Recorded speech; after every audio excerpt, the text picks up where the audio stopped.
that our workers, some of them have got COVID a second time. Those of us that have had it really don't want to suffer.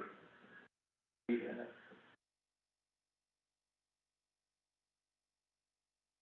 tolerance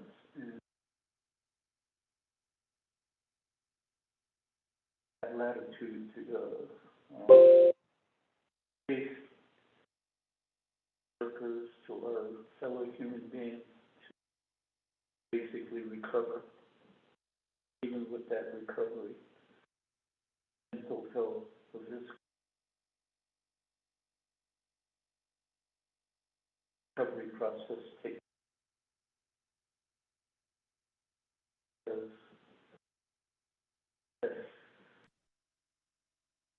more. Those lingering effects.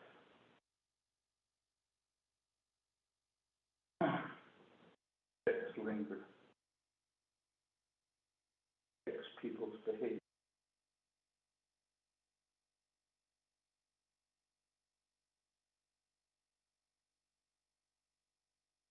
Thank you.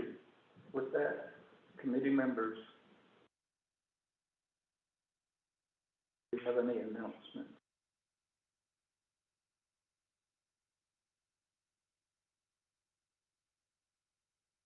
Then let's recognize guests and visiting officials.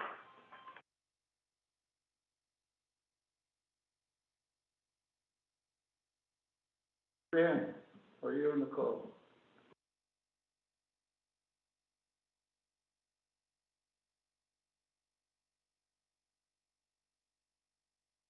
Will anybody hear us?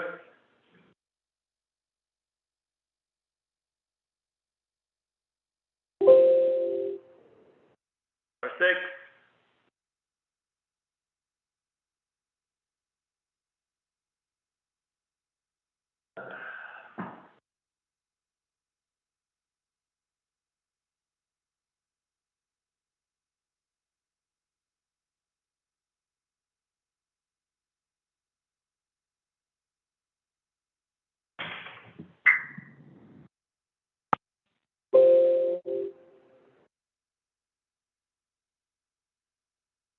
Hello?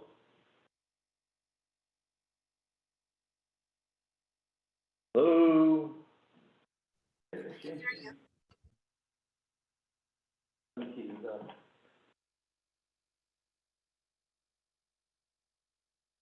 Hello?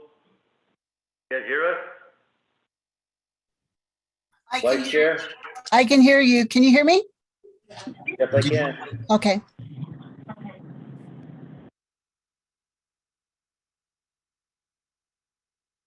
Okay, we're on to our agenda. We are to the part of recognizing guests and visiting officials. Folks on the call, introduce.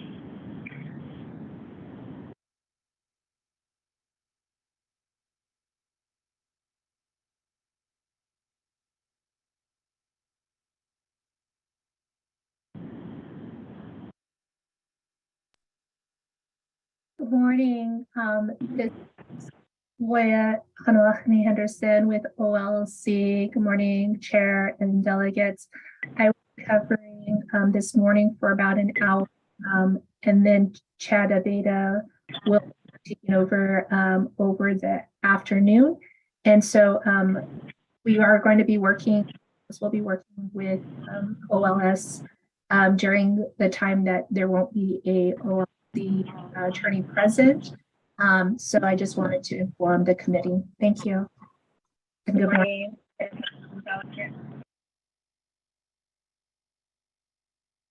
Thank you. Yes, as we adjourned yesterday, Mr. B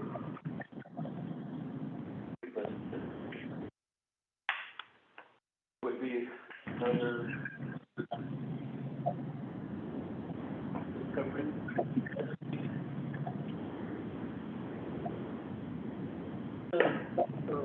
the part of recognizing guests and disabled persons.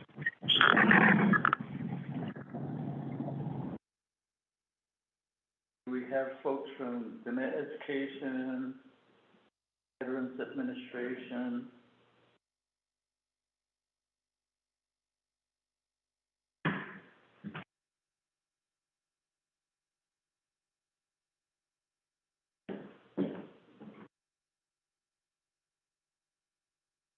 I need to run to Fort.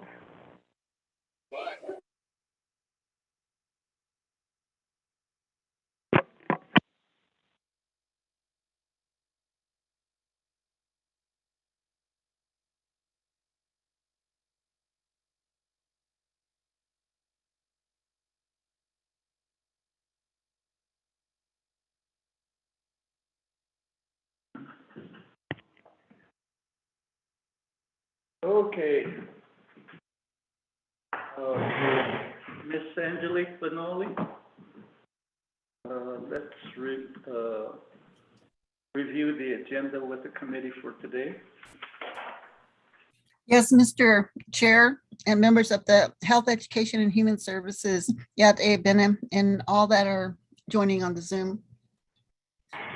Today you have your Health, Education, and Human Services Committee, 24th Navajo Nation Council, FY23 Oversight Budget Hearings. The agenda encompasses July 27th, 28th, and 29th, 2022, meeting at 9 a.m. daily. Presiding are Honorable Daniel E. So, Chairperson, and Honorable Carl R. Slater, Vice Chairperson. Place is via telecommunications, Window Rock, Navajo Nation, Arizona. 1, call hearing to order, roll call, invocation, announcements. 2, recognize guests and visiting officials. 3, review the FY23 budget hearing schedule. And number 4 is review hearing rules. 5, FY23 budget review and presentations. The committee has initiated Wednesday, A, the Division of Human Resources, and B, the Division of General Services. They are currently on C, the Department of Diné Education, which is continued from yesterday. Presenters are Dr. Harold Begay, Superintendent of Schools, Department of Diné Education, and Dr. Carmen Moffett, Deputy Superintendent, Department of Diné Education. The continued section is number 4, the budget overview statement and presentation, and 5, the discussion recommendation for unmet needs, COA, and legislative concerns. Okay, this C, I think the autocorrect, I'll correct it in a little while, but Veterans Administration should be D. And Veterans Administration, OPBP, presenters, Mr. James Zerling, Executive Director for Veterans Administration. Single I-1, presentation are from OMB, budget performance summary reports. Presenters are OMB staff. 2, budget overview statement presentation, James Zerline, Executive Director. 3, discussion recommendation for unmet needs, COA, and legislative concerns. And what should be D, should be E, is the Division of General Services. Presenter Deanna Neswood-Gishi, Executive Director for Division of Social Services. 1, presentation from OMB regarding budget performance summary reports. Presenters OMB staff. 2 is the budget overview statement presentation by Ms. Deanna Neswood-Gishi, Executive Director. 3, discussion recommendation for unmet needs, COA, and legislative concerns. And what is E should be F. Navajo Department of Health, presenter is Dr. Jill Jim, Executive Director, Navajo Department of Health. 1, presentation from OMB, budget performance summary report, presenters OMB staff. 2, budget overview statement presentation by Dr. Jill Jim, Executive Director. 3, discussion recommendation of unmet needs, COA, and legislative concerns. And tomorrow, Friday, July 29th, 2022 at 9 a.m. What is scheduled is at this point is our revisits. Mr. Chair. Thank you. Ms. Benali, committee members, since we did adopt yesterday's agenda, will this proceed?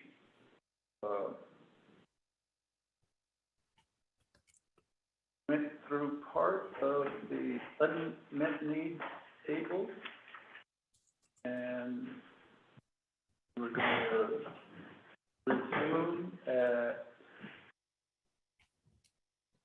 unmet needs with the scholarship program. So, all on Dr. Brigade, Ms. Moffett, do you have anything else to say before we go to the unmet needs of the scholarship?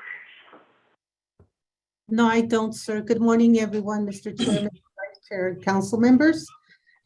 We are ready whenever you're ready to present. Okay, thank you. So let's go directly, committee members, we have that table and listing of unmet needs, and we're down to the part on scholarships. Ms. Rose Graham. And Mr. Chair, we just want to ask permission to present on the scholarship. You can see the next one, which is Ms. Rose Graham, as well as the last one is also with the scholarship offer. So permission for her to present those two. Yes, we can go, allow that. Thank you. And then the USB. The USB too? That's right. Okay, all right, we'll be back. 4, 5. Good morning. This is Rose Graham. May I proceed now? Yes, you can. Okay. And thank you very much for allowing us some more time here. The Navajo Nation Scholarship Office in Business Unit 109008, we are asking for $10 million entirely scholarship funding. The funding is needed because we have a shortfall. Sales tax revenues, I forgot for what area, but our part has dwindled. We lost $3.5 million last year, and this year that's our budget is still the same as last year, so we haven't had any additional funding. So we're asking for funding. It would serve 2,000 undergraduate students, including vocational students, and 1,000 graduate students.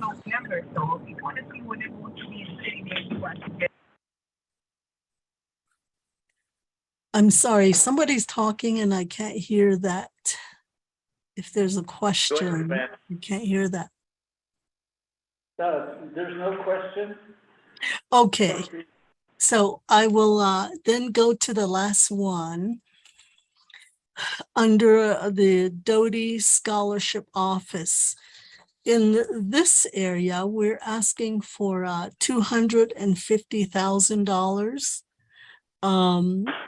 The Navajo Nation, the scholarship office has the Chief Manuelito Scholarship Program, and we require, that scholarship requires the, and it was approved by the leadership years ago for students to take Navajo government. And there's really no textbook for it.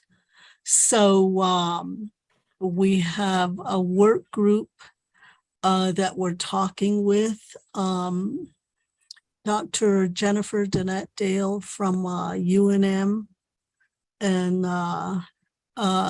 then we're going to seek partnership with Danette College and NTU to have a textbook on Danette government for high school students to learn about the Navajo Nation government, as well as meet the Chief Manuelito Scholarship We've submitted criteria. a budget and they're doing budget hearings. So if they call my name, I gotta be ready to jump in and present. Microphone. So that's the request. We are also seeking for $250,000. And it's a 3-year project. So $250,000 is the beginning. And we also seek your support in funding a textbook, and it would be available to all high schools on the Navajo Nation and outside. Thank you very much. Ms. Graham.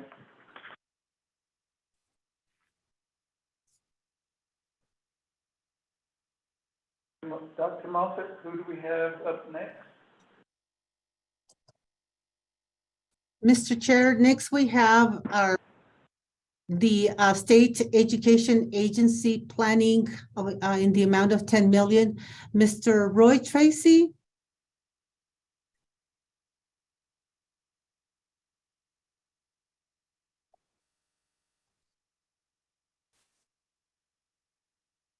Need to make sure that he is, if it's possible, sir, we would like to go ahead and move on to the next one and see if he joins us a little bit later. But we have Mr. Johansson Phillips, who is presenting on the Office of School Improvement. Mr. Phillips?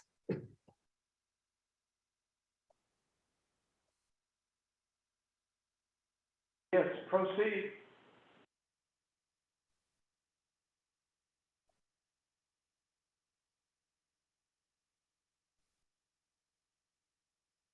Go ahead, Mr. Phillips. I believe he's trying to unmute.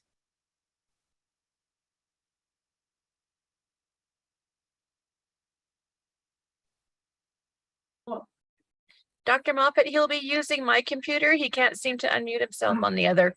All right. Thank you, Ms. Mitchell, for helping. Ja, det är excellent.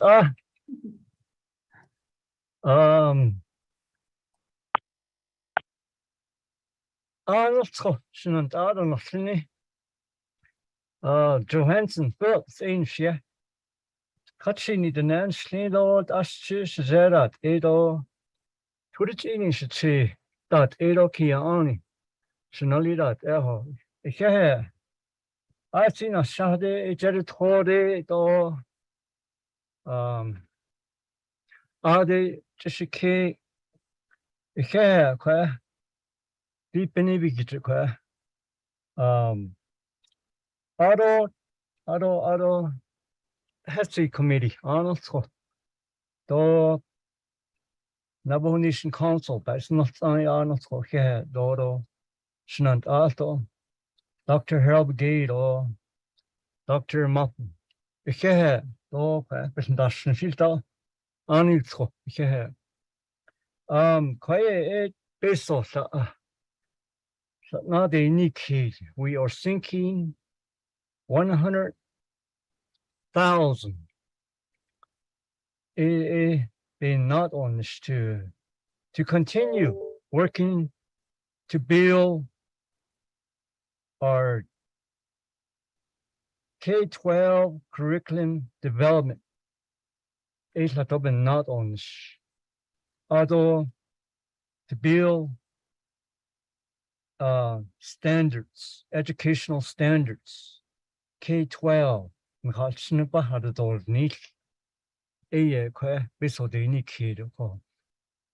then our teachers are working on lesson plans, activities, and resources. We're going to continue to build the assessments, the curriculum,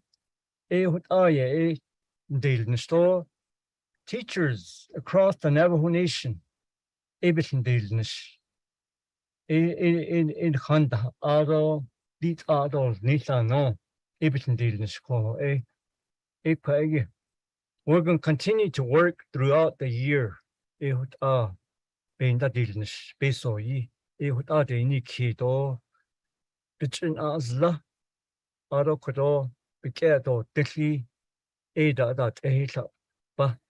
Other material supplies. So we can continue to come together throughout the year and into the summer using this money here. Although we're continuing to build the next school accountability plan, which we all know is under review at the Department of US Department of Education and Interior, Audit. So, NC case ado, all Kate ande Hawade Kaya Nas ande Nantini Adia being dots. Dobit hard on Nikan Hutchinpa, Zadol, K all in Hipa. What are you in C case door? Door casting that in Trinity, but Ado or you il on out Adida. What are you Hajopa in Nitzen? Shinan Ado no Sini. Oh yeah, what the hell had this?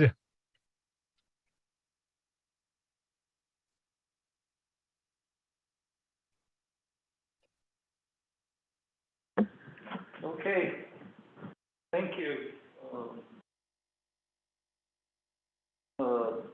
Let's go down to the next one, Dr. Moffett. Thank you, sir. Ready? Mr. Chair, we would like to present now the Office of Standards Curriculum and Assessment Development. We have with us Ms. Verna Thomas. Ms. Thomas? Yat Shea Verna Thomas in Shekella cheat ninchla. Shishabashin when the Rani dash chedona kaidane dashanale.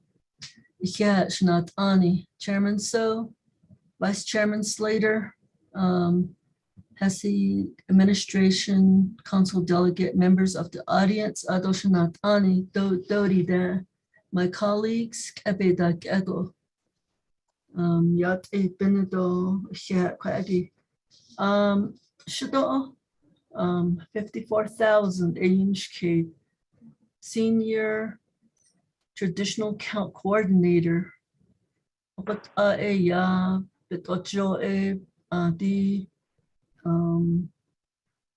Navajo Traditional Apprenticeship Project. The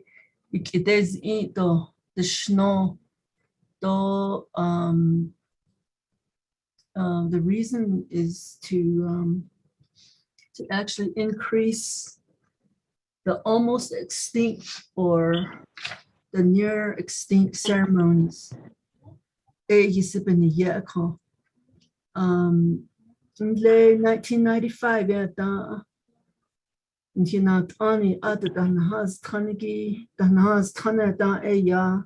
they recognized this.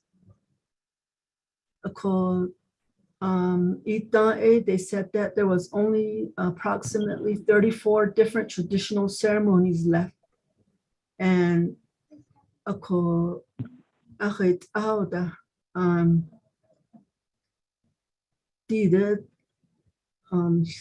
maybe they did a handbook. On the show, they were going to recruit apprenticeship. It's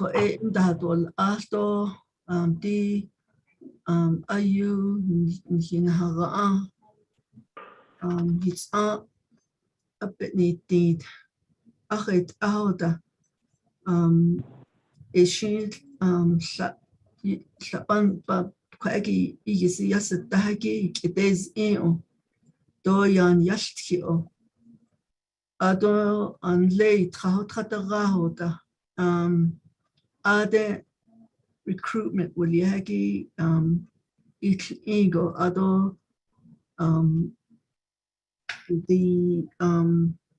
the person would be responsible for working with the Navajo Medicine Man Association or either the Ajadahi Kagi not only the Leniki Ediki Hindad Lishodo Adonle reservation why Hindad Lisho what Juno it is what ya Bohonet Zadoli Jot ya Bansaki at I did a little needs and assessment called Chin Lee. There's 7 practitioners and apprentice. Nana 45.7 Shiprock Anna Ki Tuba City do Anna Ki Crown Point Ashai. What it seems to me like Shiprock, Tuba City, and Crown Point and later Zadanas Ani adequate question lead of 45 A7 literature. Benish on ya di quaggy yasatagi and laid Shiprock do Tuba City do Crown Point Aden the Tahoe added Esto yishal now, do yishin dad in the show. A what ya ado nana the ceremony ziki test in a shy what change ya so set was George has tan and not jet a shy na yet is shla dala ado touch it a shy with abaka. I use the extinct ceremony ziki ediki ya do sa ya jita bakata ako di spouse no jono yishintali show juno ya Bonet zan in the West Orley. What a bansis case ago. Ado di not source manual quite basic angi. I thought hajo beating the dots in no what do not sadiki bit has so hagi hajo saho eda door nicho what to benahat anleko. Really the goals is to train eligible apprentices in the Navajo traditional healing ceremonies. To train the eligible apprentices to become Navajo traditional healing practitioners. Ako di manual ki H do bakada sto. Ako edi ki ayise shehado nanset. We should give opportunities to like high school students don the biga. What other or banza case do college students and then get that. It takes time for it to be learned. I used to call the ones that are listed at Sajado at Osage Besher Jado den neben chije ada den do gut ada bakada di ada kuya iji git et da bakha ko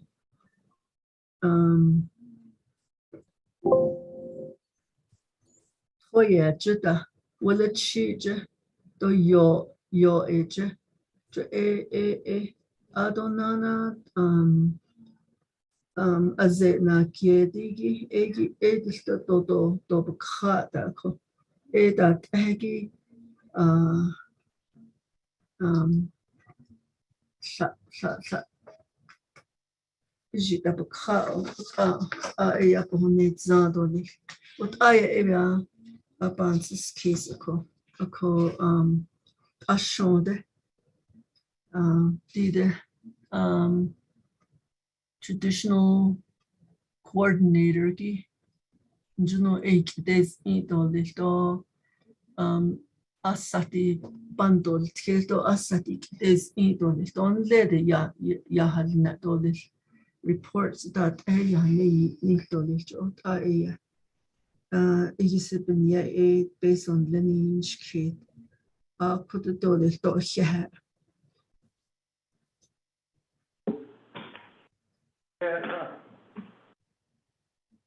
Thank you, Ms. Thomas. I guess the main thought is this is an ongoing program. Well, at least the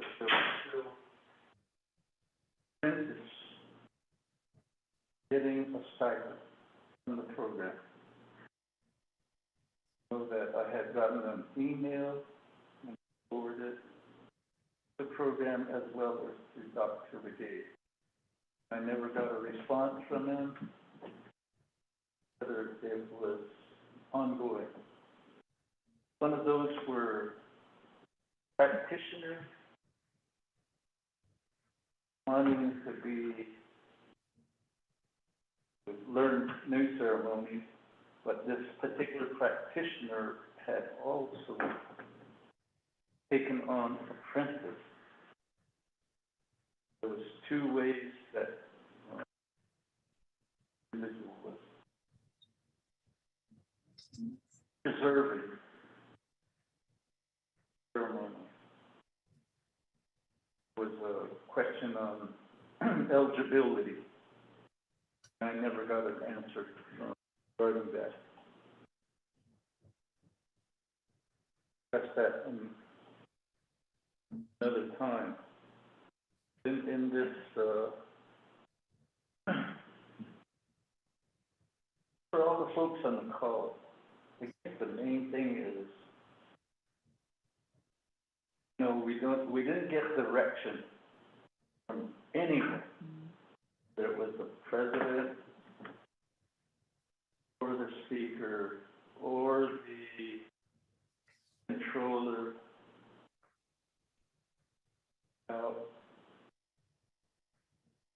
This is the dollar amount available for unmet needs. So in discussion yesterday, talked about these presenters, we would prioritize.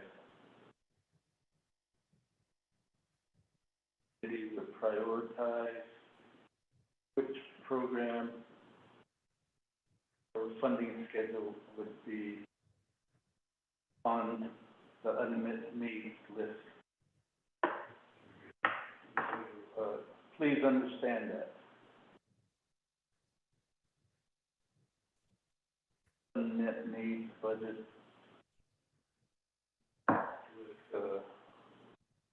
we would have to pare it down.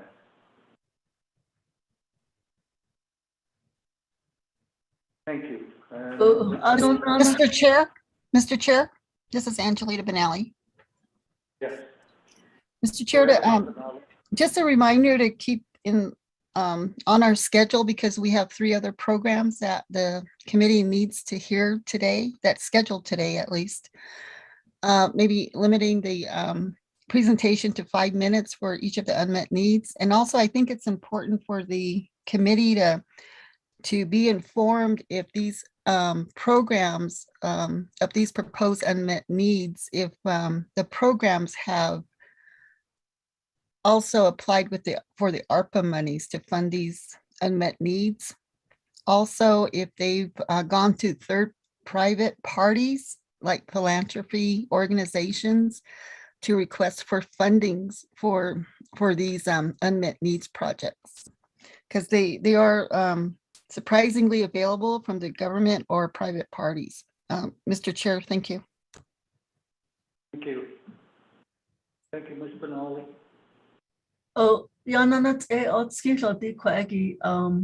the hire of the project manager. Yeah, we have 4 grants there. Ado Ashla and it's Honalia because Hikat Anaki si Kiakwagi. And we're in the process of hiring educational program manager called the project manager. We probably can write more grants and obtain more projects. But here, yeah, the senior education specialist, like Dr. Begay said, we work with a lot of schools, particularly like New Mexico schools. Gallup McKinley County alone is 33 schools. 5 education specialists ago, we divide these schools among ourselves and we work with them directly. We have to meet with them at least one time a year, and then to monitor the school and to work to give them technical assistance. The project manager, we have 3 grants that we need completed to carry out the projects and so yeah.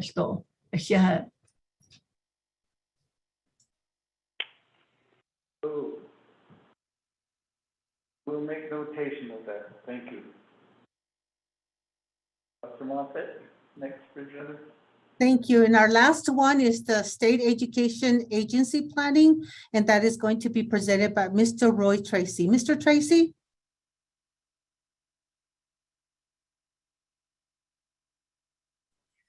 Oh, Honorable Delegate So and Honorable Delegates of the Health, Education, Human Services Committee. Good morning, I want to real quickly just briefly overview the $10 million budget unmet needs request. This is for the pursuit and conversion of Dene Education into a state education agency.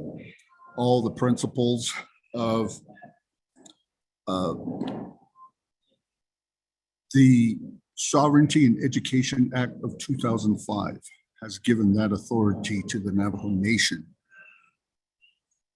This includes the development and startup revision of or adding to and strengthening Title 10 so that the Navajo Nation can control a better future for students, academic outcomes, growth outcomes, civility, being productive members of the Navajo Nation. We feel there are 3 state education agencies our Navajo students are subjected to. In one school year, a child may move 3 times from Arizona to New Mexico and then back to Arizona. And what we have found in the past is that these state education agencies have different learning outcomes, learning platforms. The synthesis of learning is disconnected for our Navajo children.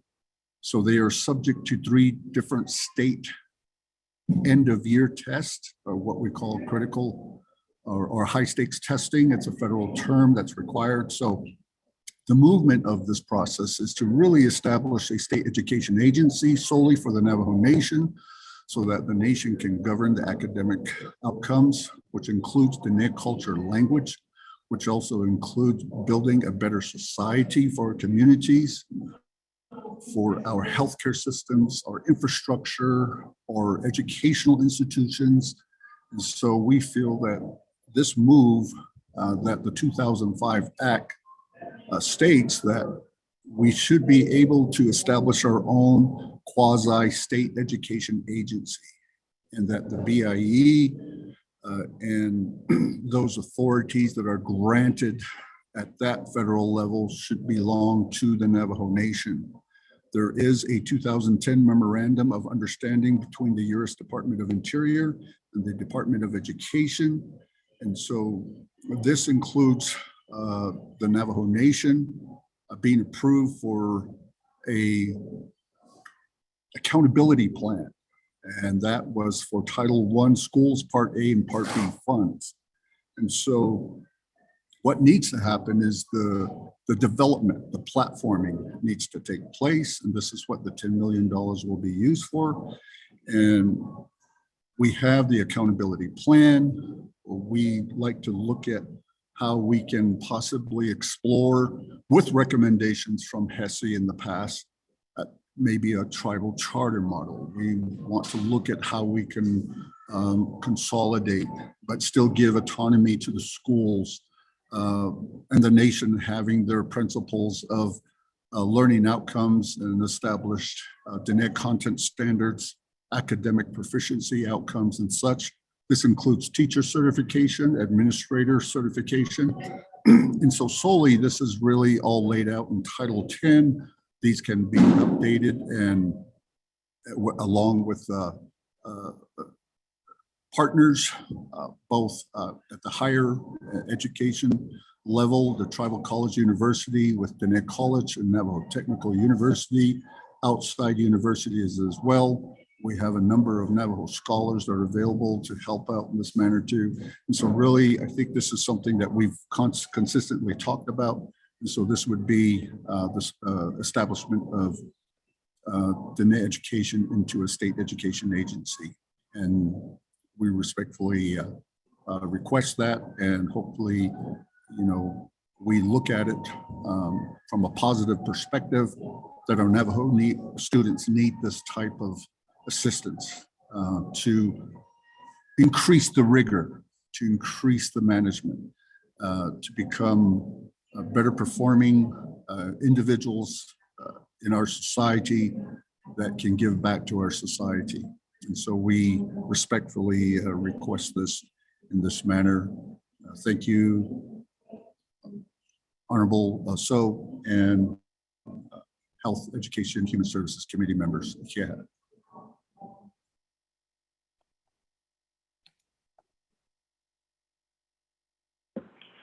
Thank you, Ms. Tracy.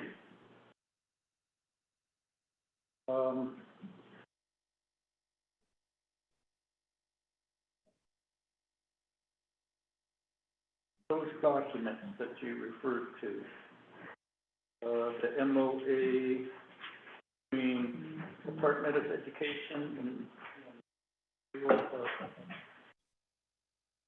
Education, if you would send them to our legislative advisor, we would take another look at it. We may have to bring all the folks back to the table. Department of Education, Bureau of Indian Education, BOSPA, NCU, Diné College, of course, Navajo Board of Education, and the committee. To make it a step.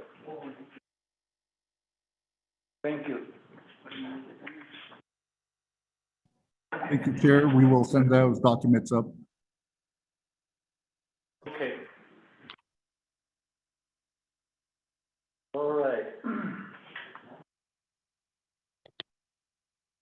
Mr. Chair, Mr. Vice Chair, and committee members, this concludes the Department of Education presentation on the unmet needs. Thank you.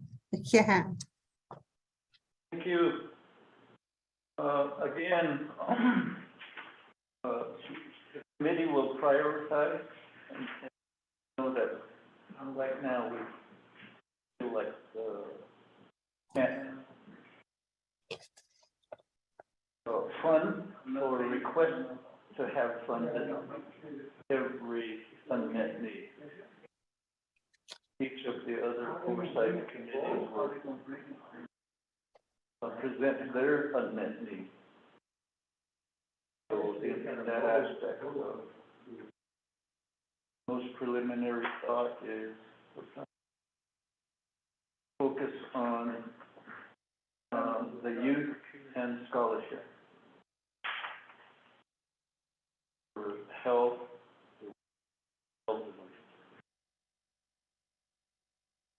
mental and behavioral health services. And so those are some thoughts that we have going forward. And we'll meet next week to discuss those.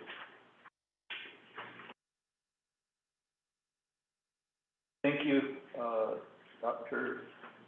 Begay, Dr. Moffett, all the staff. I was gonna tease Roy Tracy that it took him a long time to get out the sheet, and he was late to the presentation. But we'll let that go. Otto, Mr. Phillips, thank you for sending your needs as well as Ms. Thomas.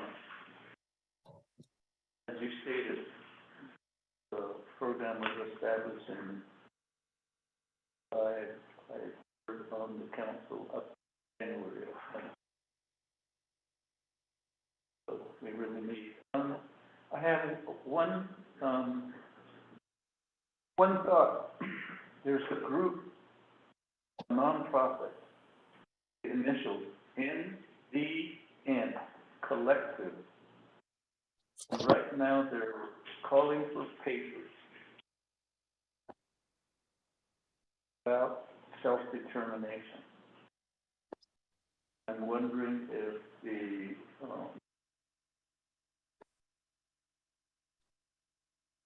apprenticeship program would be something that could be pushed in the area of self-determination.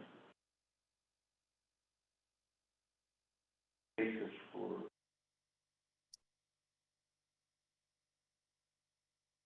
what we, and to coincide with the net fundamental laws.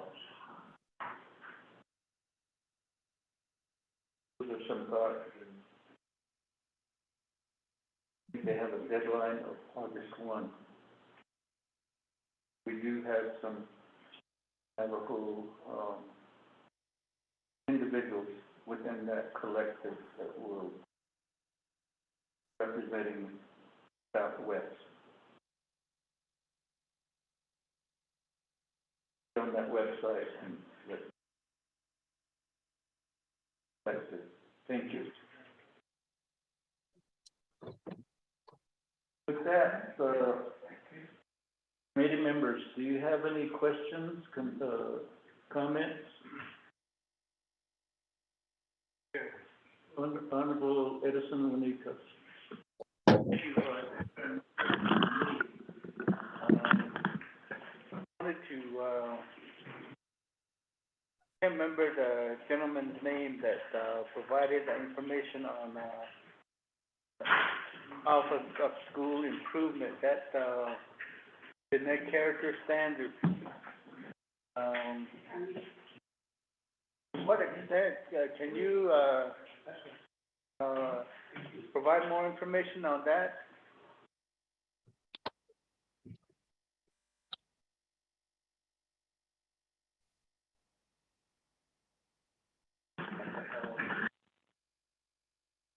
And that would be Johansson Phillips. Ms. Mitchell, can he join your computer so he can respond?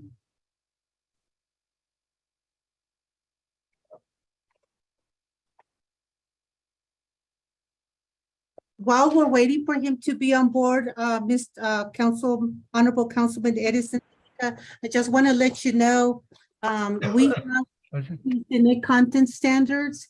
One of them is on character development. They're on the website. We also would be happy to provide you a hard copy of all 5 Diné content standards. Thank you, sir. And Mr. Phillips, go ahead.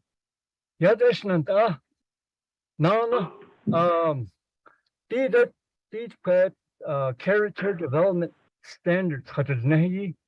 Ele could had khasi.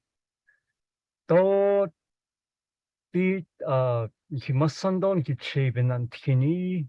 Jo ebit in business. It's a quite about the need. He's in the hard now. Dit Jagan, Jonia, no. A character standards he had it ne. Ado din dan tini. The Kaya always are they in Hada Iste or in dan tini. The Navajo language and culture in tini. Ebit Hadat ne. Kindergarten to 12th grade. Quag din dan tini Hade the later. The no seti bikeho. Action bikahat and nahi bikeho. Ebikeho, what I had ne in the dit ayat ehon jagad or listen de tepi at the hunachidon which ehut ada inado ehut ayat had ne bikeho. Ehut ahad ne character development standards. Standards, lesson plan, activity, resources. A curriculum had ne to assessment to ba to niche. Jo anhi not late and he no anhi bin business to anhi hin antini his di bin dot so jo had a disne a character development standards although such a history standards or government or language or culture standards do art in had neto the art and it's all part of the school accountability plan that's currently under review at the USA Department of Education and Interior. What are you, Cannot the national ashonda. Kaya, how about now this us?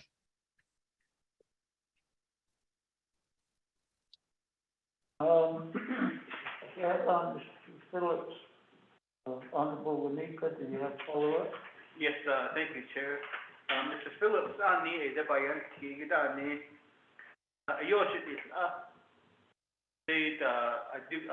used to go to a lot of chapter meetings for this for most of my life during my career.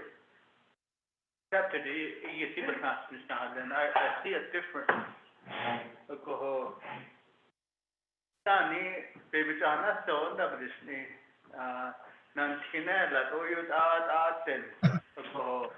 When I first started with the chapter, every time that happens, but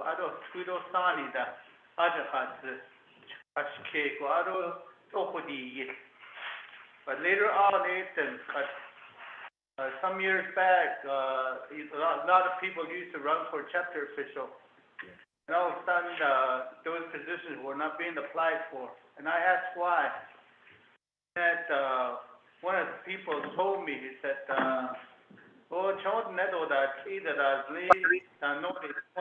didn't want to run for chapter official. And I told him why. Nikita hotel dan khan kise ado to tato manage ina da dishno. So kuda ne bayan kigi so the ben kitile. It's not being taught character building and then again seems like nowadays babysitter, to TV, to video games, yan hatchen din sanahan. Ako na kinarap hatchen. Ako credit this. So I really appreciate this. Yeah. Yeah, oh,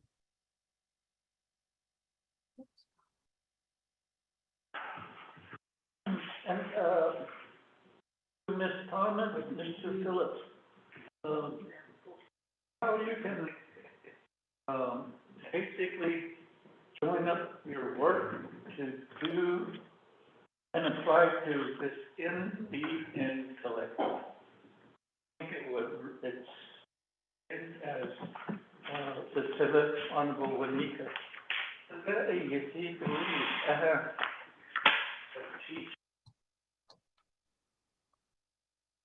that was our form of self-determination, both at the family level, at the community level, and at the tribal level.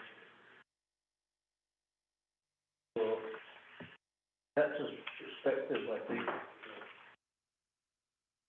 really needs to be applied for. Definitely will set an example for other tribal nations. Those are some thoughts. So it happens, I know, I have acquaintance with some of the folks in the collective. Emphasizing that. But yeah. Oh, Remember, yeah. anybody else? Oh. Oh, yeah.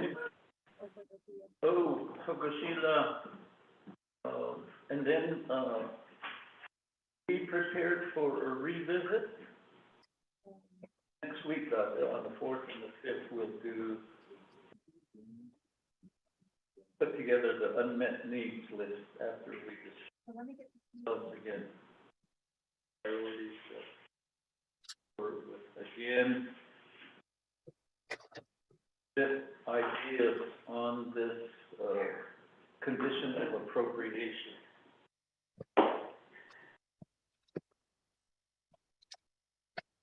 And it's not the aspect of the DSAP, speaking of an SEA and the wording on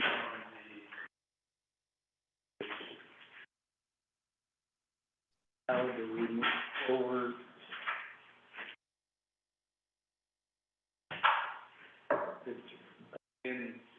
I feel like put some thoughts together and really would like to see a budget to accomplish a conference. Priorities to come to make sure that we move forward to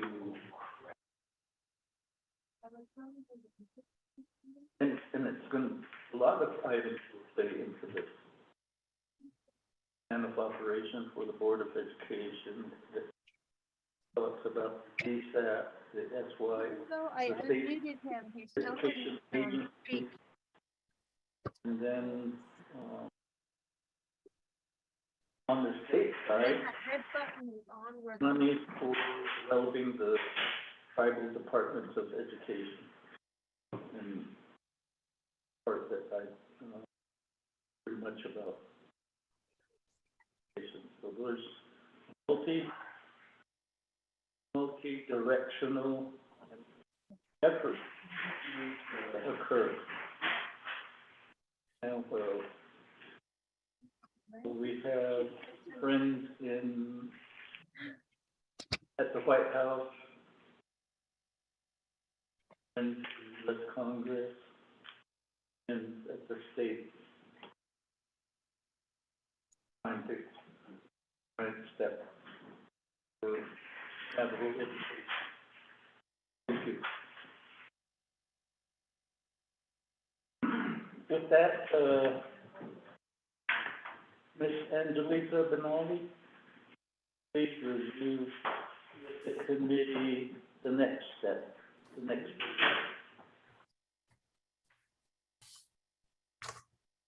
Mr. Chair and members of the Health, Education, and Human Services Committee, the, for the continuation of the budget for Department of Education, the next one is a discussion. They've gone through unmet needs. Any considerations for conditions of appropriations, COAs, or legislative concerns? However, those can also be indicated during the Health, Education, and Human Services Committee's special meeting to take action on the legislations that the budget legislations, such as in this case, it would be on for Dene Education, Department of Dene Education next week on either Thursday or Friday, Mr. Chair. Thank you. So with that, committee members, let's go to Veterans Administration. James Werline. We're done.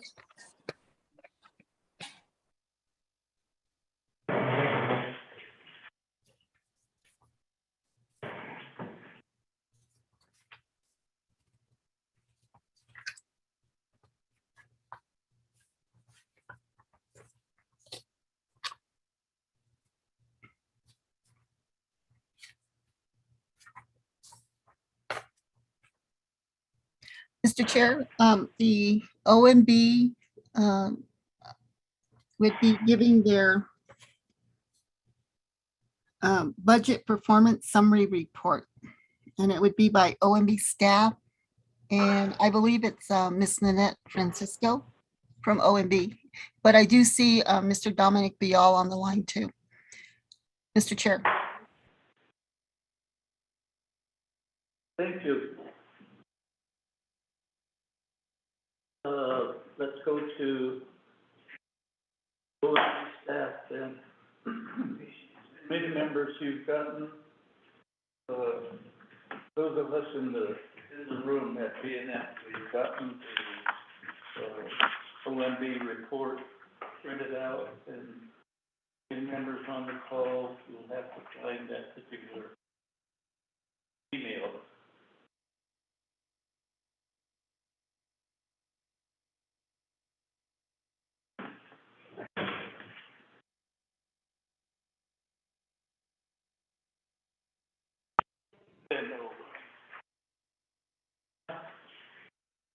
Yesterday's packet.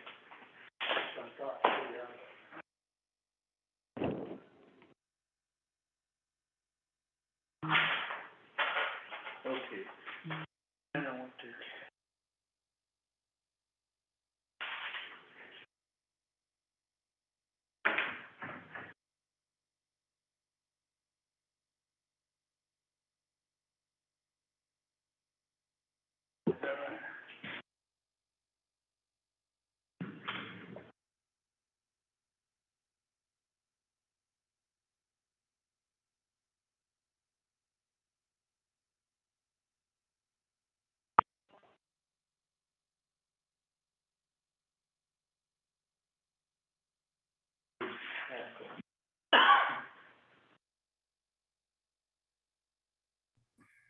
Mr. Chair?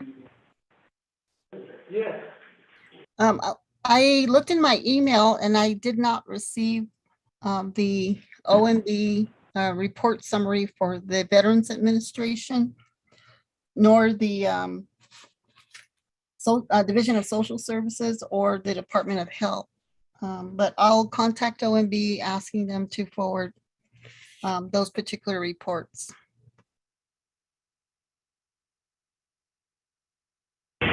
Mr. Chair, this is Nanette Francisco with OMB. I did send those reports. Can you give us a date and a time? I can resend them again for veterans. Okay, if you could give me a date and time, I can narrow down the email. Okay, I'm at two phones right now, so I'm gonna run back to my computer. Hold on. All right.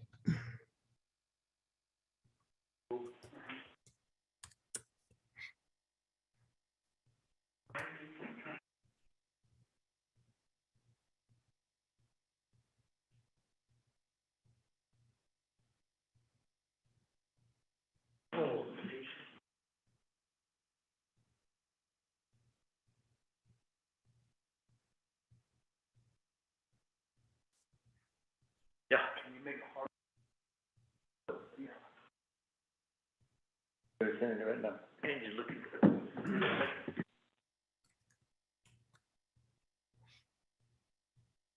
We had it initially, so when they retrieved it, is that when they took it? It's back and then they brought him back again. They probably pulled it out or something, I don't know. Oh, man, there's no color.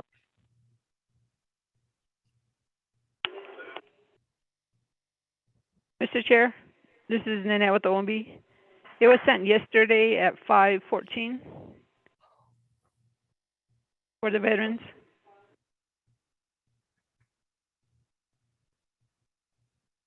I don't have, I've got 506, 523, 544. I'm sorry, I didn't get anything after Yeah. 5 o'clock. Can you resend it, Nanette, please?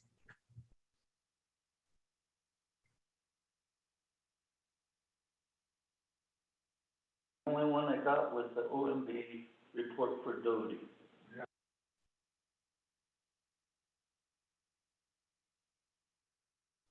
Yes, that was the last one that I received from Miss Francisco. After that, I didn't receive anything from OMB.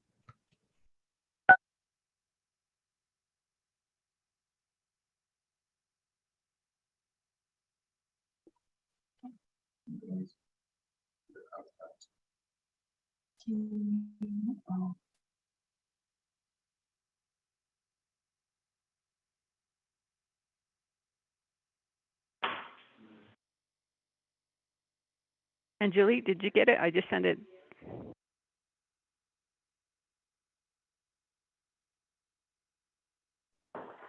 Yes, I did just now receive it. I'm downloading the attachment.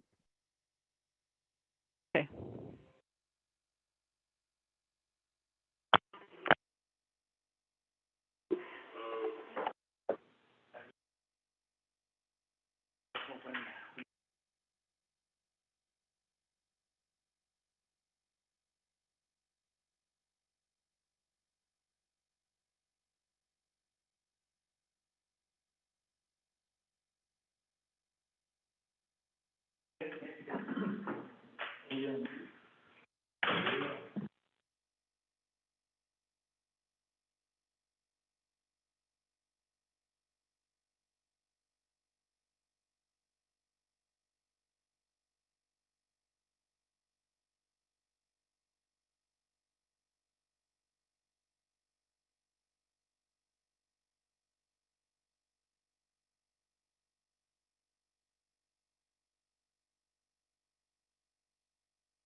Nanette, are you able to put the report on share screen?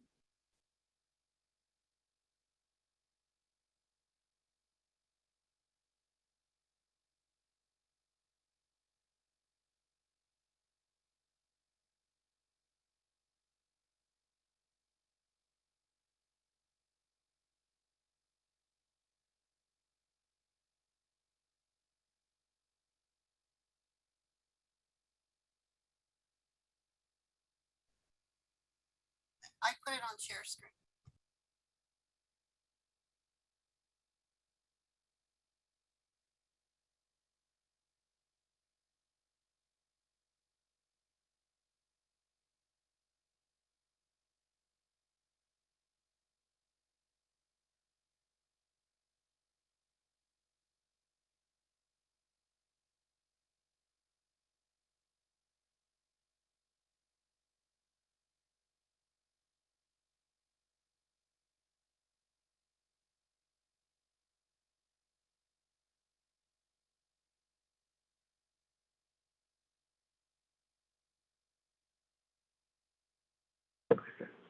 Okay.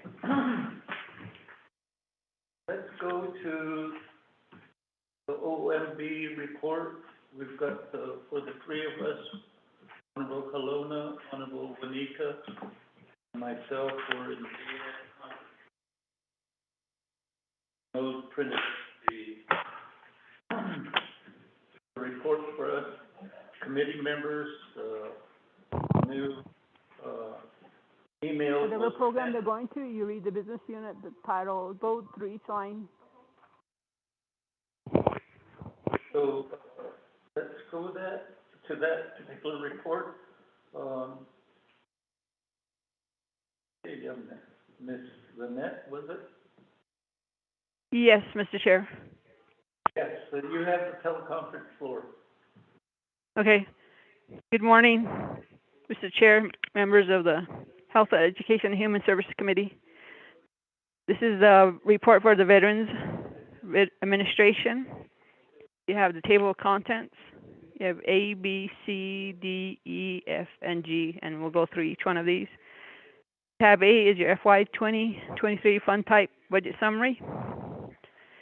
This is for the Veterans Program, Fiscal Year 2023 Budget Summary by Fund Type. Your first column is your business unit. Second column is your program titles. The third column is your FY 22 budget. The bottom line total, I'll read. It's $9,704,538. The next columns are your FY 2023 nomination of funds.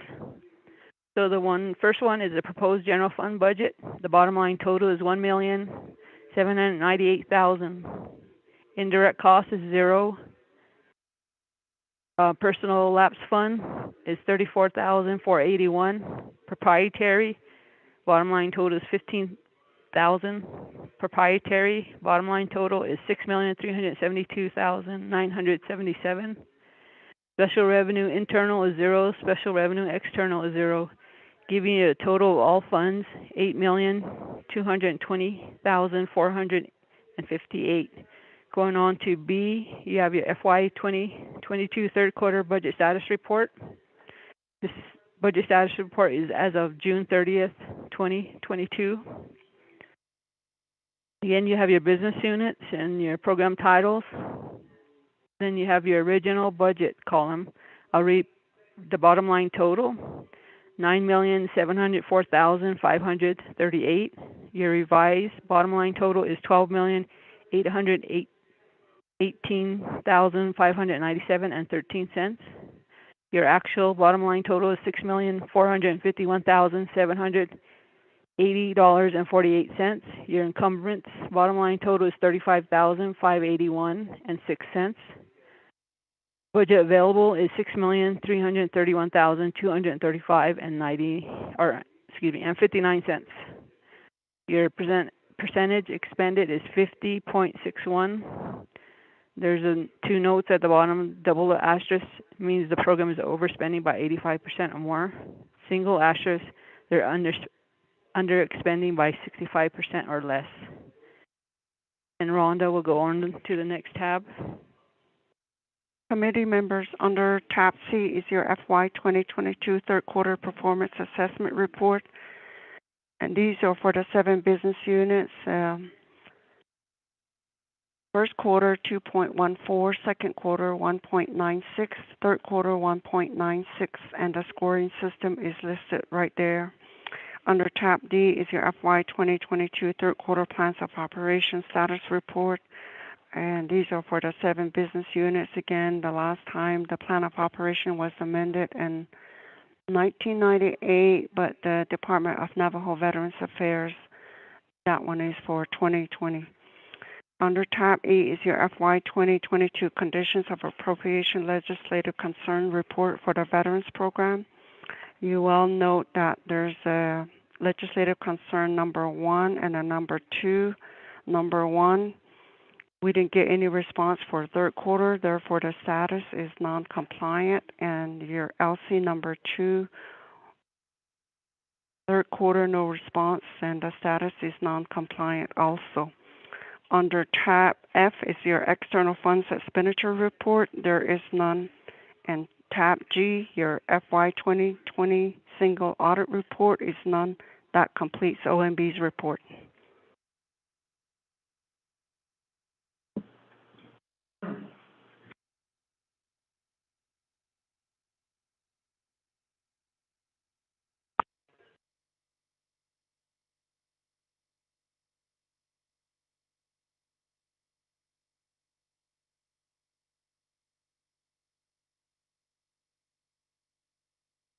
Okay, thank you. Committee members, do you have any questions?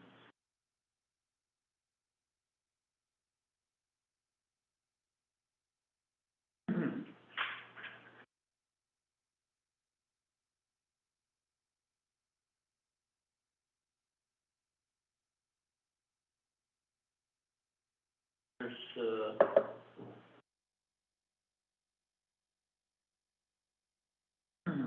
2 legislative concerns for OMB, basically within the non-compliant status. So, Mr. Jim Swerline, are you on the call? Morning, Mr. Chair, I'm here. Okay, you've got the floor. Thank you, sir. Good morning, Mr. Chair. Good morning to the members of the committee. This is the Veterans Administration report on the FY 23 proposed budgets. As reported by OMB, our general fund total for business unit 103015, $1,832,481. For business unit 903002 for the Veterans Loan Program. Proprietary fund, $15,000. For the Veterans Trust Homes, the business unit changed during fiscal year 22. Last year it was business unit number November 01373. It has been changed to November 01504. The allocation for fiscal year 23 is $4,331,607. For the Veterans Trust, for the 5 agencies, the combined allocation is $2,041,370. So those, yes, sir. Okay. Back to shuffling papers. What I have before me is Exhibit A, the fund type budget summary. Exhibit A, and on the left-hand column, business unit number 103015, Navajo Nation Veterans Administration. General fund budget. And then, next box, FY 2023. So we have 1,832,481. I'm just making sure we're in the right, got the right document. So much paper shuffle. Have we got the right document? Yes, sir. Exhibit A. Okay. And over in the left, the right-hand bottom corner, 8,200,458.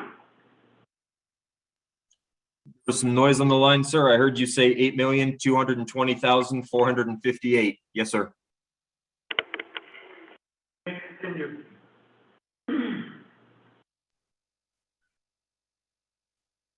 Lost my train. I apologize. Pulling the train back into the station. Okay, here we go. So the plan of operation for the Veterans Administration is still current for Business Unit 103015. The enabling legislation for the Veterans Trust Fund is the original legislation from 1998, as has been amended through 2021. The statutory reference for the housing projects, that has changed. That was updated as approved through resolution number HEHSCS-15-21. This was the plan of operation and the policies procedures for the Veterans Housing Program as approved by this committee. There's a, Mr. Swerline, the month is missing. Yes, and then it would give a month, and then the particular legislation.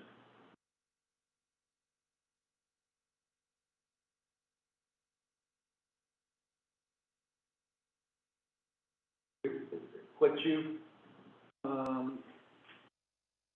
It's from September, sir. HEHSCS-15-21. September then. Yes, sir. Okay, thank you. You're welcome, sir.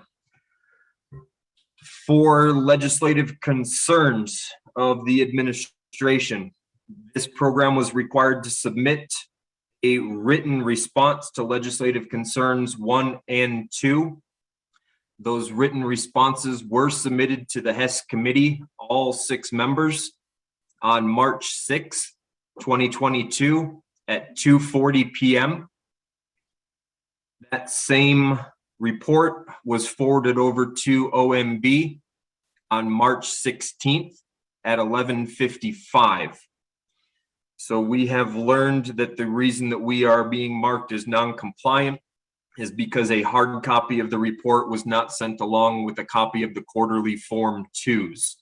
But a copy of that report was sent in compliance with these legislative concerns to the committee and to the Office of Management and Budget.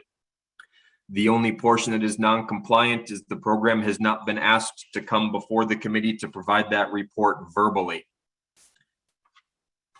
The program is standing by to be able to provide an unmet needs for the Veterans Trust, but those specific numbers and budgets have been provided to OPVP, who will be submitting a consolidated unmet needs request, according to the brief that I have received, that will include the additional potential appropriation of funding to bring the Veterans Trust Fund allocation up to what was thought to have been the correct allocation for fiscal year 23. And that unmet needs request would be for an amount in the amount of $2,784,727. So at this time, sir, that is going to conclude my presentation, and I am standing by for questions. Thank you.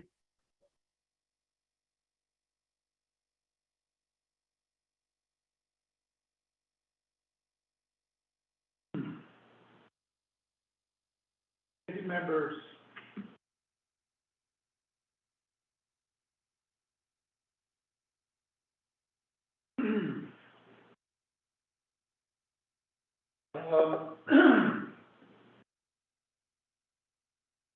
Is, the personnel from OMB still on the call?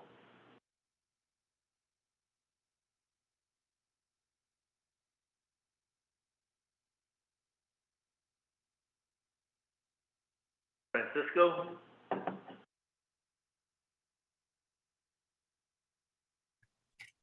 Mr. Chair, I don't see specifically her name, but Dominic Bial is on the call. Okay.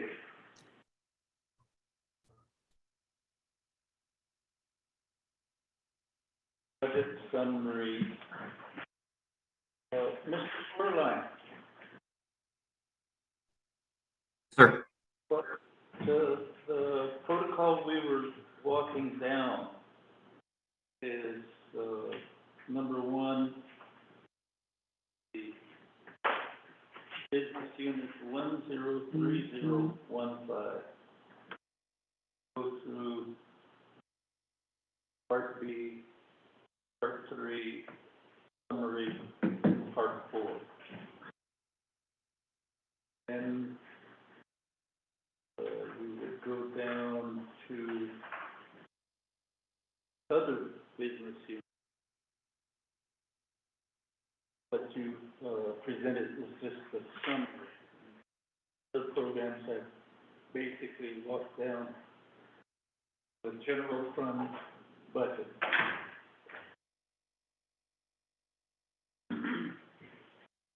One.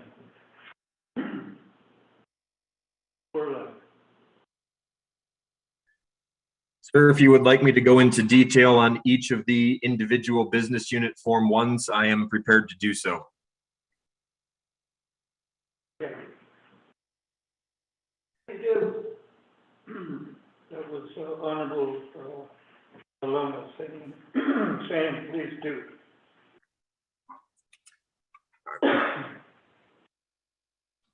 Thank you, sir. So starting with business unit 103015. This is the general fund business unit for the Navajo Nation Veterans Administration. Starting in part 2, funding sources, general funds, our planning allocation was $1,798,000. And a personal lapse allocation of $34,481. This gives us a combined planning total of $1,832,481.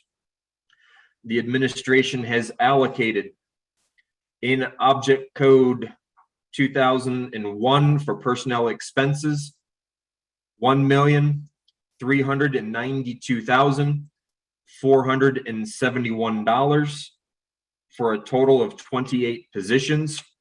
This is an increase over last year in an amount of $85,329. We are allocating $181,846 for travel expenses. This is an increase of $89,472 over the previous year. For meeting expenses, we are budgeting $10,000. This is a decrease of $10,000 over last year. In supplies, Object Code 4000, we are budgeting $103,939. This is a decrease of $42,548. Object Code 5000, we are proposing $12,084. This is an increase of $2,084 over the previous year. For communications and utilities, we are budgeting $67,600. This is an increase of $11,803. For repairs and maintenance, we are budgeting $14,485. This is a decrease of $1,615. We have no obligations under contractual services. Under special transactions, we are budgeting $11,483. This is a decrease in $2,966. And in capital outlay, we are budgeting $38,573. This is an increase in $38,573. So that is our combined planning allocation for our proposed budget of $1,832,481. That is a net increase of $170,132 over last year's budget. For business unit number 903002. This is for the Navajo Nation Veterans Administration Veterans Loan Program. This is proprietary, this is fiduciary funds. This is in the, yes, sir. The committee is calling attention to the previous budget form 1, part 4, review the positions and number of vehicles with the committee. Part 4 of that budget form 1, page 1 of 12. Sir, is the question to go into more detail about the number of personnel and the vehicles? Yes. Included on the budget package on the budget form 3 is a breakout of the personnel. It highlights the executive director, the deputy director, an office specialist, 2 account maintenance specialists, an office assistant, a loan officer, and a collections officer. These 10 positions, 8 positions, 1, 2, 3, 4, 5, 6, 7, 8 positions are for the central administration of the program. Then we have 5 veteran service officers, 5 additional office specialists, 5 additional office assistants, and 5 additional account maintenance specialists. These positions constitute the agency office staff at each of the 5 agencies. These are the positions that are responsible for providing the direct services to our veteran, surviving spouse, and Gold Star mother population. The 8 vehicles are scattered between all 6 offices, to include 1 vehicle that is still included in fleet maintenance that was stolen last year and is still in the process of being returned to original condition to be returned to the program.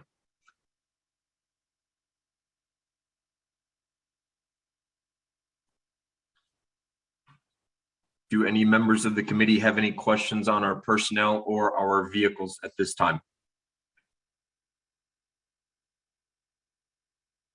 Continue on to the next one. Thank you, sir. So we were continuing on to 903002 for the Navajo Veterans Loan Program. The planning allocation is $15,000.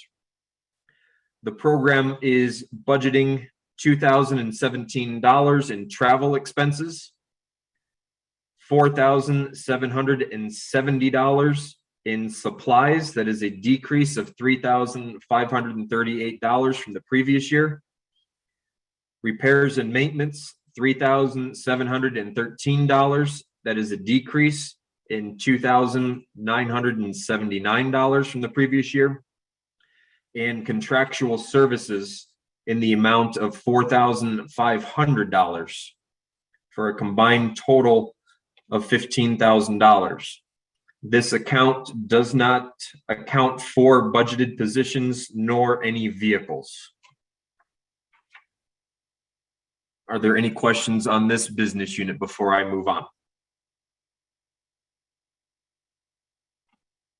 On your consulting, what are the aspects of intent and purpose of using these funds for consulting services?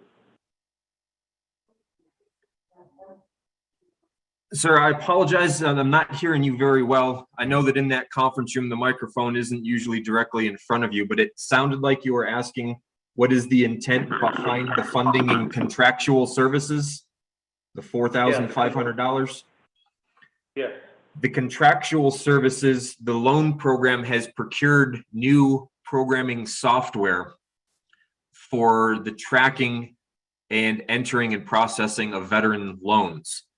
And that contract was structured to be paid across 2 different fiscal years and was also loosely combined with the Office of Credit Services and Business Regulatory, if memory serves, to allow the Navajo Nation to purchase multiple licenses from the vendor at a discounted price. So fiscal year 23 will be the second year that we have to make payments on those licenses and will be the final year in which the licenses will be paid off.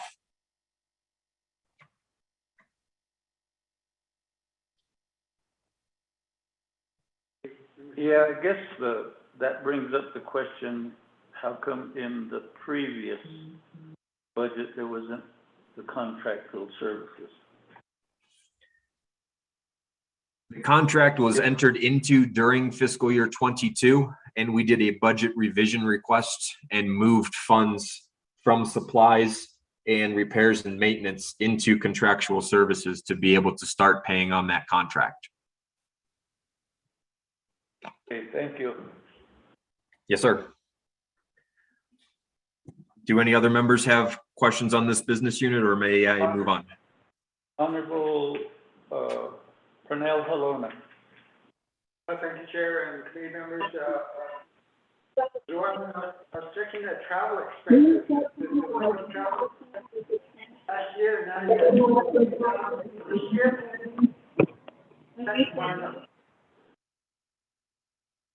Sir, I'm sorry, there was noise coming in over the line. It sounded like another caller was speaking and I did not hear your question at all. Could you please repeat it?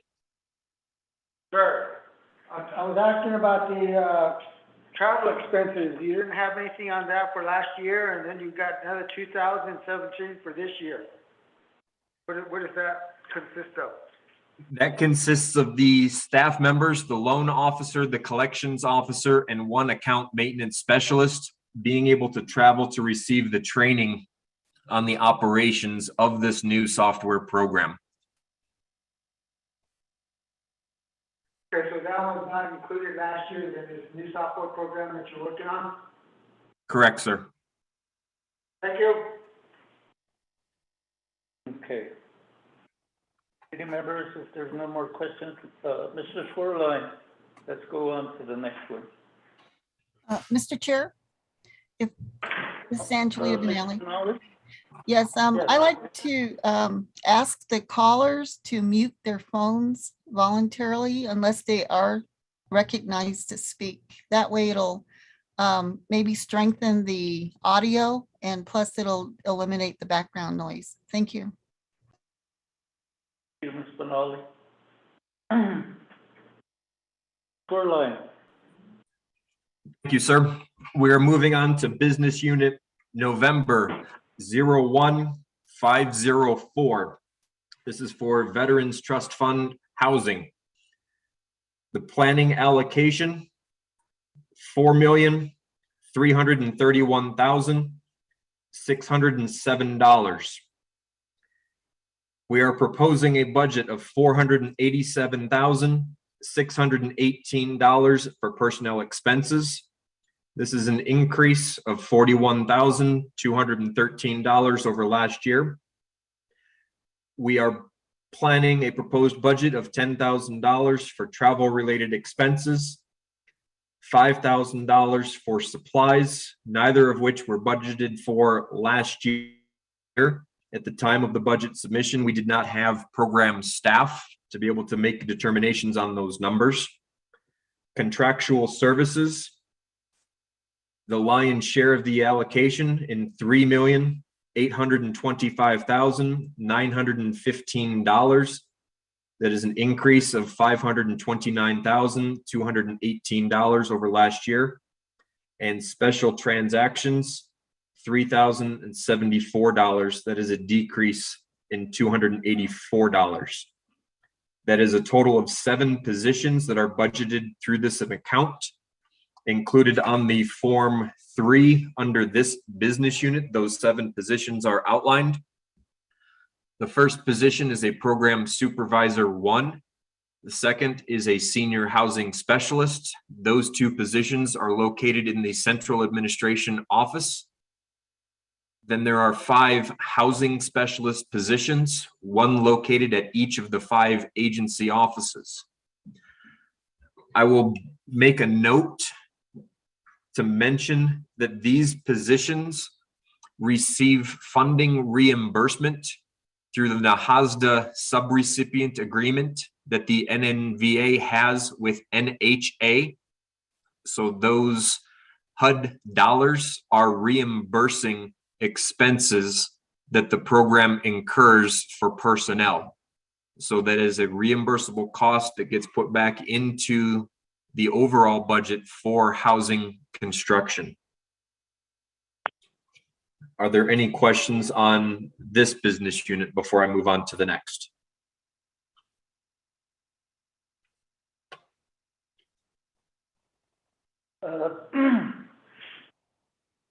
Just out of curiosity, would you furnish that funding agreement to the committee?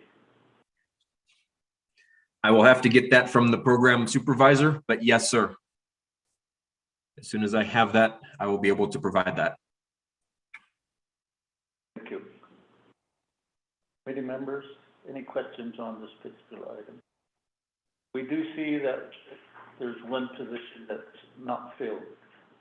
Honorable Wanika, you have the floor. I mean, Honorable Halona, I'm sorry, I'm looking at brother and.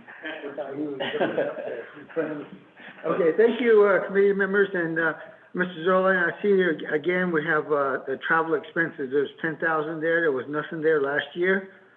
What is that travel expenses going to be incurred for? Thank you for the question, sir. With the workload of the housing program staff, sometimes they are required to work in other agencies to assist that staff to catch up on loads.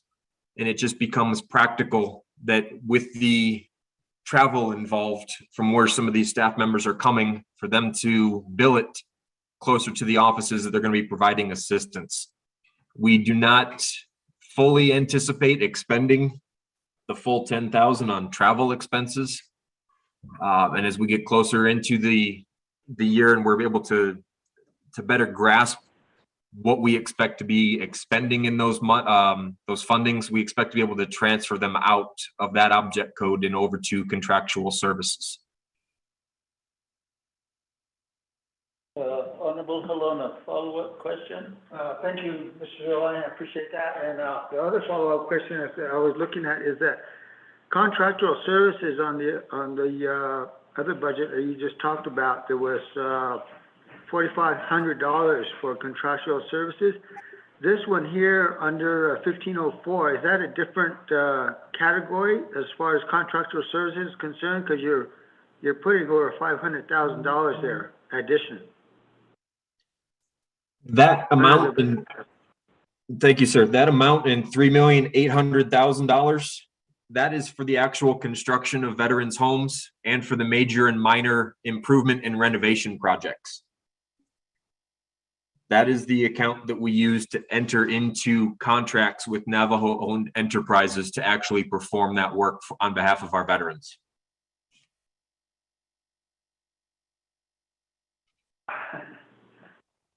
Okay, so that, on those, what about the supplies? I see that as well. Does that have to do with the veterans' homes as well?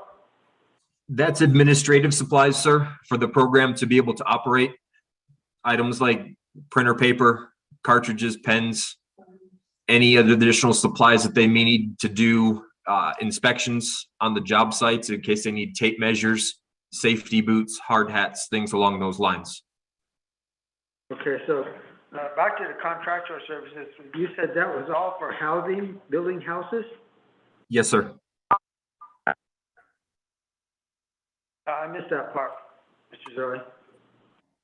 Yes, sir. That part is for the construction of veterans' homes and or major and minor renovations and improvements.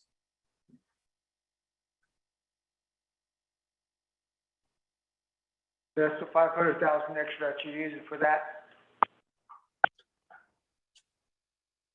It's the full 3.8 million, sir. The allocation that the housing program received this year as a 2% set aside from the Navajo Nation's projected general revenues, the number has gone up. So the allocation for the housing program has gone up this year. Okay, thank you. And just real quick, you're kind of breaking up a little bit. I don't know, maybe I'll straighten up. I know your office gets that problem sometimes. Thank you, Mr. Zoe.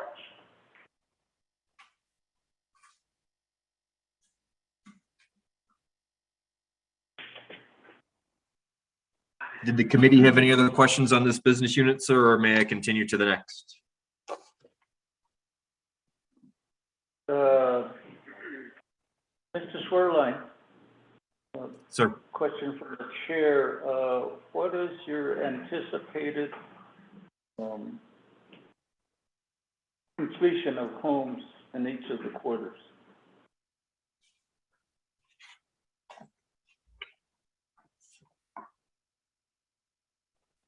On the budget forms, we're only putting an estimated of 3 homes per quarter.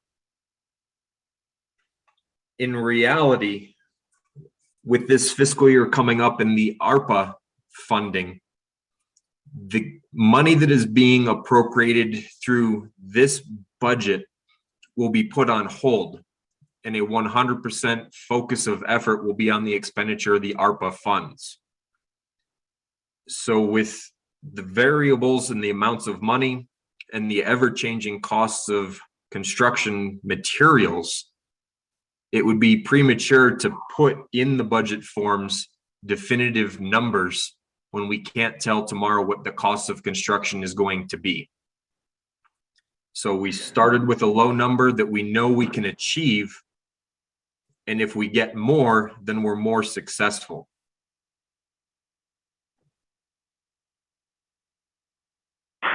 Okay, I got a question. We're not going to use the 3.8. Why are we budgeting it?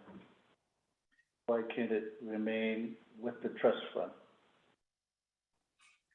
Part of the appropriations process, sir, established under legislation CS 48-13, the Navajo Nation Council is required to provide a 2% allocation directly for the Veterans Housing Program.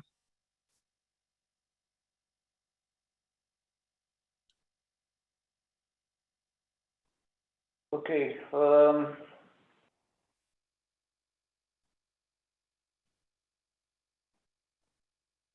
thank you, Mr. Swerline. I guess that will still, the law will be required, yes, but again, if it's not used, then we'll have to address that. Thank you. Let's go on to the next business unit.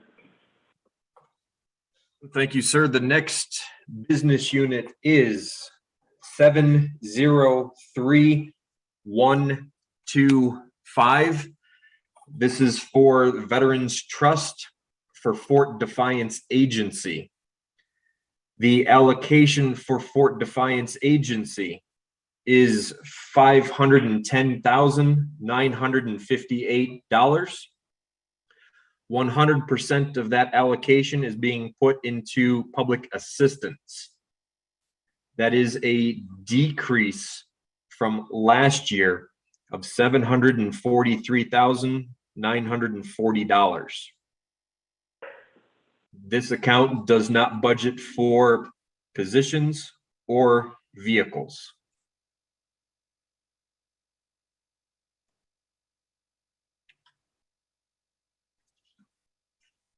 Does the committee have any questions on this account?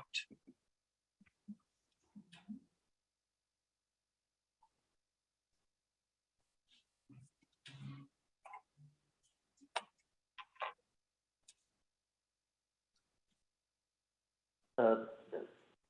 Swerline, the question, meeting expenses, last year's, budget, that, account for stipends for the veterans? Yes, sir. That is the correct object code. And in this upcoming budget, you're not going to be able to provide a stipend to the veterans organizations within Fort Defiance? If the veterans organizations within Fort Defiance wish to do a budget revision request to put funding into stipend accounts, they may do so, but we have not gotten word from any of the 26 CVOs that that was their desire.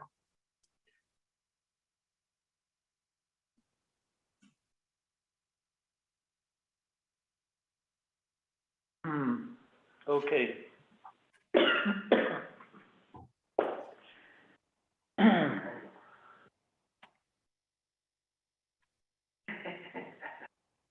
Okay, let's, go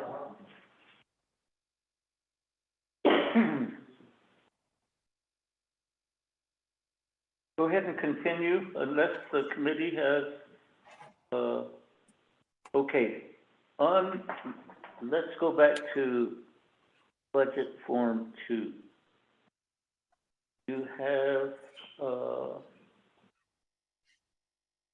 a goal statement, whole chapter veteran organization meeting. And then you have whole meetings at each chapter, each quarter. But in that aspect,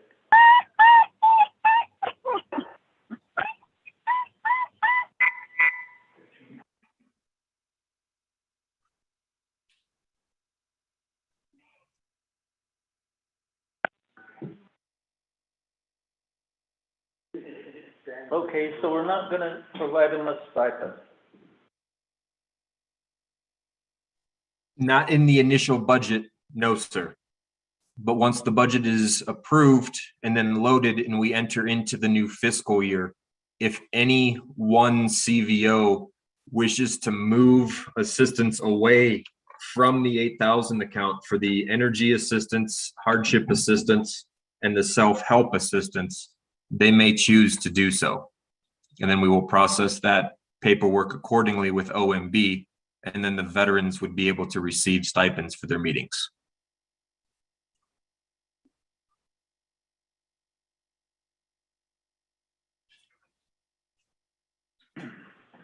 Okay.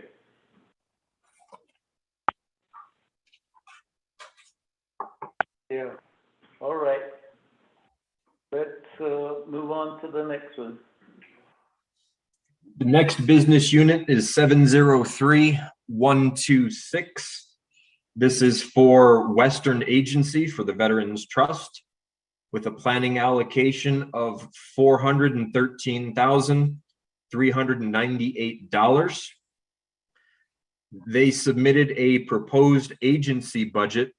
Western Agency has selected to remain with a single agency budget, with no CVO allocations within Western Agency.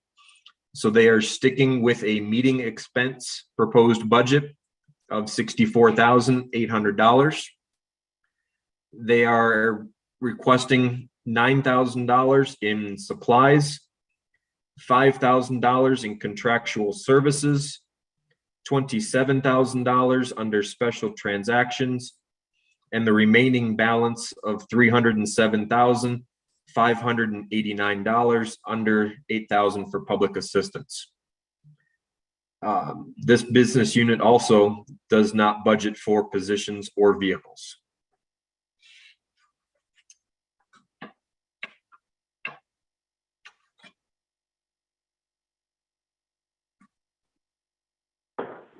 Committee members.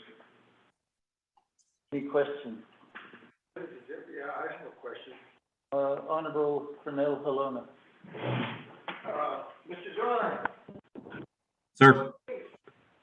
let's see, what is the drop on the public assistance? You dropped there $340,000.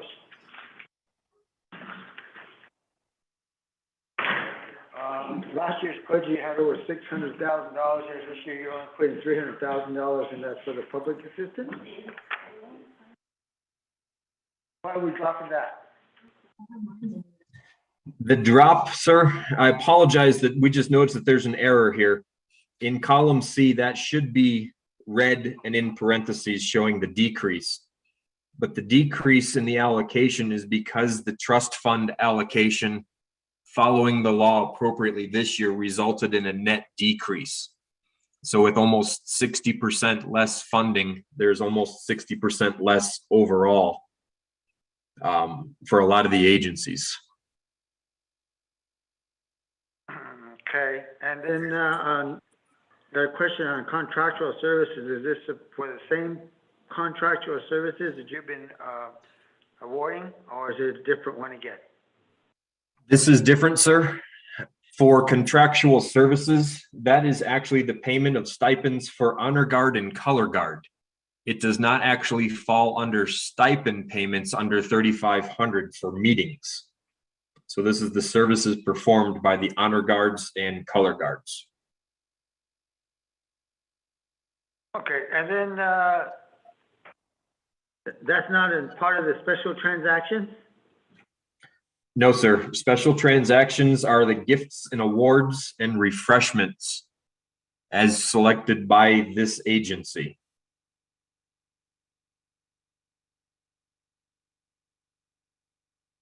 Okay, and then on your bottom, your total there, is that $295,084? Is that supposed to be read as well? Yes, sir. I just caught that also on my copy, and we're making that, and we'll submit a corrected copy.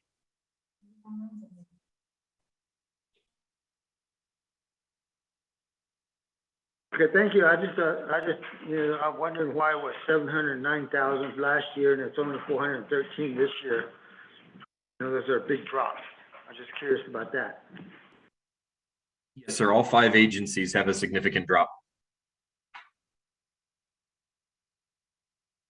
Okay, thank you. Yes, sir.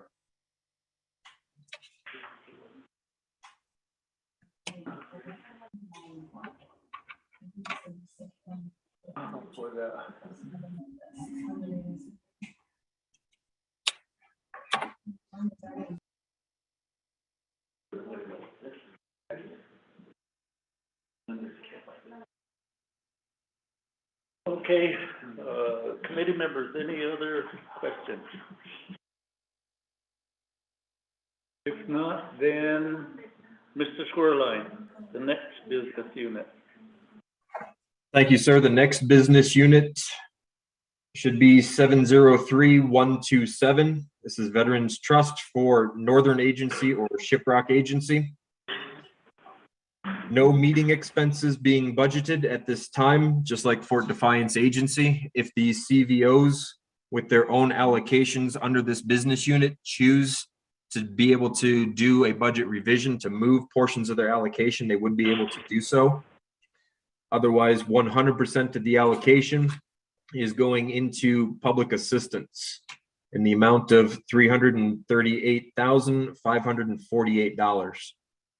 And also no positions and no vehicles budgeted with this account. That is a net decrease for Northern Agency in the amount of $564,290.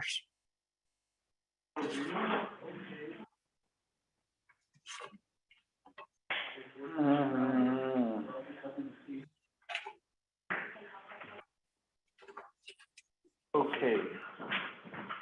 Committee members, have any questions?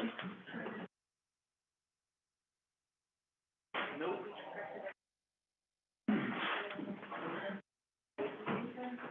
All right, go to the next business unit. The next business unit is 703128 for Eastern Agency. Their allocation, $445,672. They are not budgeting for stipends at this time. They are putting 100% of their allocation into public assistance in the amount of $445,672. That is a net decrease in $315,406. There are no positions or vehicles budgeted with this account.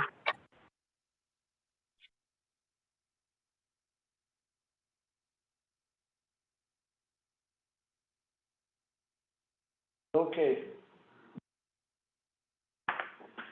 And Mr. Swerline, as I recall, you already have the agency veterans resolution basically choose these options, right? Yes, sir. The options that they were originally given were to stick with the single agency business unit, and all requests are drawn from that account with no CVO allocations under that business unit. The second option was to have the single business unit with individual CVO allocations underneath. Or the third option, which we have now found out is not permissible under the law, was to have, I'm sorry, premature here. The third option was the single business unit, tripping on my tongue here. The third option was individual CVO business units. So none of the agencies voted to have CVO business units. They all voted to have the single agency business unit. And Western Agency is the only one that voted not to have CVO allocations. Originally, Eastern Agency voted to have the one business unit with CVO allocations, but to have those allocations calculated using the 50-50 formula. And that's what we have found out that the law does not permit any longer. So the CVO allocations for Eastern Agency have all been calculated based on their veteran population.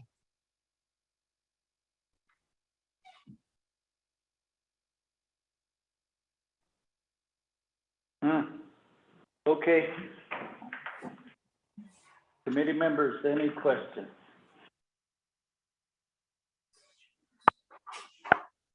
So, Pernell Halona, you got a question? Yeah, I just,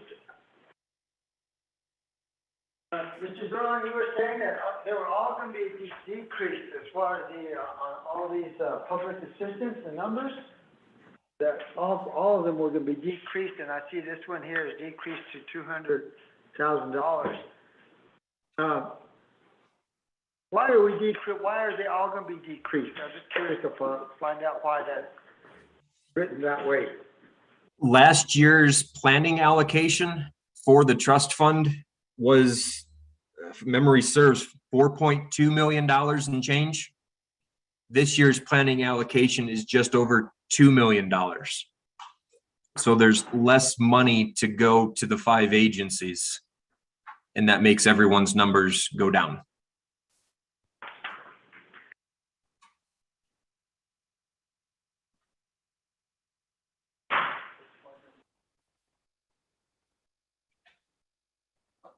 Is that why we're getting a marching from the veterans?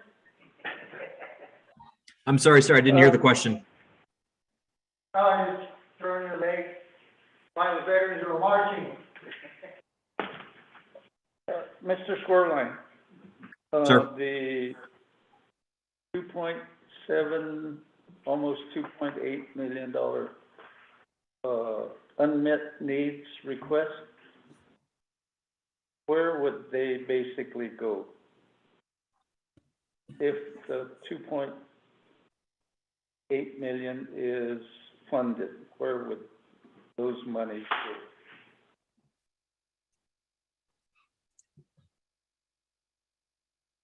It's a tricky answer to give, sir. It depends on how the money is appropriated. If the money is appropriated specifically to become trust fund dollars, the monies would go into these 4 business units that we've talked about so far, and the 5th one that we're about to talk about. Similar to the way the money is now for most of these agencies, being 100% into 8,000, when that funding is appropriated and the budget forms are created, for simplicity, we would probably put all of the funding in 8,000 and then allow the CVOs or the agency to choose if and when they want to move money to different object codes. So for example, with Eastern Agency here, they should be getting an additional $607,962 to bring them back to where they would have been if we didn't find out that the law was misinterpreted. So their total allocation would have been just over $1 million, almost $1 million, about $550,000, $1,050,000.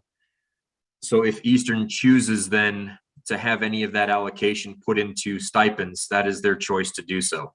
If they want all of that funding to remain in public assistance, that is also their choice to do so. Does that answer your question, sir? Somewhat. Could you re-ask the question, sir, so I may be able to answer it entirely? Well, I guess if you're not going to present the unmet needs request through the committee, but you're going to submit the unmet needs request through the OPVP budget, and I guess that's the part we need to resolve, because all the other divisions will be sending their unmet needs requests. Where we have oversight, they'll be coming to the committee. So that's the part that I'm kind of like, okay. Yes, sir. I understand the question now. We were given guidance and we're following that guidance. There is uniqueness with how we're addressing this, what we're calling an unmet needs and a shortfall with regards to the Veterans Trust.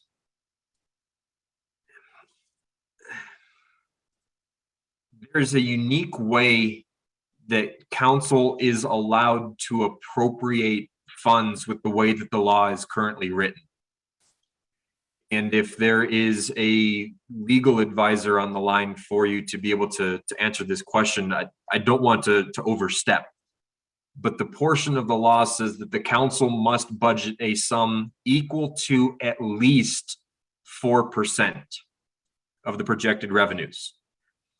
It doesn't say you may only budget a sum equal to 4%. So council would have the authority to directly make an additional appropriation for a very specific purpose, and that purpose being to bolster the program funding levels. And then it would require a statement in that line for that dollar amount, that $2.8 million, that council hereby waives the various sections under Title 12, Subchapter 8, 1171 through 1178. Those sections of the code that would normally direct that appropriation either to the principal or through other calculations. So those provisions would have to be waived for council to appropriate an additional sum directly for a purpose. But now again, that's my opinion, and I stand by to be corrected by Ms. Barbroff or any of her staff or even from DOJ. But that's how the conversations we've been having have been going. So there is a means, and it may be able to be done without an unmet needs request. Yes, as it is a miscalculation of the trust funds. So that's the reason, the basis for my question. Why are we, why would we go the route of unmet needs when it's definitely a corrective action? The definitive corrective action, sir, is an amendment to the code, and that is going to be very intensive. And that's still in the process. Yeah. Okay, we'll definitely look at have legislative or council staff guidance on the proper language.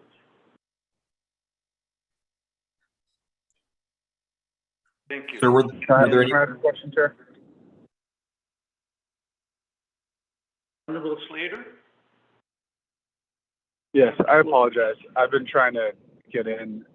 There's the Sacred Peaks government to government meeting on the Dokosli Oh man, proposed expansion of the Snow Bowl, and I don't think any other Navajo leadership is attending except for someone from the Historic Preservation Department.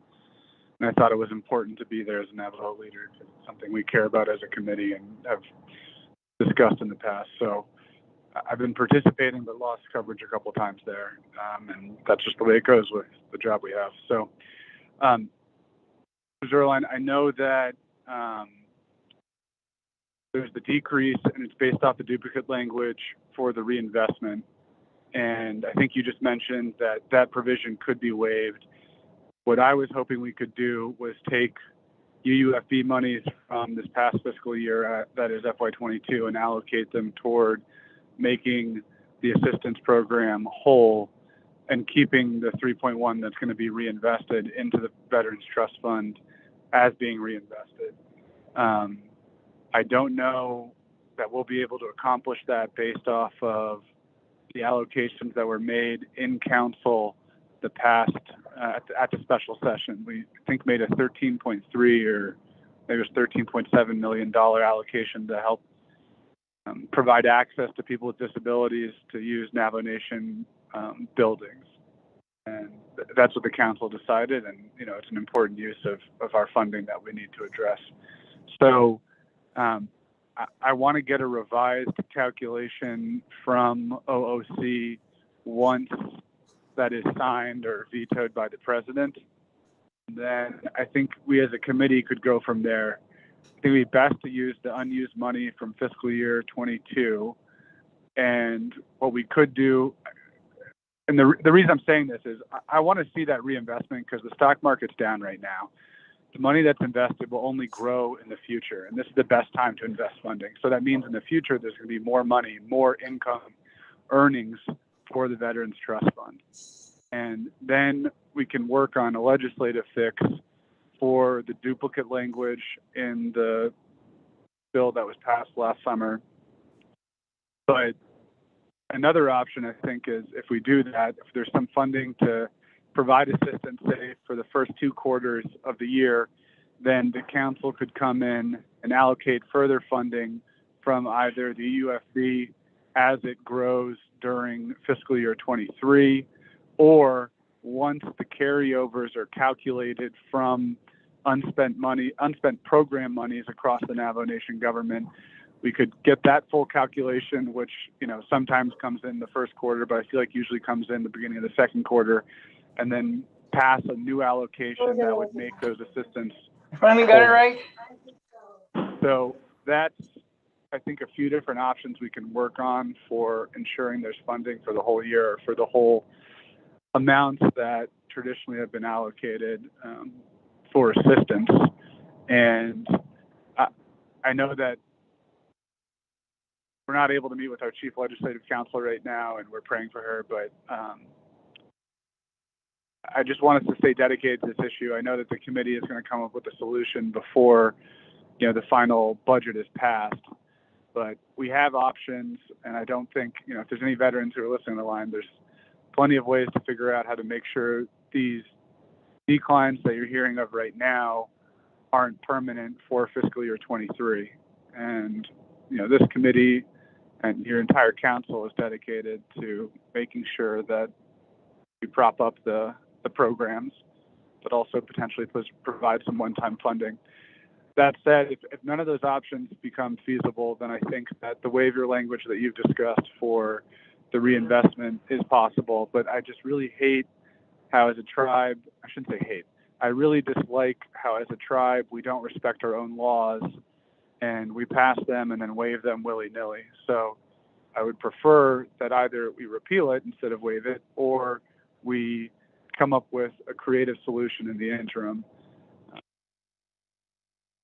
Repealing, I think, will have an adverse impact to the extra funding that's going into the housing program, which is much needed. You know, that objective is being achieved, but the duplicate reinvestment language is what's costing the program funding. So, Chair, I think, you know, we can all get together with Legislative Council. We've been presented with this, and this is really to hear from all the programs. And then we're going to work behind the scenes to develop our legislative concerns and conditions.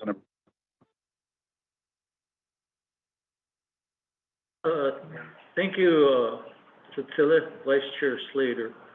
Yes. Good for a new and updated veterans count. And that's something that I really want to ask the program for, that's inclusive of off-reservation and on-reservation veterans. And I think that it needs to be coordinated with the Office of Vital Records and Statistics, so that they can hopefully build up this electronic database within the Division of Human Resources that can help be the back end for a lot of our assistance programs, whether it's veterans or whether it's connecting people who may be veterans to the Division of Social Services programs. As a committee, we've been asking about this for years, and we're getting towards that digitization of our Navajo Nation system. And with the cybersecurity improvements that will take place under the new ARPA bill that was passed, I think we're going to have the system to accomplish that. So we need to be forward thinking on that and start planning for it. Thank you, Chair. Thank you, Vice Chair Slater. Phyllis, thank you for putting our Thoughts into words. Yes, we have to give guidance.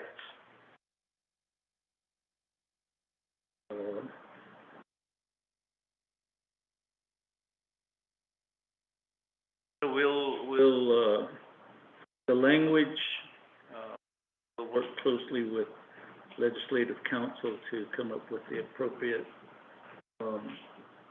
legislative fix, as well as work with the Office of the Controller. See how, again, you know, Mr. Schwerlein, the fact that you said that the housing program would that budget would be untouched while the ARPA funds are being used.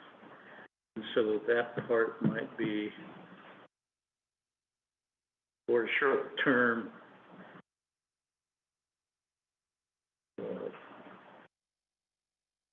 Leave that in place, but the ones that go to the agency veterans, the 2.7, that's the one that I think we really need to address. And like I said, it's not a budget shortfall.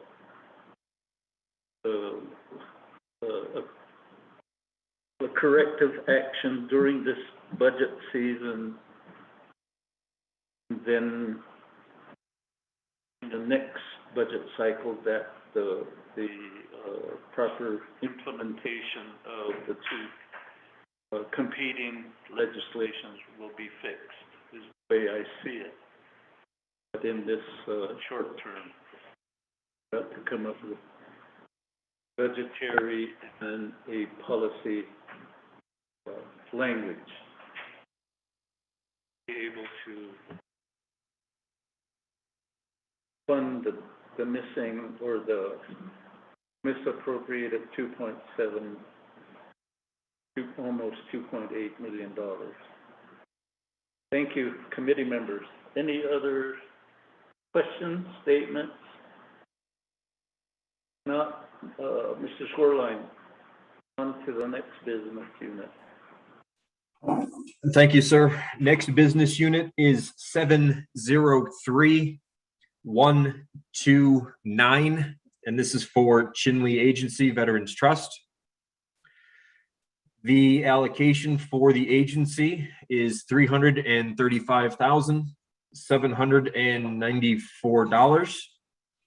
The agency has chosen to budget a sum of $57,600 for meeting expenses, $325 for supplies, $1,500 for special transactions, and the remaining balance of $276,369 into public assistance. And once again, this business unit does not budget for positions or vehicles.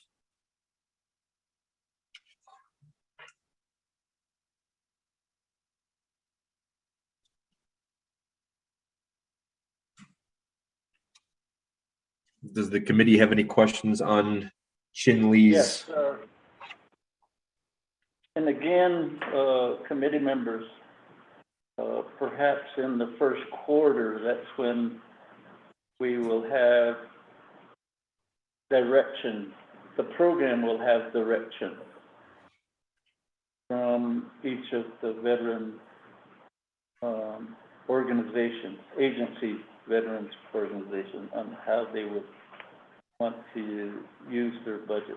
But this is a recommendation that's being presented by the director of the Veterans Program.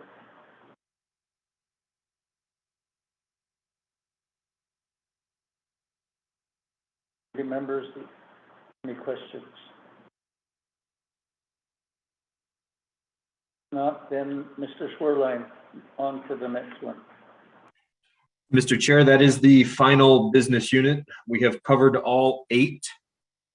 So I will conclude by reminding the committee that the 2020 budget, the Veterans Administration had 6 different general fund business units that have now been consolidated into one. There were 110 different trust fund business units that have been consolidated down to 5. And there were 5 different housing program business units that have been consolidated down to 1. So from a program accounting standpoint, over the last 3 years, the program has been able to streamline the number of business units without adversely being able to provide services to our veterans. With the consolidation of the trust fund accounts from 110 to 5, there are growing pains, and those growing pains will be eased by revisions of the current policies. So the advisory council is working on revisions for those policies that we hope to be able to implement in fiscal year 23. So keeping that in mind, the veteran population has made their wishes known to the program on how they wish their budgets to be presented. And the presentation before you today is a reflection of that. And we thank you for your time and consideration. And if there's any more questions, I will stand by on the line. Thank you, Chair. Thank you, Mr. Swirling. And again, we will consult with our legislative council regarding how to handle the $2.8 million, approximate $2.8 million shortfall that exists. And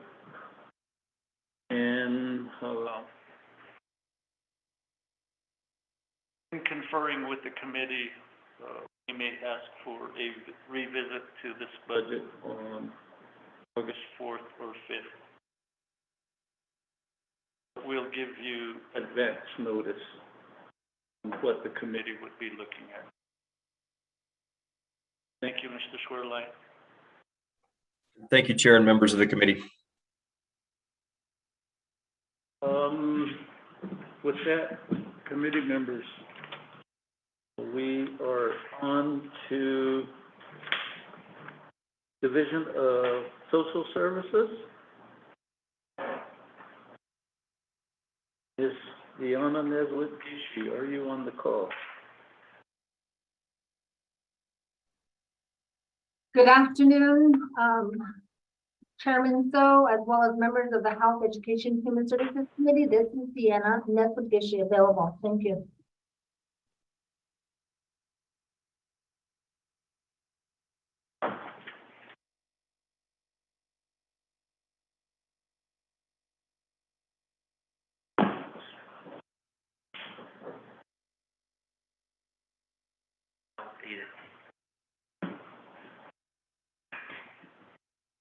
Okay, thank you. Let's go immediately to OMB. You're up.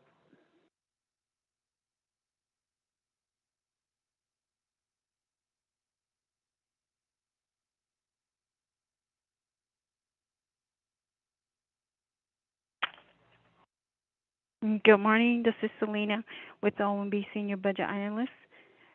Good morning, Health, Education, and Human Resource Committee. I will be reading the Navajo Nation OMB report for Division of Social Service. Mr. Chair, this is Angelita Benelli.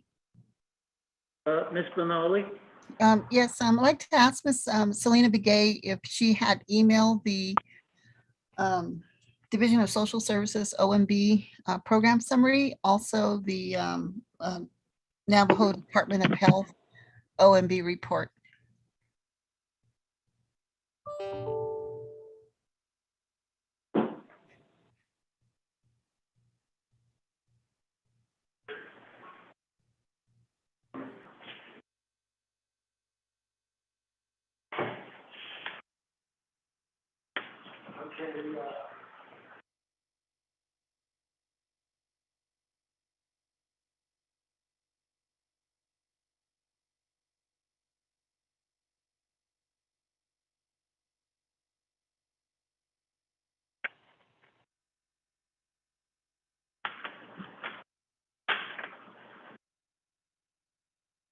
Oh, okay, we have a question by Ms.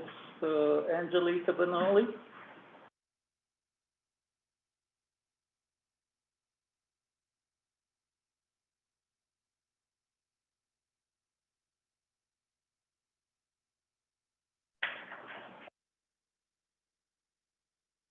Okay, in our Mr. Chair?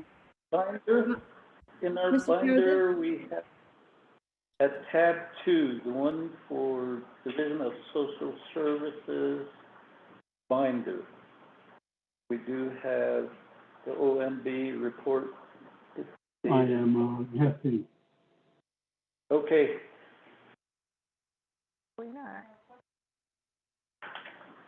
pwede yan, Miss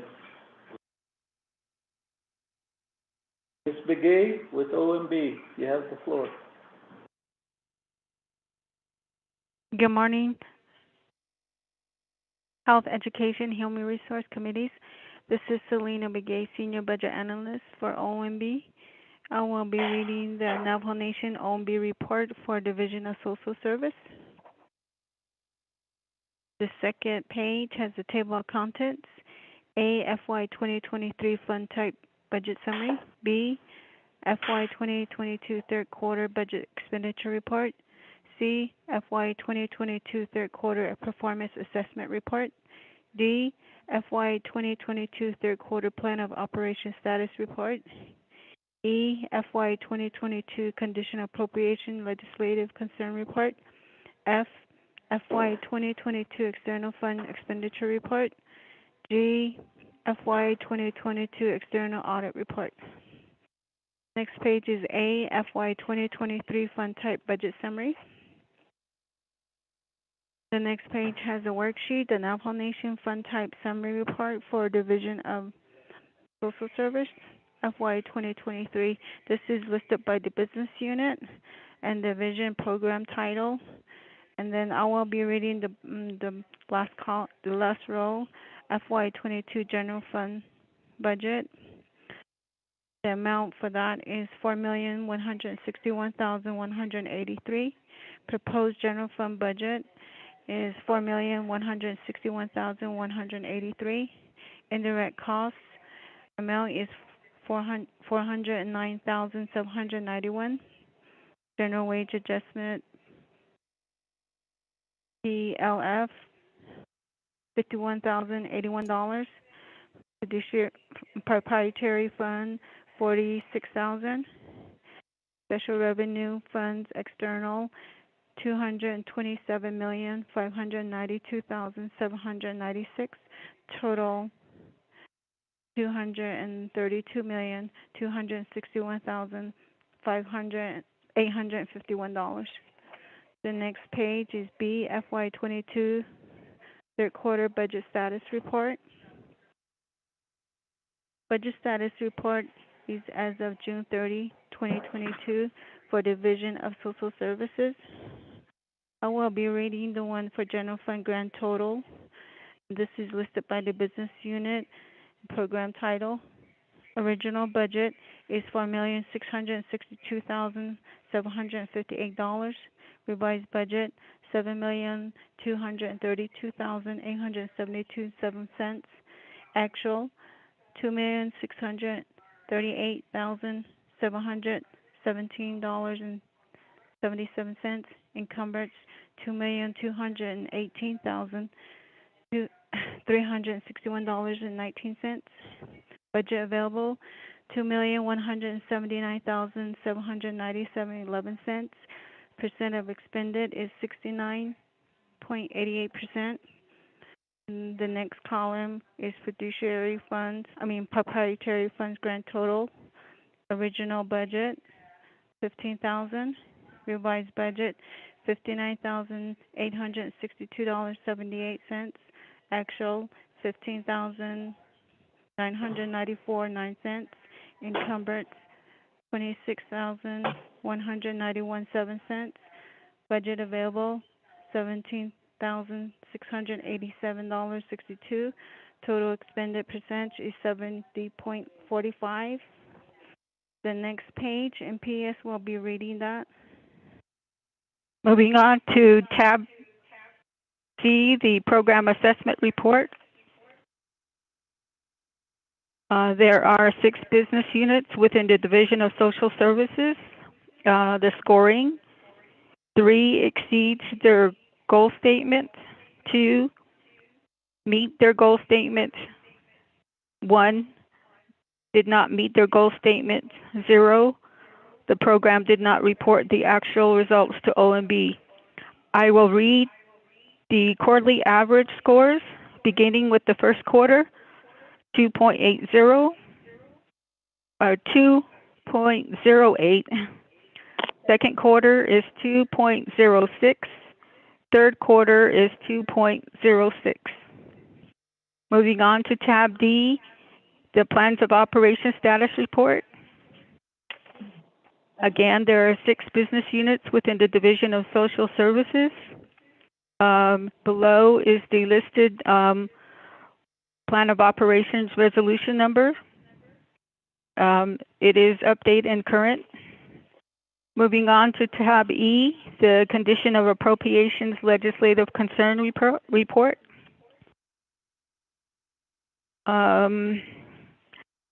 Currently, there are 4 legislative concerns.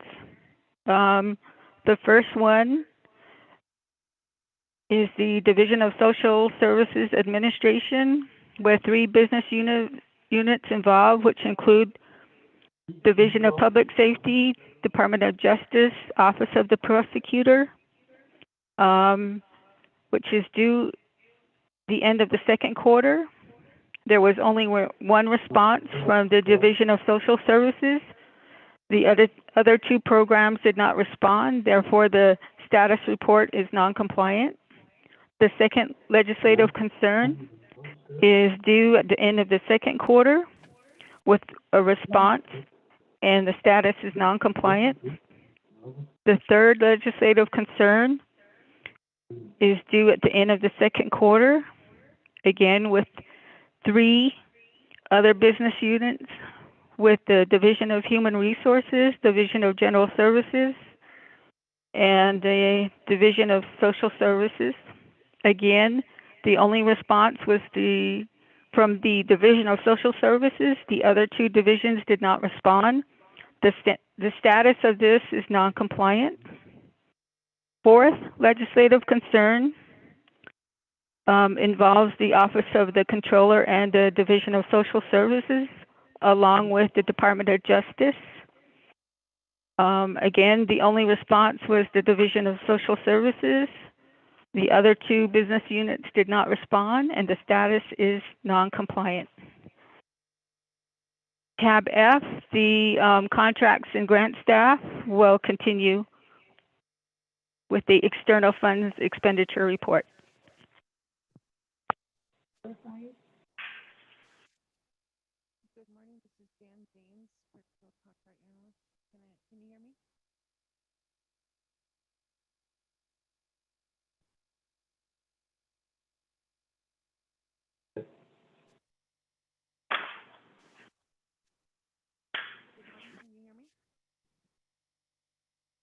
Meeting members, do you have any questions? I'm still.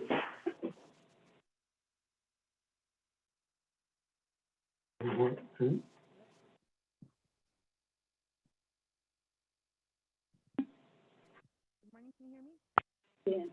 Okay. No, I said. Honorable Colonna. Will continue with their report. Excuse me? Hello? I had a question on the non-compliance. Ms. Begay, Ms. Selena Begay, do you have? Go ahead, Honorable Colonna, pose your question.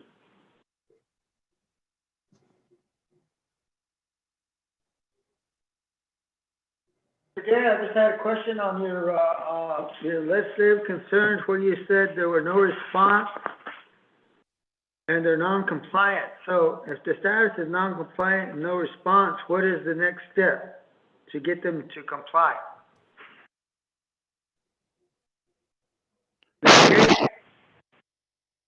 Chair, this is Selena Begay. OMB was not done with reading the report.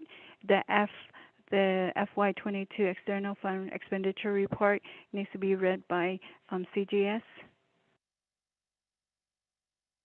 Okay, yeah, you went silent on us, and we thought, yes, we thought you were done. Continue, Mr. Gay.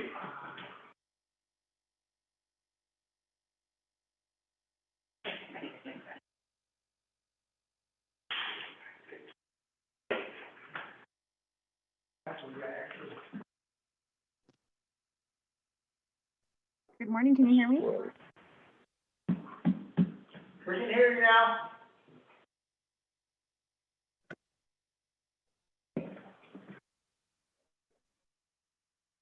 Good morning, can you hear me? This is Jan James.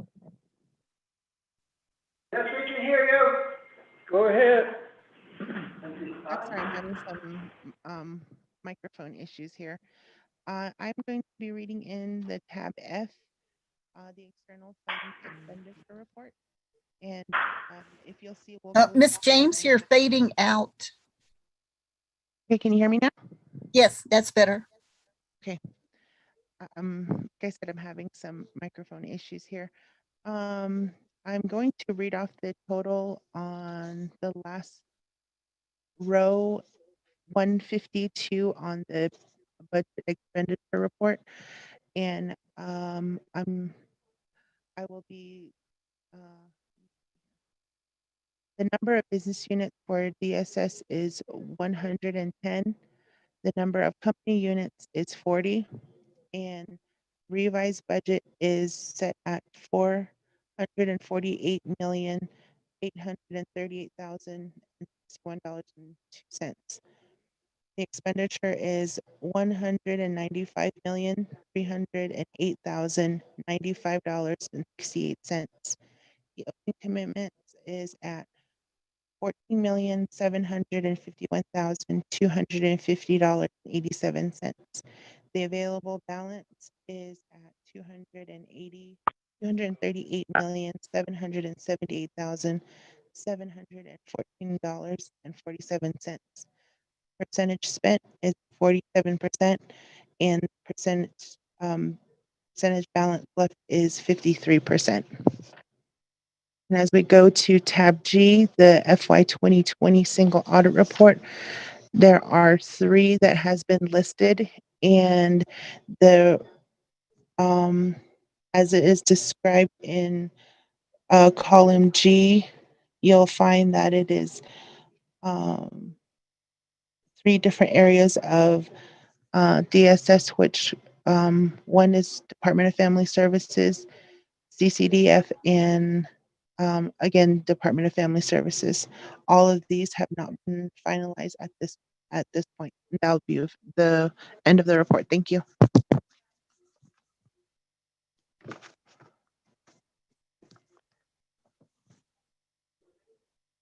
Okay.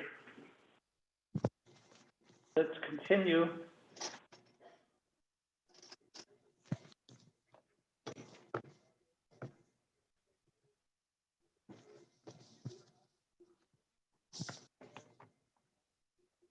B, let's go continue.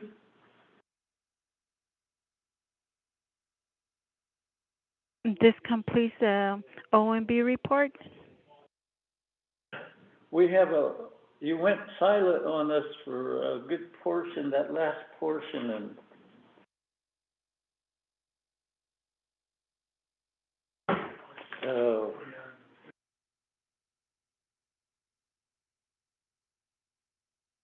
the external funds, the summary.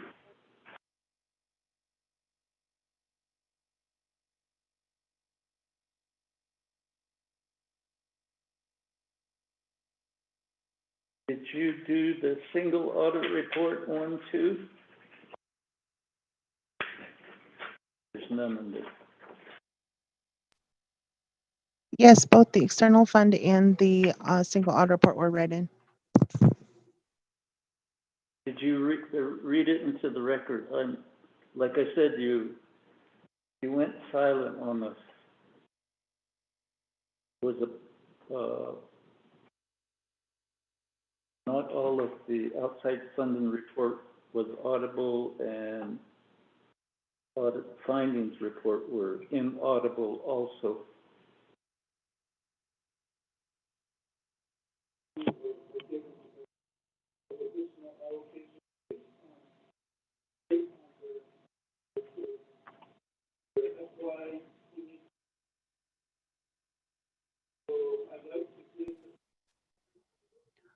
Would you like it repeated?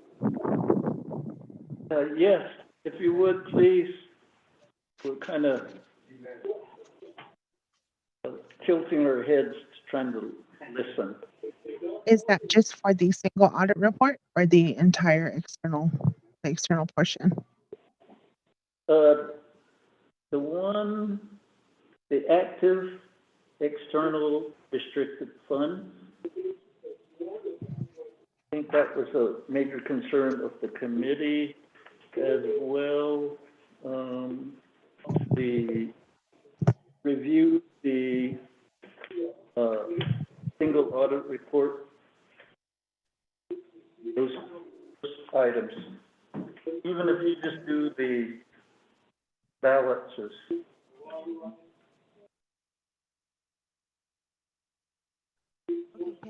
You would.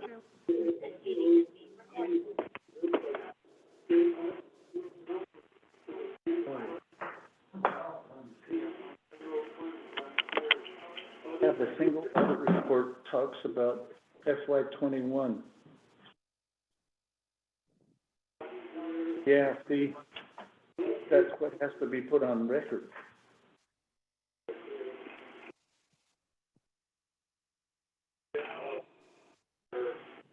Is it going to impact future?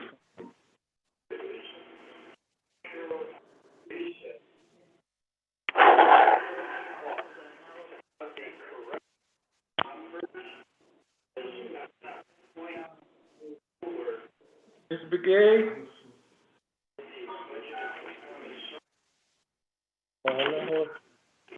Okay, DGS was reading the F and G. Do you want her to read that again? Like I said, we didn't hear it earlier. Okay, that will be Miss Jen James. Yeah.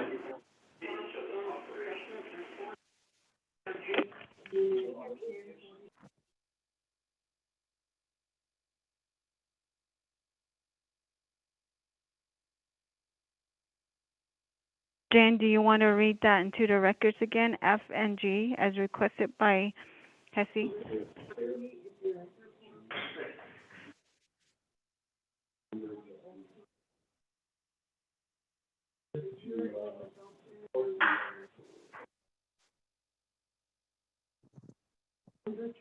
Hello, can you hear me?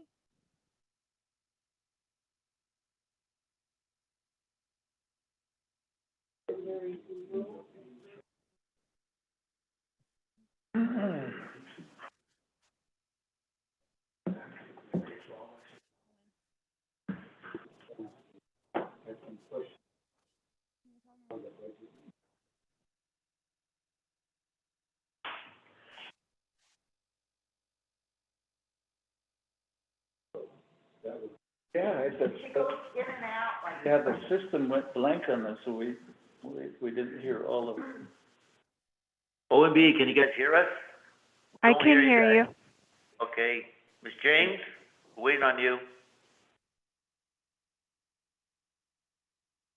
Miss James is calling in.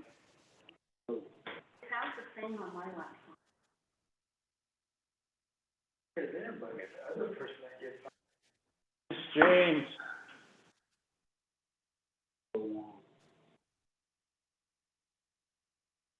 Ms. James? Yes, can you hear me now? We can hear you now. Selena's line is a lot clearer and consistent. I don't know if you're nearby her line to use it for your audio report. But can you hear me clearly now? Right now we can, but you fade out and then the line. I just called in on the phone line. I'm no longer on the Zoom. Okay, got you. Thank you. Okay, thank you. I'm sorry about that. Okay, I'm gonna go directly to the page 505 of the budget expenditure report. And I'm gonna read row 152 for DSS. The number of business units is at 110, and the number of company units is 40. And the revised budget is at $448,838,061.02. The expenditure is at $192,308,095.68. The open commitments is at $14,751,250.87. The available balance is at $238,778,714.47. The percentage spent is 47%, and the percentage of balance remaining is 53%. Was that did that come in clear now? Yes, you did. Honorable Wanika, I have a question. Yeah, thank you, Chair. On that expenditure under K, you said 192 million. Here it says 195. Oh, I'm sorry, $195,308,095.68. Okay, thank you. Okay. Okay, I'm going to move forward now. Is everybody caught up? Let me back up to row 47. Over in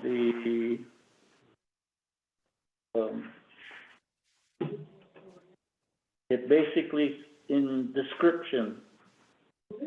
Okay. Contract year 22, and it gives those acronyms headquarters share. Mm-hmm. And there's a balance of 289,000. What basically is that with the central administration? Okay, what row were you at? At 47, did you say? 147. Okay. That is the Navajo Treatment Center for Children and Their Families. The headquarters share. This is an IHS contract. Okay. And that's basically a 3-year contract. Am I correct? 4-year. 4 years.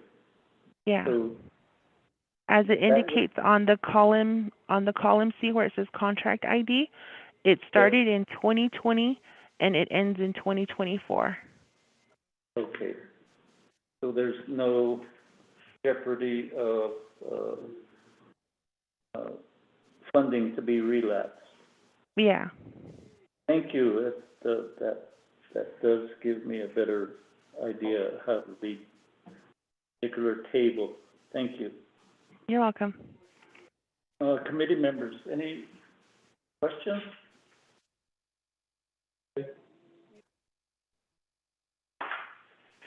Honorable Halona, and committee members and folks on the staff, we just got a text from Honorable Arlene Sue asking to be excused. She's in a high-level meeting with Governor of Utah. Go ahead, Honorable Alona. Okay, thank you. And the question I had was going back on the legislative concerns. You have unknown and no response, and then also there's non-compliant. So what's the table? How do we get them into compliant to give us some results in the status there? What are you guys doing to make them into compliant? That's my question.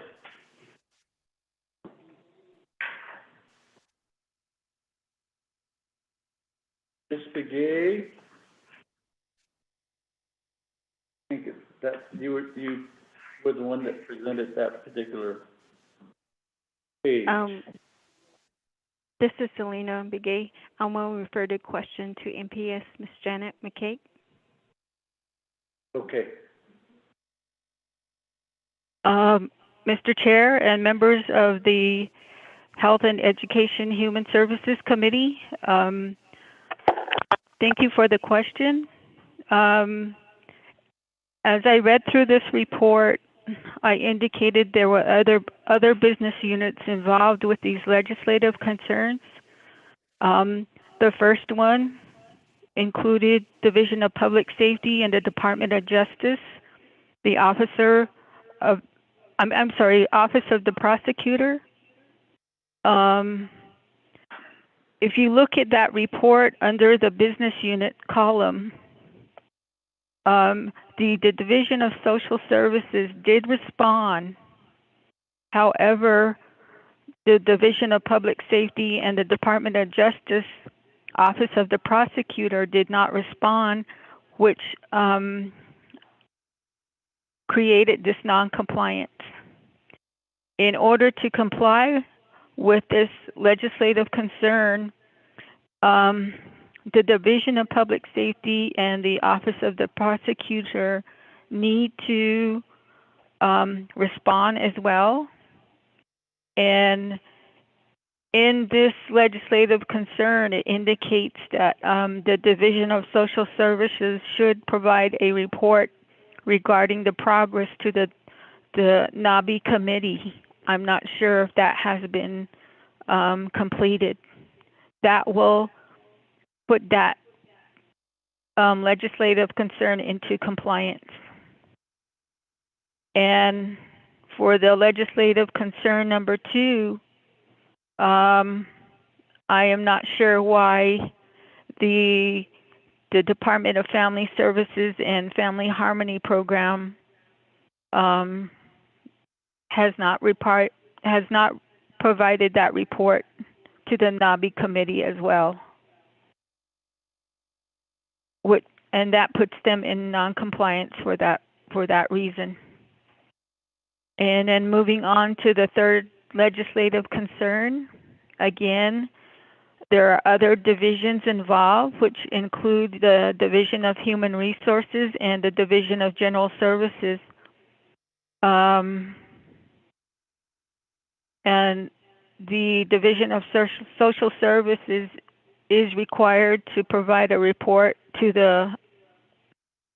progress report to the NABI committee as well, and I'm not sure if that has been completed, and that puts the legislative concern into non-compliance for those reasons. For the fourth legislative concern, it indicates that the Division of Social Services should work with the Office of the Controller and the Department of Justice in preparing a fund management plan for the Social Security Act Title 5-E, federal funding for the foster care, adoption, assistance, and relative guardianship payments. And that was Title 4. Oh yes, I'm sorry, Title 4E. Yes. Again, it's showing that the only response was from the Division of Social Services, and the Office of the Controller and the Department of Justice did not respond. Therefore, Office of the Controller and the puts this legislative concern into non-compliance. And that is my response to your question. Thank you. Thank you. A very good response. Thank you. I guess in certain ways, I guess the Division of Social Services had to be in the driver's seat on each of these legislative concerns. And I guess to help the Division of Social Services, was there any correspondence to the other departments and programs and agencies to address these legislative concerns that were the result of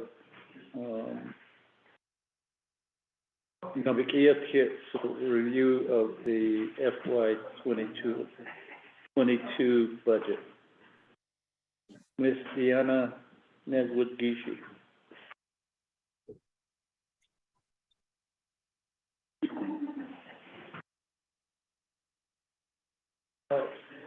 Do you want to take a? Thank you, Chairman So and members of the Health, Education, and Human Services Committee. I would be covering those responses in my PowerPoint, but I can provide that response now.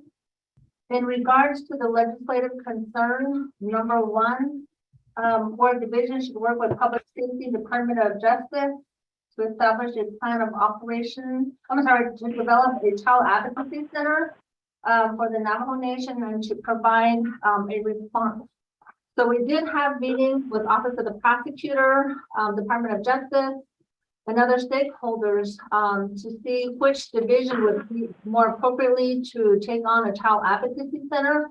The Division of Social Services, we did have that task back in 1989, where we were going to establish a child advocacy center on the Navajo Nation within 5 agency offices. And we did create new positions such as forensic interviewers to take on that role. And so throughout that process, it just would not move forward in that area. So what we end up doing was having to meet on how we're going to have this established. So there's different legislations to where the Navajo Child Sexual Abuse Program at that time began to refocus, and we do have the legislation that were outlined in that area. And so it became more of a treatment component. In regards to this legislative concern one, there was a NABI legislation, NABIAP-07-21. It is an action relating to the Health, Education, Human Services and the NABI committee recognizing Utah Navajo Health System Incorporated as a Navajo Nation authorized designee for the purpose of applying for the Office for Victims of Crime fiscal year 2021 Tribal Victim Services Set Aside Formula Program and the 2021 NCAI Fund Victim Services Microgrant Program. So under this legislation that was passed by NABI, it did provide grant funds to enhance services for victims of crime in tribal communities are offered by the Office of Victims of Crime through FY 2021. And so on there was certain outlines in this legislation. There was D number 5 on the legislation says the need to develop a child advocacy center which embraces a child-focused multidisciplinary approach to investigation, prosecution, and treatment of child sexual abuses, advocacy, transportation for victims, hospital, accompaniment, support groups, children's programs, and community outreach and education. Also, the 2021 NCAI Fund Victim Services Microgrant Program funds can be used for and has examples of victim services include Victim Advocate or Victim Assistance Program, DV Shelter, Rape Crisis Center, and Child Advocacy Center. So once this legislation was passed, we didn't move forward as there was legislation passed to where Utah Navajo Health System would be taking the lead for Navajo Nation. Thank you. In regards to legislation concern number 2, in regards to Department of Family Services and Family Harmony to provide support to families of missing persons, DSS should provide a report. And so our response is that Division of Social Services is participating in the Navajo Tribal Community Response Plan, TCRP, which is facilitated by the Navajo Nation First Lady, Papilia Nez. The group is established for, we have 4 subcommittees. One of them is community outreach. The second is victim services. The third is law enforcement, and the fourth is media. The Division of Social Service has been assigned to lead the Victim Services Committee. Division of Social Services is collaborating within Navajo Nation divisions and external stakeholders to map out a focus with resources and guidance for individuals affected by the missing or murdered family members. A report be provided to the NAVI by the end of August 2022. The third legislative concern, Mr. Chair and committee members, the Division of Social Services should work with Division of Human Resources and Division of General Services to identify a suitable building that can be occupied and used for newly established DSS programs. And so our response is the Division of Social Services will schedule a meeting with Division of Human Resources and Division of General Services to determine options for building and office space. Due to the uniqueness and high volume of clientele that Division of Social Service serves, they'll be required to discuss space for waiting areas, parking lots, foot traffic, any rental or payments, and internet and phone connections. Other potential opportunities for office buildings, the Division of Social Services, we submitted $80 million for the fiscal recovery fund and proposed a one-stop office building to provide essential direct services in 6 locations. The locations identified were Chinle, Fort Defiance, Kayenta, Chuba City, and Crown Point and Shiprock. The unified operation at the locations will provide consistent and efficient direct services. The Division of Social Services will need to coordinate with residents and chapters to identify land, begin the right-of-way and environmental services. Once funding secured and made available, a report will be made to the NAVI committee. And so with this last portion, with the legislation that was just passed in regards to the ARPA funds, the Division of Social Services is getting $0. So none of our proposals had moved forward for consideration. The fourth legislative concern, number 4, Division of Social Services should work with the Office of the Controller and Department of Justice preparing a fund management plan for the Title 4E program. And so our response as of June 14, the Division of Social Services had a virtual meeting with Office of the President, Office of the Controller, Department of Justice, and OMB. We discussed the Division of Social Services draft fund management. And for the Title 4E, our next steps, we are working on a fund management plan for being reviewed by Department of Justice. And that we did our first drawdown for fiscal year 2017. That concludes my response. Chairman So and members of the Health, Education, Human Services Committee.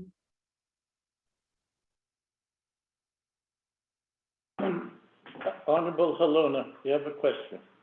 Thank you. Good afternoon, Ms. Gishi. Diana, this is Bernal. Just had a question on your 4E. You said 4E, part of that was a return. How much was returned?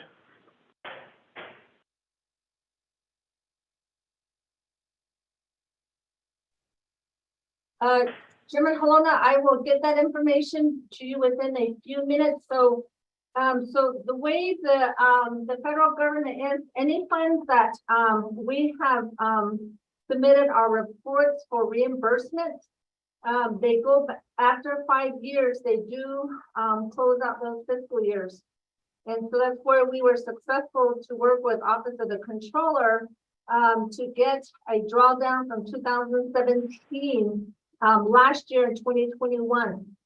So right now in the current year of fiscal year 2022, Office of the Controller, they are already working on the next fiscal year 2018, I believe, to get those drawdowns. So the funds are sitting in the payment management system. And so once OOC completes the review, which they have already started, then they'll do those drawdowns as well. And then what they'll do is continue to work forward with the next fiscal years. Thank you. Thank you, Deanna. Thank you, Deanna. And then so the last drawdown that you did receive, how much was that?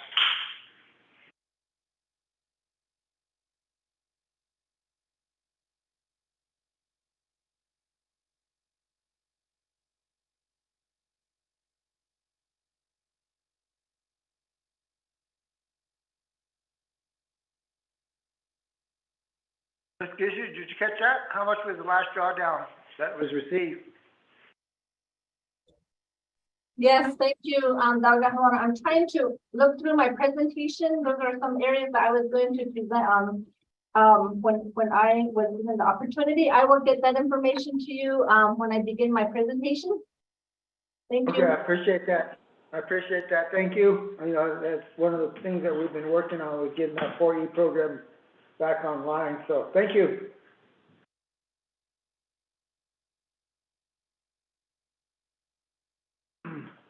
Okay, back to Ms. Selena Begay. Does that conclude the OMB report?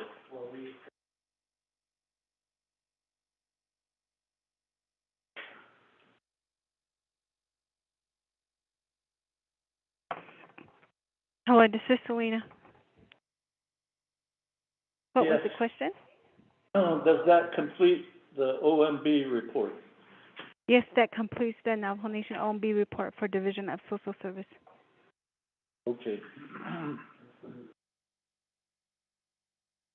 Thank you.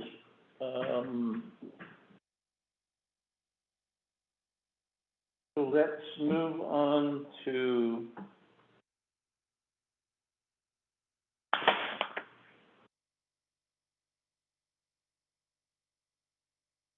Ms. Deanna Neswit-Gishi, the budget overview, the statement, and the presentation. Thank you, Ms. Selena Begay. We appreciate your help. And what you presented was very understandable, and from there we shows we still need to do follow-up on unfinished business. Thank you. Ms. Neswit-Gishi, budget presentation. Thank you, Chairman. So, members of the House Education and Human Services Committee. So, Division of Social Services, we did submit our budget presentation for your review.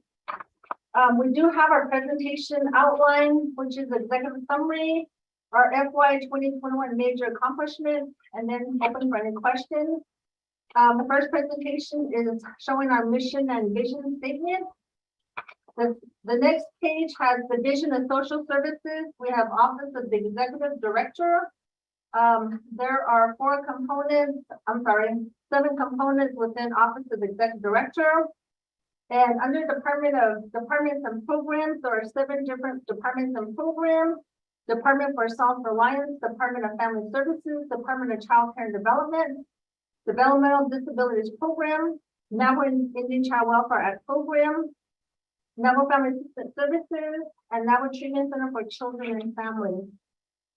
On the next slide area, we have our FY 2023 budget priorities are aligned with the Nez Weiser administration, and shown that the Naha plan in the areas of family, behavioral and mental health, housing, economic development, tourism, budget and finance, education and cultural language preservation, governmental affairs and policy, public safety, infrastructure, and agriculture and land issues. So we did indicate Division of Social Services. We have administered the Navajo School Fooding Program at 100% of general funds, and those were all direct assistance. There was no personnel in the school folding budget. The Department of Family Services, the Dene Elder Protection Program, and the Navajo Family Assistance Services was able to be administered by using external fund resource to cost share some of their funds and positions. For fiscal year 2023, Division of Social Services allocation is $4,623,055 general fund and $46,000 for priority funds to continue the advocacy of family strengthening system and to build and maintain services. The next slide, the Division of Social Services has our strategic plan from 2021 to 2023.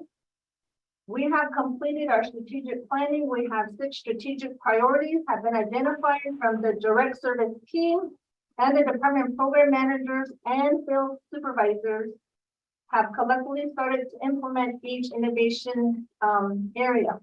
The first is recruitment and onboarding, strengthening the partnership with the Division of Human Resources and the Navajo Department of Personnel Management.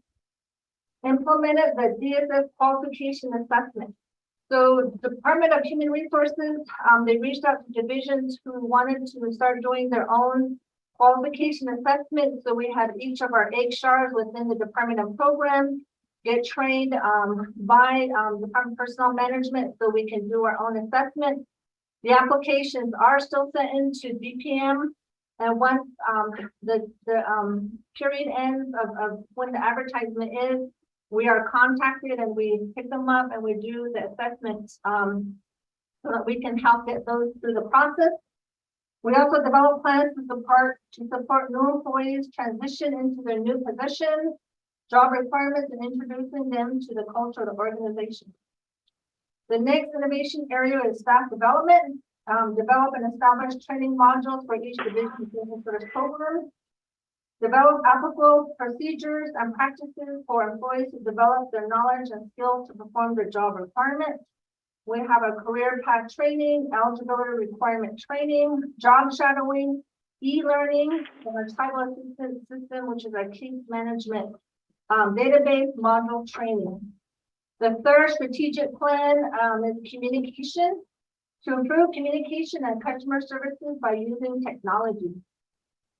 Develop strategies to provide clarity and conciseness on Division of Social Services, Operation and Services.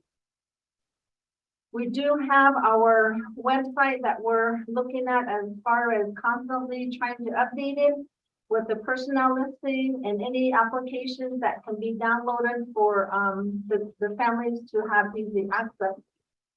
We're also establishing a one voice so that we're all on the same page. Also, the Division of Social Services brand to show empathy to the employees as well as the families that we serve. The fourth strategic plan innovation team is technology, to have a fast and efficient interconnected network for timely delivery of services. And we're doing that right now in some of our financial services, such as our Department for Self-Reliance TANF. They're not having to do the process of RDP for payment. They upload into a database and it goes to Office of the Controller. They do funds availability and they print thousands of checks at one time and they're mailed out. We're also doing that with some of our other funding, such as the Low Income Home Energy Assistance Program, so that we can make those payments. And new this fiscal year is using that for our Navajo School clothing. So we can upload our payments on a data port and then have the checks go over or go the information sent to OEC, and then the checks are all printed the same day and then mailed out. Also, our next technology areas provide up-to-date information technology to employees and clientele. Hardware, software training we have implemented so every single employee has new laptops or computers. And so I believe in one of our prior committee meetings, there was questions about that. As the new offices have fiber lines installed in their office, and the new equipment are rolled out to them as well in regards to training too. We also installed our case management database, which is our tribal assistance system, which entire division will be using, with the exception of the Developmental Disabilities Program and the Arizona Long-Term Care Services, because they're on a state system. We'll also support communication internally and externally. The fifth strategic plan innovation team is the continuous quality improvement. We're to build our strength by utilizing database results to involve everyone to improve services. Customer satisfaction evaluation. Collect and analyze customer clientele service data for decision-making mechanisms. Collect and analyze employee performance data to improve program services. In this area, we are looking at alternative work schedules, such as 410, and we actually have a survey out to see the employees that chose to do the 410. What is the input? We do have that to end the first week in September. And so we're giving them the option, how do they like the 410 schedule? All the offices are open Monday through Friday. So some of the days off might be Mondays or Fridays for some of the staff. So we've received positive feedback from the staff. Some are choosing or requesting to go past this in September. So we will revisit that as well. Lastly is implement changes and follow up for improvement. The sixth and final innovation team from our strategic plan is to have a trauma-informed organization or workforce. System change that supports self-care for staff and customer services. Established, and we did have training on that already from an outside consultant, and it was all web-based. So every single employee, the 440 plus employees, were able to get training on how to look at their mental health and to reach out during this pandemic for their mental health as well. Establish an internal program to support the emotional mental well-being for employees. I'm sorry, I spoke of that a little bit earlier. Establish support for employees to receive effective screening and proper intervention to address trauma-related experiences as a result of working with highly sensitive social service cases. And so this is an area that we hear a lot of trauma within Division of Social Services. How can we work with employees so that they're able to have their own well-being as well? The author is reduce anxiety related to work and family situations. The next slide is the Division of Social Services overall expenditures by category as of June 30, 2022. For fiscal year 2022, Division of Social Services total funding is $508,286,599 for all programs and departments. This includes prior year's tribal general funds, the TANF block grant, IHS, and VIA funding, which are all open until fully expended. So there's no reversion. The one example is TANF. The block grant in prior years does not get reverted. It's until fully expended, as well as our 638 funding. So right now, Division of Social Services, 1% of our funding is through general funds, donation and state funding. 20% of our funding is from VIA, and 76% of our funding is from federal funds. Division of Social Services, we did have carryover funds in the amount of $2,325,836. And when the fiscal year 2022 budget was being finalized, there was an amendment from Delegate Slater requesting that any funds that were left from Division of Social Services, from Office of the Executive Director, Department of Family Services, for the school clothing, that those funds be as a carryover balance, and that 50% of those carryover funds would go to the domestic violence shelters, 50% on the Navajo Nation, 50% off. So right now, with the reservation shelters, there are 4 shelters. The total amount was 1.1 million. And then off reservation shelters, there are 6 of them for 1.1 million. So those were additional funds that the DV shelters had received. They also received the regular family violence grant, and they also received the family violence ARPA funds as well. So they have sufficient funding in that area. The next slide is a condition of appropriation. And so this one is where we learned from last year that with the priority funds, there was no fund management plan, even though the Department of Child Care and Development had been open, I don't know, 17 or 18 years. So that was an area that we had to submit a fund management plan. And so right now, as of the early part of June, we did request Delegate Halona to submit 3 expenditure of revenues And it's currently at the, it's assigned to Office of Legislative Council Attorney for review. And so we're hoping that this moves forward so that after the 5-day comment period, then we will move forward with this area. We're hoping by the 4th quarter. So this legislative, condition of appropriation should be met. We did cover the legislative concerns 1, 2, 3, and 4 on the next 2 slides. We'll skip over that. Major accomplishments, as mentioned earlier, we did have our Title 4E first drawdown. And so in response to Delegate Halona's question, so we did, for fiscal year 2016, we did have a drawdown of $1,408,379.16. And so right now with the Office of the Controller, with their review, we're hoping to recoup a reimbursement $2,839,974. So hopefully we're successful in retrieving that whole amount. And Delegate Halona's question as well, for fiscal year 2015, the drawdown was $818,840. So that was what was drawn down from fiscal 2000. Yeah.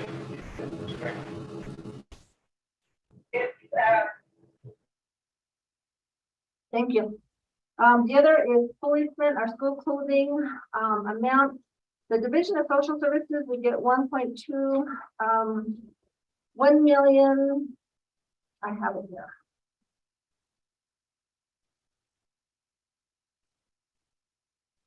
$1,295,663. We have expended all of those funds. And so we will be doing a request for unmet needs in this area. So with the school clothing, we have received 8,476 applications, which is for 15,224 children. And this application period was the last week in August, and we ended it on December 17, 2021. I'm certain we did not serve many other families as well. And so we switched from purchasing clothes to giving every child on or off Navajo who was school age from 3 to 18, $250 to purchase school clothing or school supplies in the amount of $250. Income was not a consideration. It was just that the child had to turn in school verification. So right now we have pending 3,492 applications for 5,258 children that we have not served. And so this is where we're also working with Department of Public Safety, EMS, with the donation fund. We are requesting for $2 million from the donation fund so that we can pay out these pending applications to children and schools starting. Some of them started of this week. And so this is where we have been successful with the school clothing program. We also drafted the fund management plan by Department of Child Care and Development. We also have the contract for DV shelters, which have been updated. And again, I always thank some of the HES committee members who make recommendations such as, can this be a 3-year contract as opposed to a yearly contract? So those are good recommendations that we receive and that we do implement. We also provided congressional testimony to the Allen Spotted Bear and White Water Commission on Native Children. There's a Navajo Regional specifically for Navajo Nation, and several of our colleagues, different departments and programs provided testimony in that area as well. We also had our first tribal assistance system training by the Office of the Executive Director. And so that's for our Navajo Family Assistance Services. So this is for looking at automation and making our payments. We also did recognition events for our employees that have retired. And then just all of the employees appreciation, and both of these were done virtually. And so that was, quite interesting to get over 400 individuals, onto one, virtual event. So that went well. We also had Division of Social Services, Virtual Social Work and Human Services Symposium. We will be planning to administer the Homeowners Assistance Fund. That'll be forthcoming. And then, we have attached each department and program accomplishments to the report. And the last slide, it concludes my presentation. Thank you, Chairman So, members of the Health, Education, and Human Services Committee.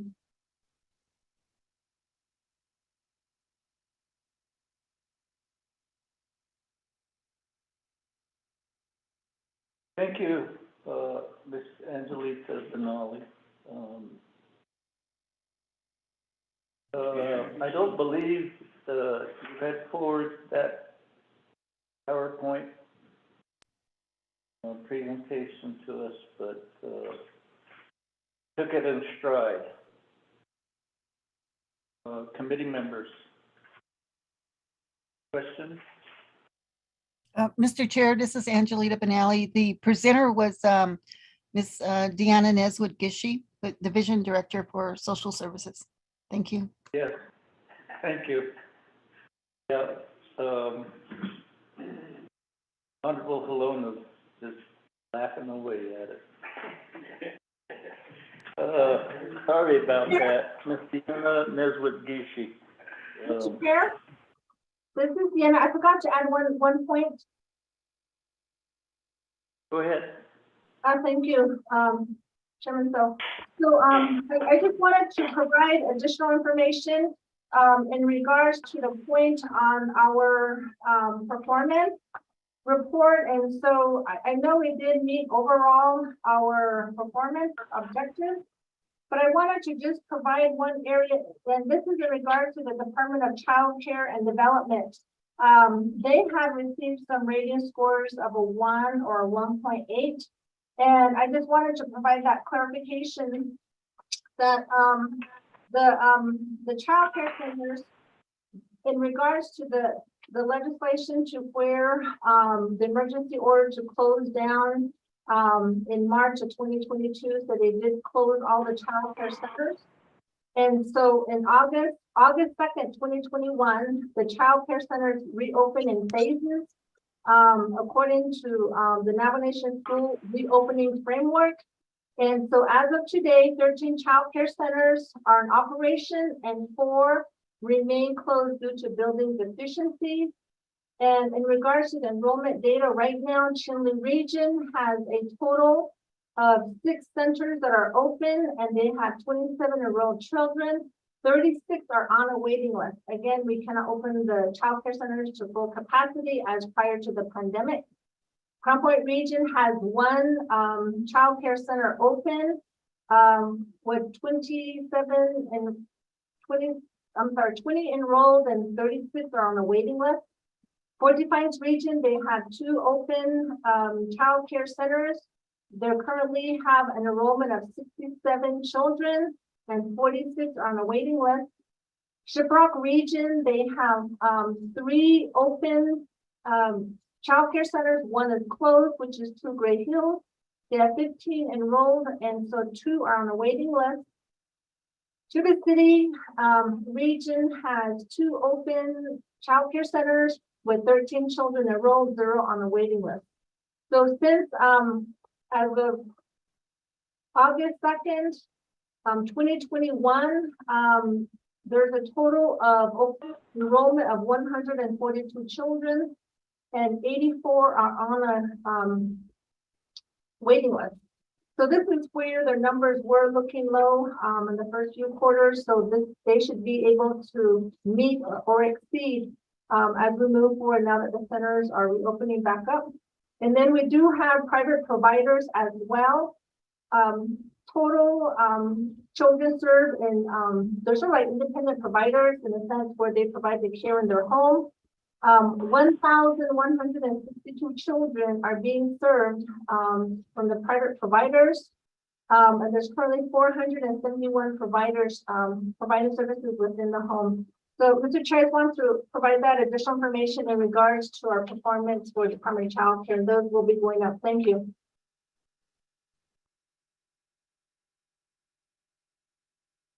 Honorable Juanita, you have a statement, question, comment? Over there. Mr. Helona, Thank you, it's a Chair. long day already. It's already a long day. I had a question on your, well, now I have lost my train of thought. A question on your, school program, the school clothing. Why are we so short? You said you had 5,000 people short? I was under the understanding that we had allocated enough funds to cover all of that. Can you tell me what the difference is on why we're short 5,000 kids? Thank you. Mr. Chair, members of the committee, and thank you, Delegate Helena, for the awesome question. So last year, as some of you may have recalled, we served only individuals who were residing on the Navajo Nation. And so for this fiscal year, we opened up to any Navajo child. So there was no requirement of residency on the Navajo Nation. That's one area that contributed to increased numbers of children requesting food, clothing, and supply assistance. Also in regards to the amount of $250 per school-age child, so that they can get the necessary school clothing and supplies. Some of them might have needed a tablet or something because we were doing remote education as well. So that's where we do have the shortfall. Thank you, Delegate Helena, for the question. Thank you, Deanna Gisha, I appreciate that. And I guess on your 4E program, since 2015, I guess, I've got a total of a little over $5.1 million that was returned back, and I'm glad to hear that. So thank you, Ms. Gishi.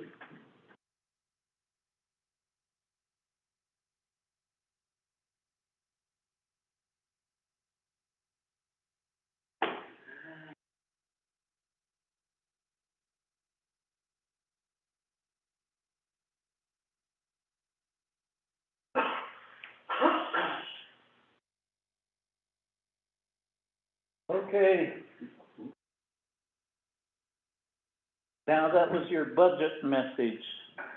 Am I correct? Yes, Mr. Chair, thank you.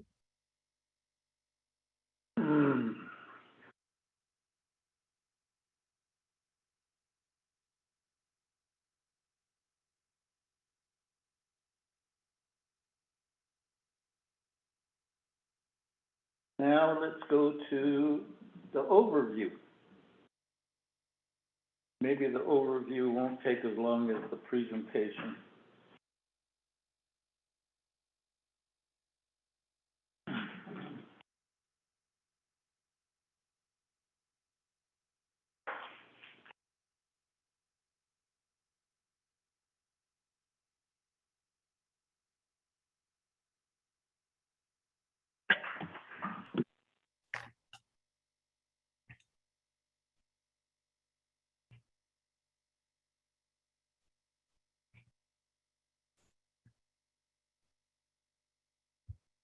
Mr. Chair?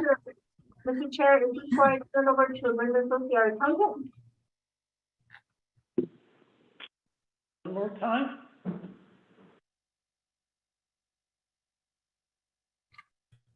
Could you repeat your statement? Yes, thank you. So I did my overview, and so I guess just for clarification, is the request to where Division of Social Services continues with our budget presentation? Which is normally from our, okay. All right, I'll turn the time over to Brenda Sophie, the Division of Social Services Principal Accountant. Mr. Chair, this is Angelita Benally. Yes, Ms. Benali. Maybe providing some parameters, what portion of the budget the committee would like Ms. Sosi to read. Perhaps just is it just form 1?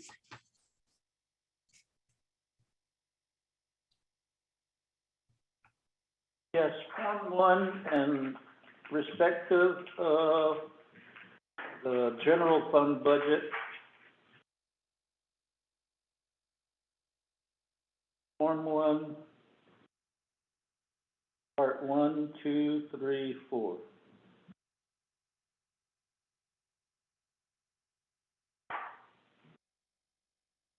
On each business unit that has general funds budget.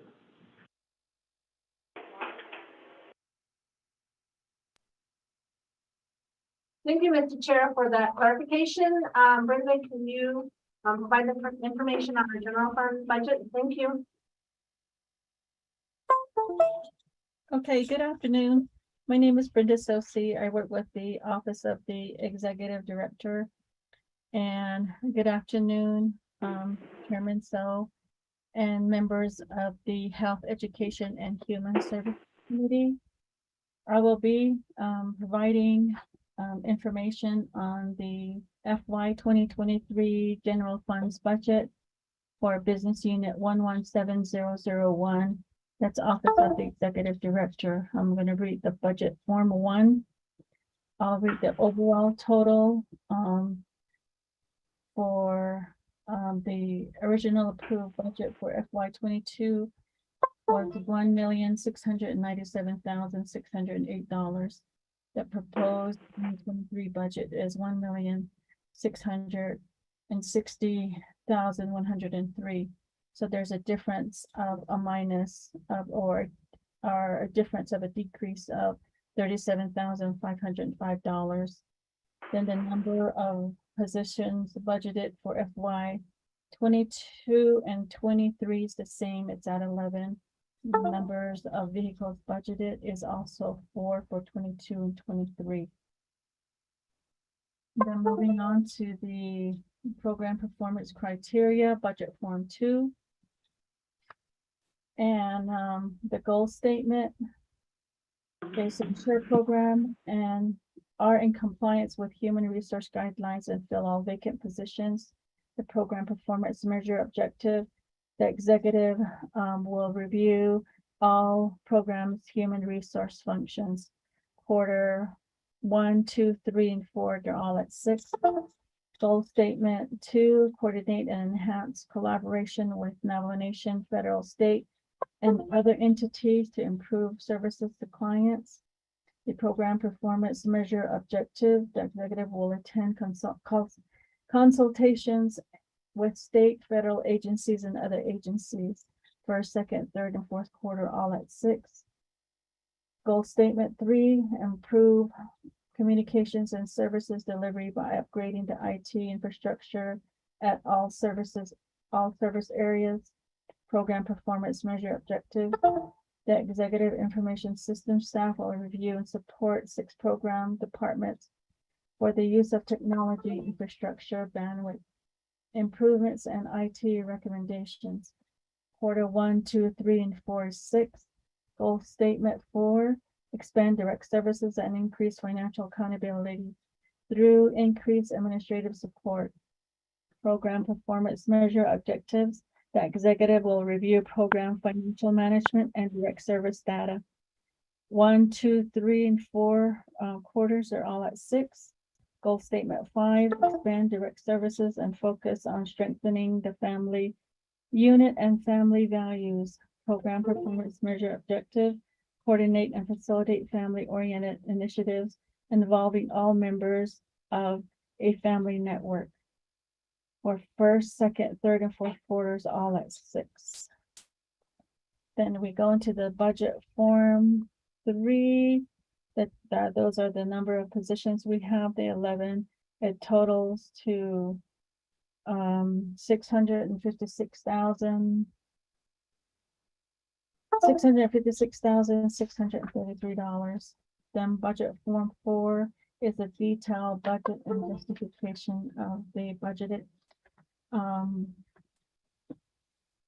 costs we have.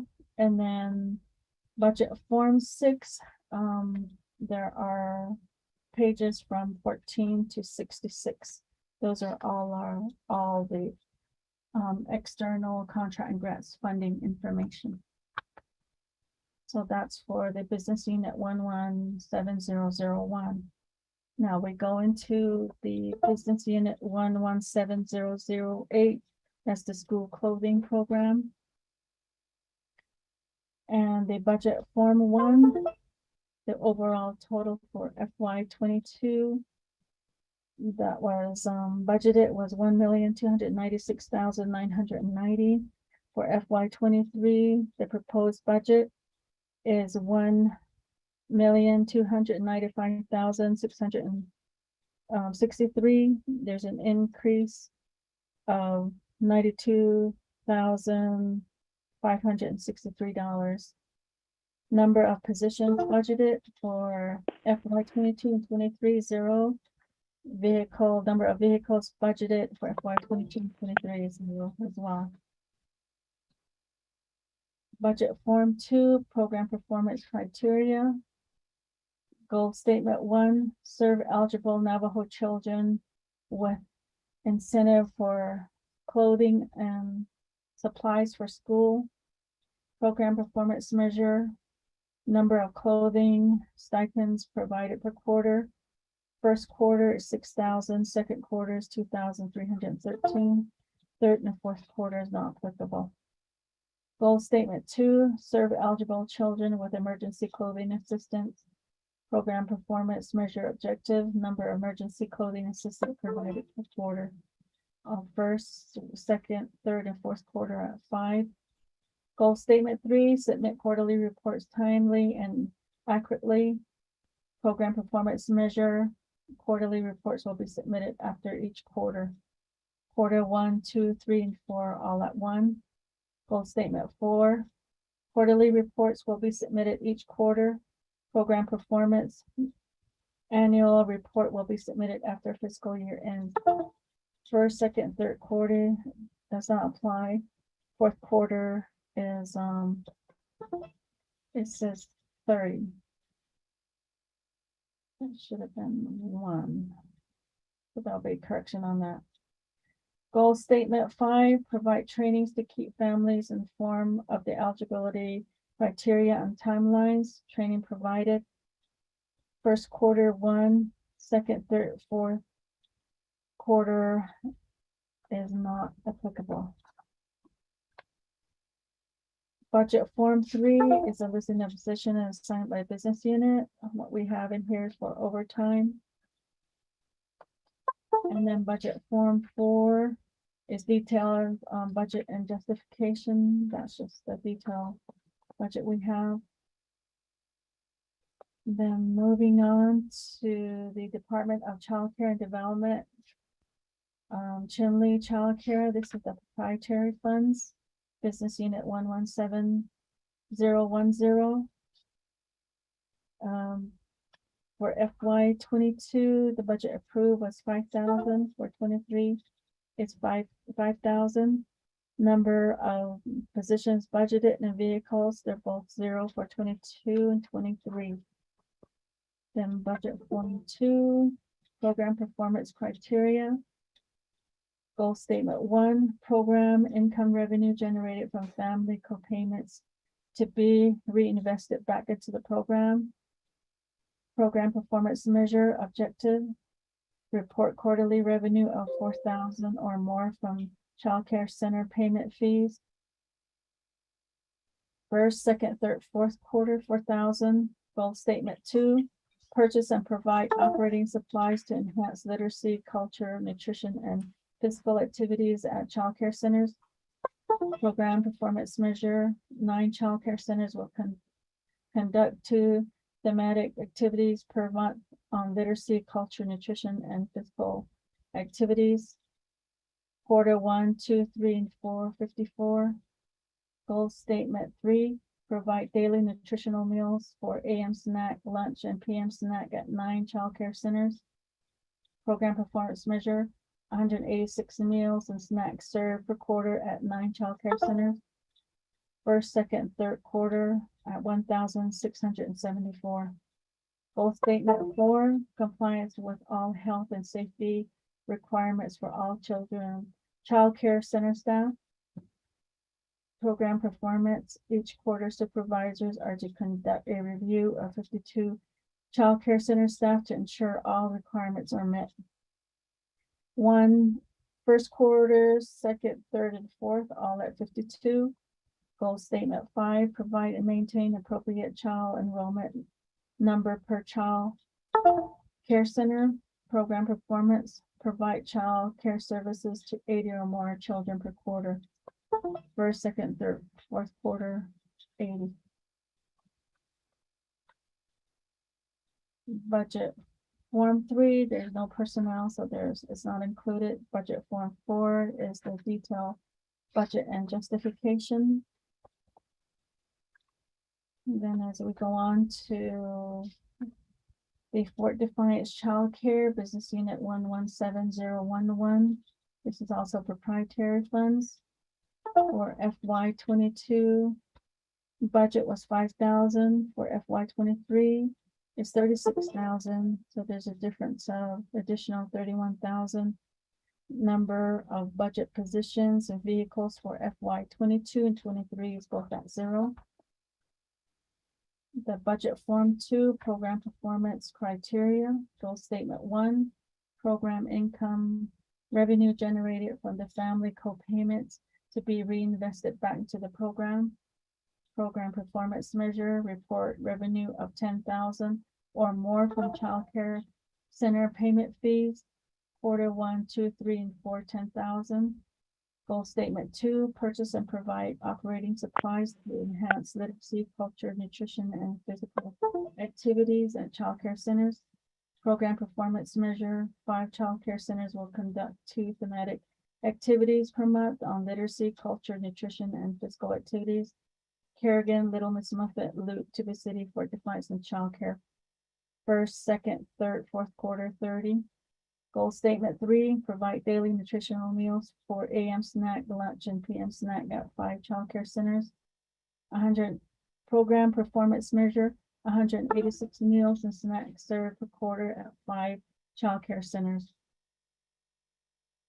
First, second, third, fourth quarter, 930.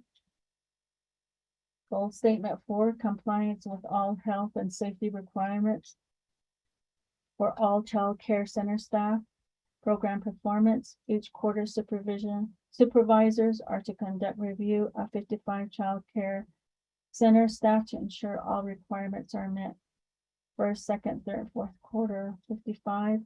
Goal statement 5, provide and maintain appropriate child enrollment number per child care center. Program performance, provide child care services to 120 or more children per quarter. First, second, third, and fourth quarter at 120. Budget form 4 is the detailed budget and justification. Then we move on to Shiprock Child Care Center. This is also proprietary funds. That's business unit 117012. For FY22, 5,000 was budgeted. Proposed budget for FY23 is 5,000. The difference, there's none. Budget position, number of positions budgeted and vehicles budgeted for FY22 0 and FY23 is 0. Budget form 2, program performance criteria. Goal statement 1, program income revenue generated from family co-payments to be reinvested back into the program. Program performance measure, report quarterly revenue of $2,500 or more from child care center parent fees. First, second, third, and fourth quarter, 2,500. Goal statement 2, purchase and provide operating supplies to enhance literacy, culture, nutrition, and physical activities at the child care center. Program performance measure, 4 child care centers will conduct 2 thematic activities per month or literacy, culture, nutrition, and physical activities. Achinnen, Najona, Hawkback, Shiprock, Crown Point, Child Care Centers. First, second, third, fourth quarter 24. Goal statement 3, provide daily nutritional meals for AM snack, lunch, and PM snack at 4 child care centers. Program performance measure, 186 meals and snacks served per quarter at 4 child care centers. First, second, third, fourth quarter, 744. Goal statement 4, compliance with all health and safety requirements for all child care center staff. Program performance. Each quarter, supervisors are to conduct a review of 42 child care center staff to ensure all requirements are met. First, second, third, and fourth quarter 42. Goal statement 5, provide, maintain an appropriate child enrollment number per child care center. Program performance measure, provide child care services to 65 or more children per quarter. First, second, third, fourth quarter is at 65. Budget form 4 has detailed budget and justification. And moving on to the general funds, Department of Family Services, Business Unit 117022. Budget form 1, FY 22 budget, $1,668,160. Proposed budget for FY 23, $1,667,289. There's a difference of a decrease of $871. Number of positions for that was budgeted for FY 22 is 19, for FY 23 is 13. Number of vehicles budgeted for 22 is 7, 23 is 7. Then budget form 3 has a detail the personnel listing. Budget form 5 is a detailed budget and justification. Ms. Hosey, One I was looking for. with the, business unit 117022, Yes, our binders doesn't have budget form 2. oh, What we had. Yes, Mr. Hey. Chair, we did email back out the copies because what had happened was when we made copies, somewhere it was missed. So that's the reason why we had sent it back out. So it is in your binder. Let me read the goal statement to you. Okay, when was that sent back out? The time and the date? Hold That on. way, Okay. we thought you were trying to hide part of the Okay, budget from us. it was sent back out at 12:24. Today? Today, this afternoon. Today, yes. Okay, all right, we're gonna have staff check. I got 12.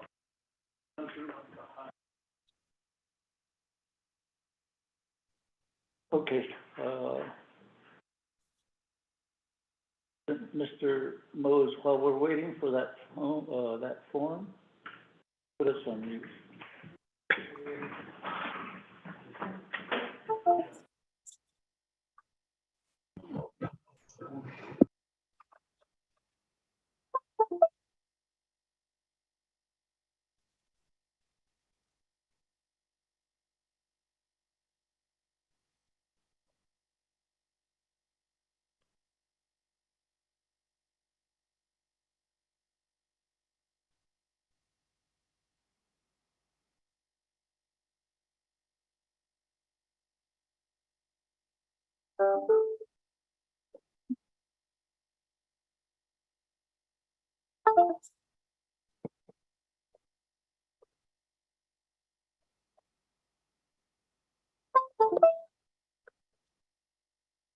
Mr. Chair, this is Deanna. Ms. Neswood Fishy. Mr. Chair, members of the Health, Education, and Human Services Committee. So the email that was sent out at top 24 today, with the updated, presentation, the budget form 2 for business unit 117022 can easily be found on page 132. Just FYI, thank you.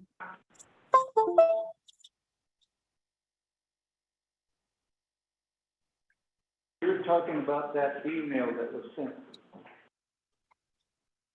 Yes, Mr. Chair, that's correct. Okay, all right, thank you. We're having staff print it up.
Mr. Chair, so this is Deanna Mitsubishi.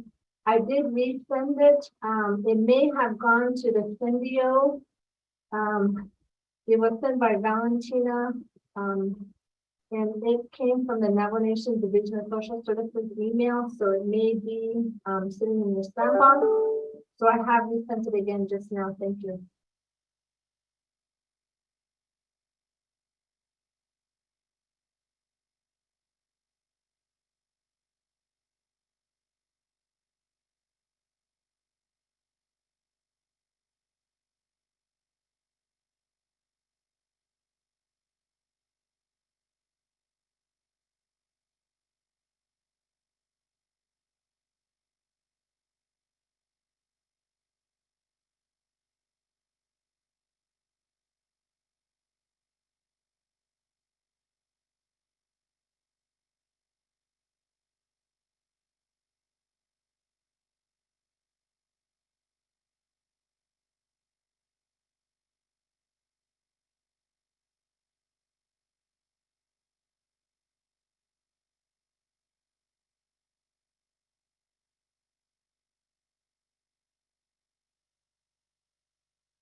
Yeah, or you can add it to it if you want.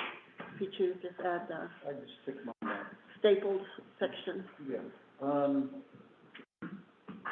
Miss, Brenda Sophie, we got the. Continue budget reading? form. Miss Sophie, you can Yes. review the budget form 2 and related forms with the committee. For business unit 117022. Okay, I'll continue. Mr. Chair, members of the committee, I'll continue with the budget presentation for the program performance criteria for business unit 17022. Goal statement 1. To accept reports of suspected abuse, neglect, and adults and elderly. Program performance, respond to 50 reports of suspected abuse, neglect, and exploitation cases. Quarter 1, 2, 3, and 4, 50. Goal statement 2, to provide protective services to adults and elderly. Program performance measure, complete 50 risk assessment, investigate reports of suspected abuse, neglect, and exploitation. First, second, third, fourth quarter 50. Goal statement 3, to conduct home visits to complete interviews with adults and elderly on new referrals. Program performance, complete 30 home visits per quarter. quarter 1, 2, 3, and 430. Goal statement 4, to enhance staff's training and development through evidence-based and best practices. Program performance measure, complete 30 trainings per quarter. Quarter 1, 2, 3, and 4, all at 30. Then budget form 3 is listing of position and assignments by business unit. Those are the listing of employees that totals to $437,320. Budget form 4 has detailed budget and justification.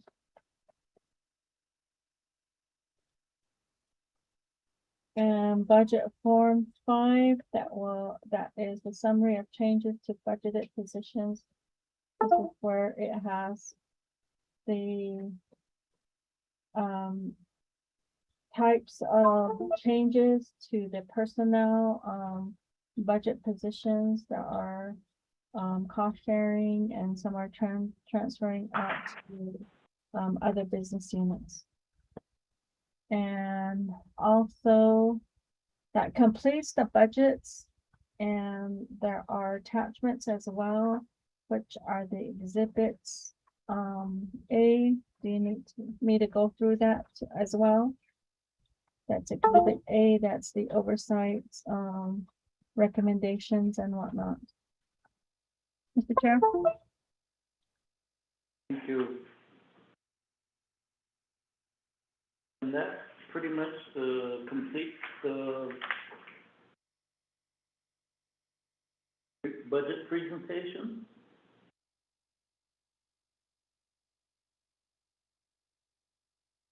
Ms. Sophie? Yes, Mr. Chair, that completes the overall budget presentation.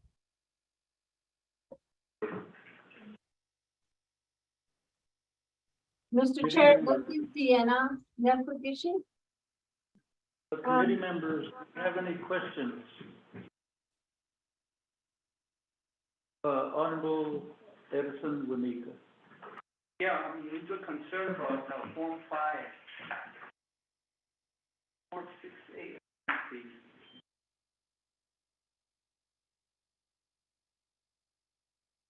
There's so many vacancies.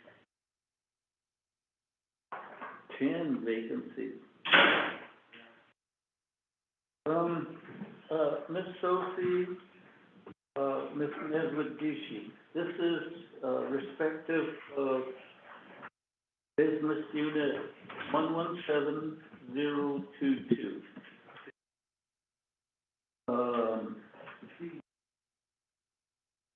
Form number 5. You have the personnel listing, and you have 13 positions listed, and 10 of them are labeled vacant.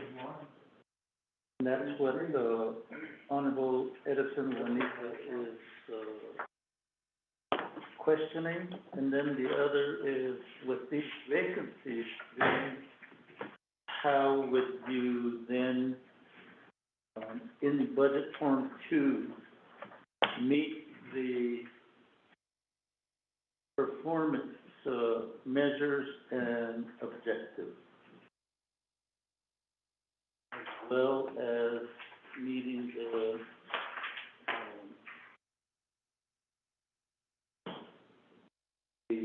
home visits that you've got listed? Ms. Neswadishi.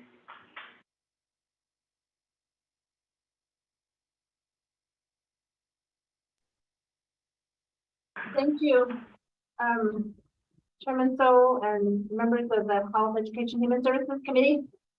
Thank you, Delegate Wanika, for the question regards to Form 5 and the personnel. And the budget Form 2 in regards to program performance criteria. Budget Form 5, there are 4 positions are being trends out of the general fund budget. And those are direct service workers doing Adult Protective Services. And this is where, we're looking at have them transferring into a different K account, K222042, that they'll be put under the direct service budget, at 100%. So that's why they're transferring out of the general fund budget, because they're doing direct services.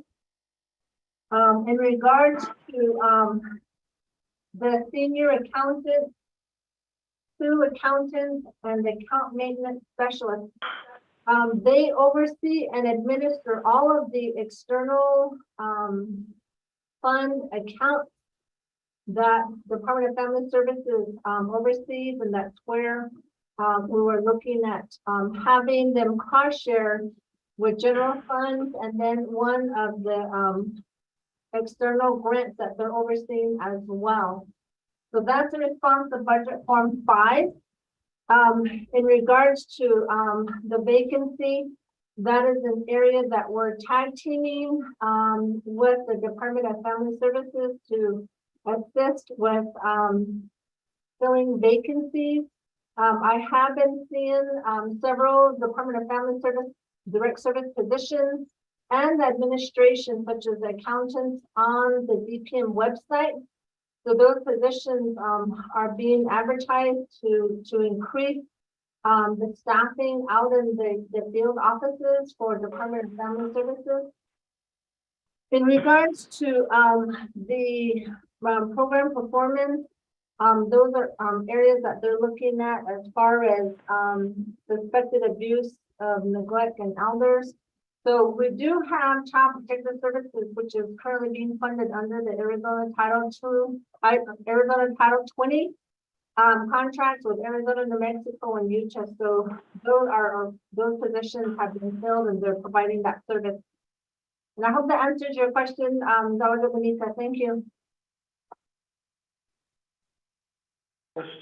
Please provide the short answer. Are those vacant or are they filled?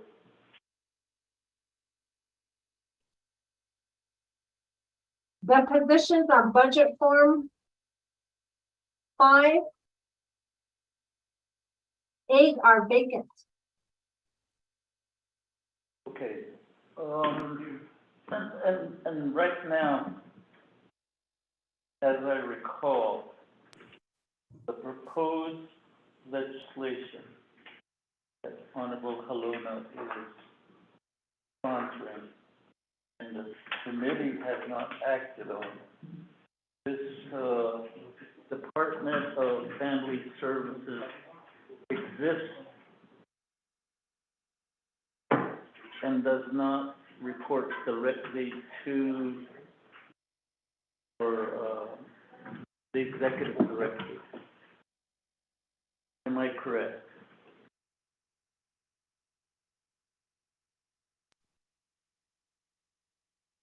Chairman, so the department manager for Department of Family Services reports directly to me.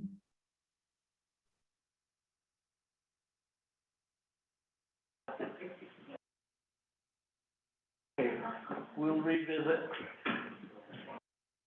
We'll revisit.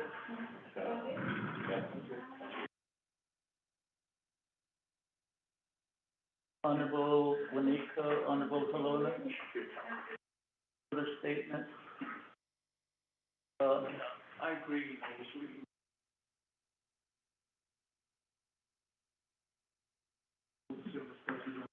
Okay, Honorable Edison Wanika. Thank you, Mr. Chair. Yeah, I would support the revisit, because I want to know what the responsibility of the principal service, social service representative is. Because going out to the field, we realized that the field visits were very limited. Staff out there were very concerned. And here I see all these vacancies. And I feel that the program manager is not taking care of her responsibilities. Leadership is up.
Ms. Diana Neswit-Gishi, do you have a response to Honorable Juanita's question and statement? They have all of these. Thank you, Chairman So and Delegate Monica for your questions in regards to the principal social service representative responsibilities. Those positions are out in the field offices to conduct adult protective services initiatives. And so at this point, the child protective service workers are also looking at those services. We also have other positions out in the field regarding working with the elders as well. So we are providing that oversight regarding the adults and elders protective services. Thank you.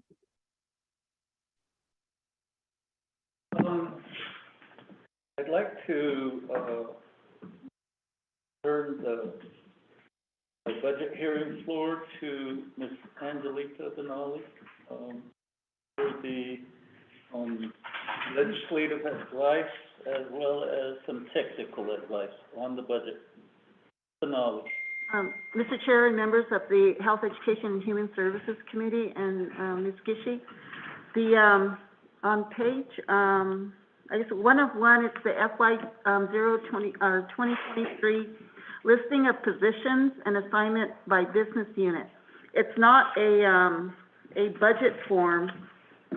However, it is page 3 of the file that was sent at noon today, during the noon hour today. But it's not on a budget form.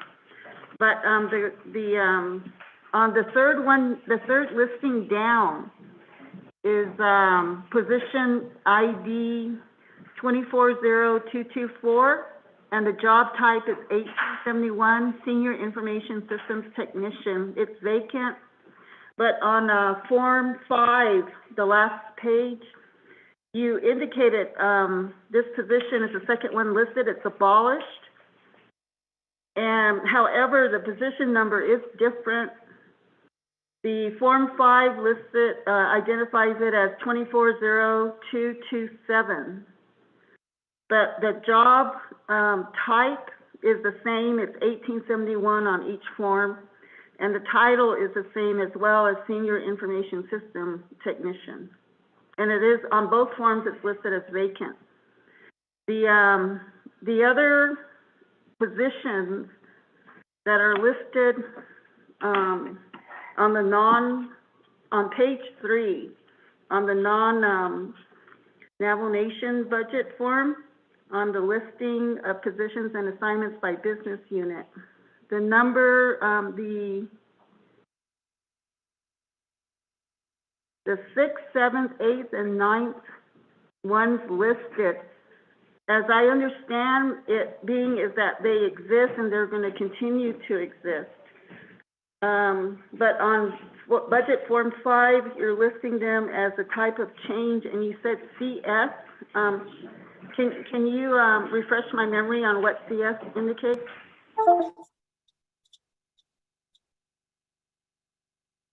I can answer that.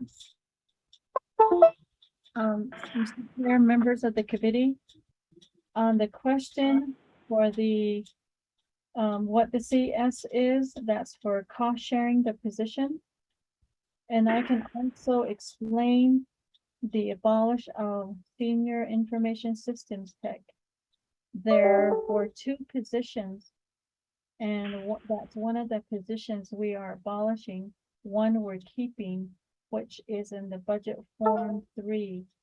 The sub account is 1110, Senior Information Systems Tech. That's the one we're keeping. But the one for the other position, subcode 1112, is the same position title, and it's also vacant. That's the one that we are abolishing. Okay.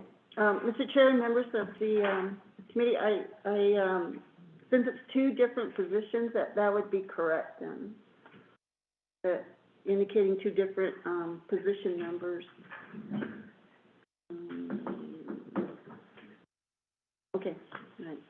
So we're good. Yeah, it'll be good. The cost sharing, however, I don't see that in the budget. Like what the cost sharing difference, like what percentage would be from Navajo Nation, what the other cost sharing will be from the outside source, like 638. I don't see that in the budget, but, yeah, Okay, thank you. Ms. Sophie, if you could, and Ms. Neswit-Gishi, if you would, provide some statements regarding the cost sharing. Thank you, Ms. Benali, for asking the questions to clarify what we've thought were discrepancies. Committee members, any questions? Any questions? Anybody else? We will visit the Department of Family Services, and I'll leave the topic open for committee members if they feel like there's other portions that need to be revisited on either August 4th or August 5th. With that,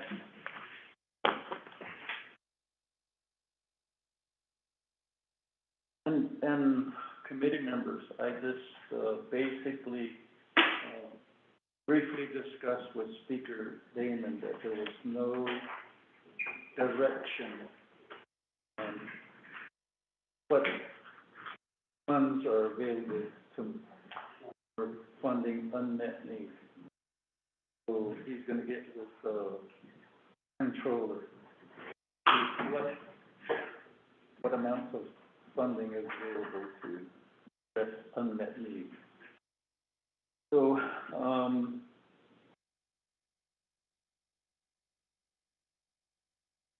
the aspect of the cost, or excuse me, condition of appropriation,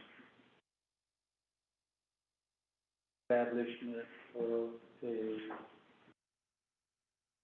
advocacy and Navajo kit inserted into the budget. Those items. Going forward, the committee would like to see a budget for the systems advocacy. See how we can address that. That big concern is basically voted on by committee of the whole, the committee of 24 delegates. So this committee cannot just shuffle it to the side. We bring an answer. Present social services to this committee, and that's the way I would see it, committee members, and Ms. Neswit-Gishi. Thank you. Okay, committee members, let me call for a 15-minute recess. I got to file two requests. 15-minute recess, and then we'll start with. Are we done with? Yes. September 13th. Ms. Neswit-Gishi, that concludes the budget presentation for Division of Social Services. Thank you. And we are in recess.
Honorable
Begay, can you hear us now?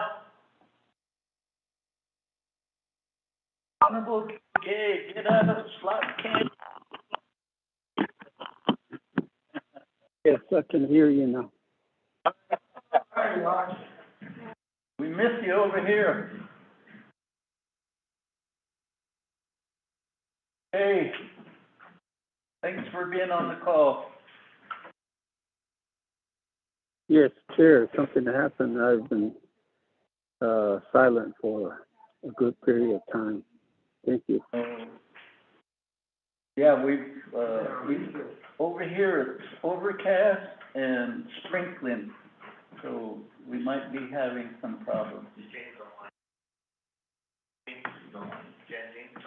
Okay, I guess we were calling for the wrong person. We were calling for Miss Selena McGee, but Miss Jan James from ONB, are you on the call?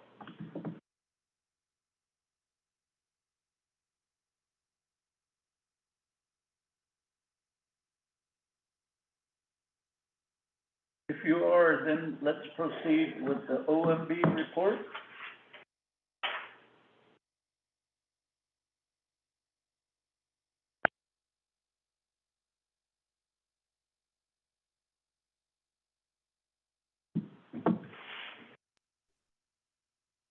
Hello? And James. Yes, hello? Yes. You might have to turn on the volume on your computer. Okay, I will.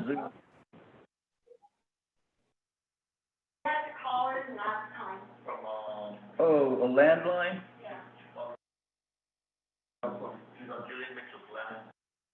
Okay, all right. Ms. Jan James, you have the budget hearing floor. Hello, this is Selena Begay. I'm present.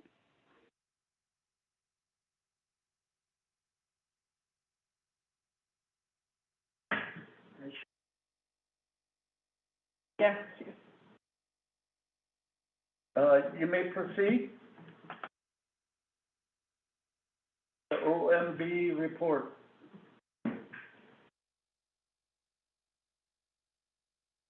Good afternoon, HESI Education Human Resource. This is Selena with OMB. I will be reading the, can you hear me? Yes, good, thank you. Okay.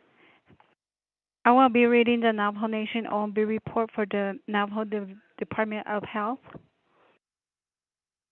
The second page has a table of contents. A, FY 2023 Fund Type Budget Summary. B, FY 2022 Third Quarter Budget Expenditure Report. C, FY 2022 Third Quarter Performance Assessment Report. D, FY 2022 Third Quarter Plan of Operation Status Report. E, FY 2022 Condition Appropriation Legislative Concern Report. F, FY 22 External Fund Expenditure Report. G, FY 2022 Single Audit Report. Next page, A, FY 2022 Fund Type Budget Summary. The next page has a Navajo Nation Fund Type Budget Summary for DOH, and this is listed by the business units and division title. I will be reading the bottom row of the grand total. There's two reports for this one. The first one I'll be reading. The second part is the external, which Ms. Jan James can read that one into the record for the special revenue external fund part. So the approved general fund budget for FY 22, the amount is $12,875,629,000. Proposed general fund budget, $13,391,608. Indirect cost funds, $127,744. General wage adjustment PLF, the amount is $329,667. And the special revenue funds external, I'm going to have the CGS read that into the records because there was a misunderstanding about that amount.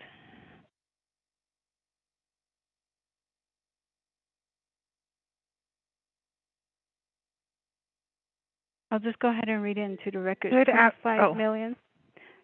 The total for the external is 25,771,442. The total for all for this general funds, including that external fund, is $38,520,061. And the next page is the external. Ms. Jan James can read that one.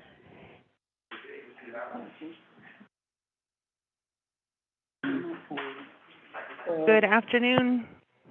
Miss, let me back up. This one on, Ms. Selena Begay, the Special Revenue Fund External. On our document, it shows 24,671,342. 25 million? When you read into the record?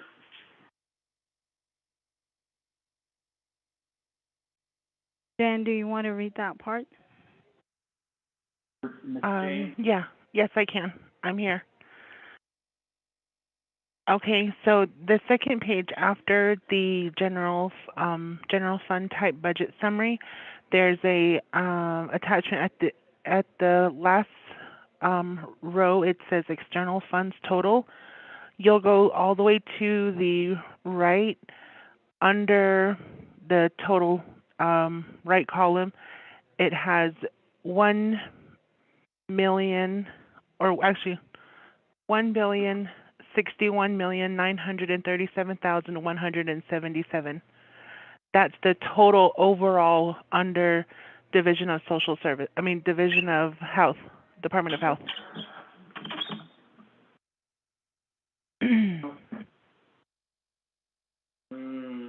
It's just a continuation from the top budget fund type summary downwards. Yes, we understand that. But on page, for the fund type budget summary, here, I don't, for the business units, were listed, that spreadsheet, and it, the total on the special revenue fund, external, our spreadsheet shows $24,671,342. When it was first read into the record,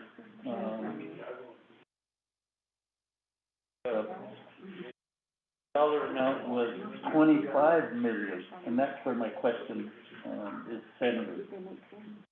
And Mr. Gay said there was some sort of discrepancy. Is that where that discrepancy exists? Yes, correct. Okay, all right. That's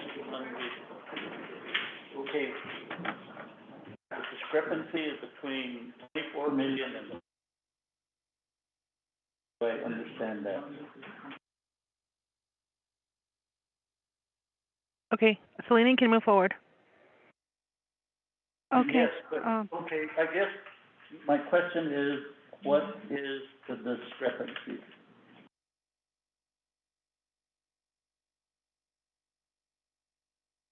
The discrepancy would, go ahead, Selena. Go ahead.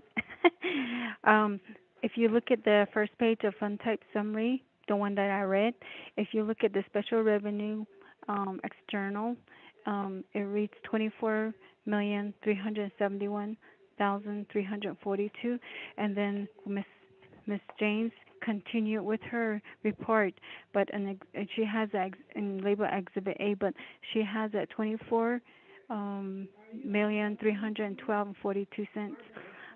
What we can do is we can revise the fund type summary, the first page, and with that correct external amount that should be.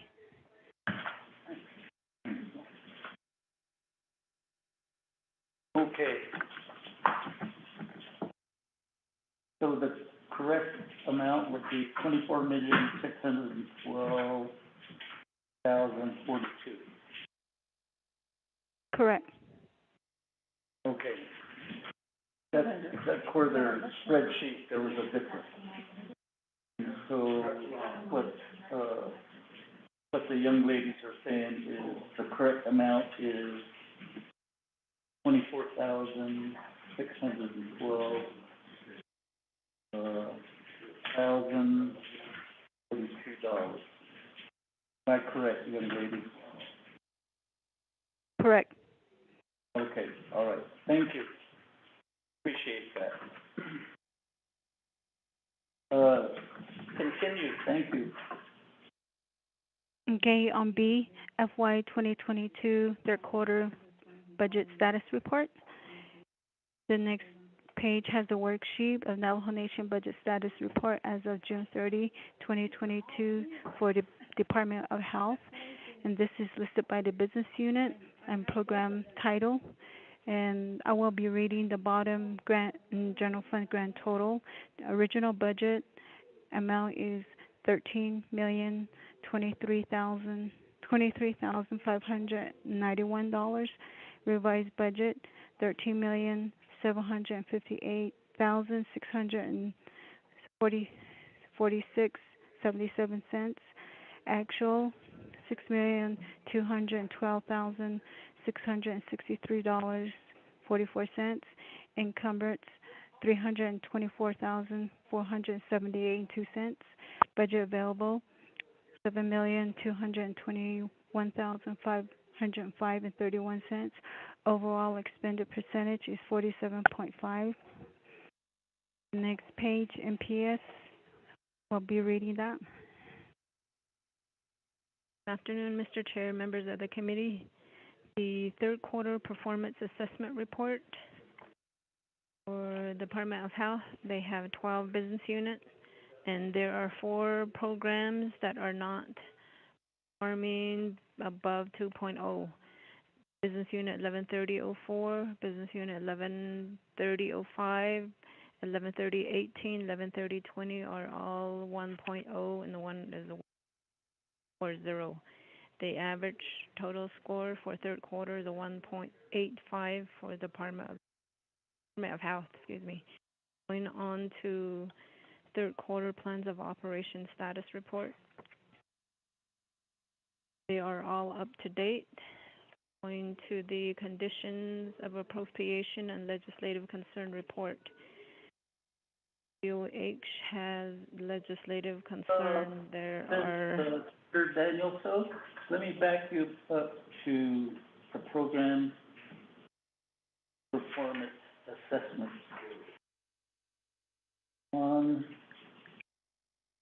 Let's see, the Dilcon Health Center Steering Committee and the Botaway Gap,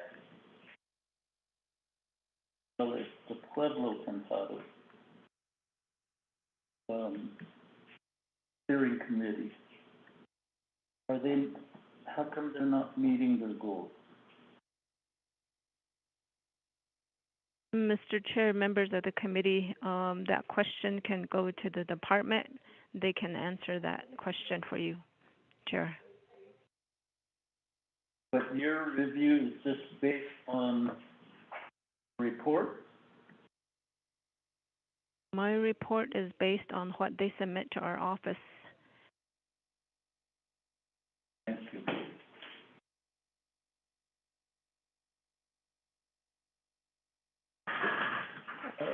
Dr. Jill Jim?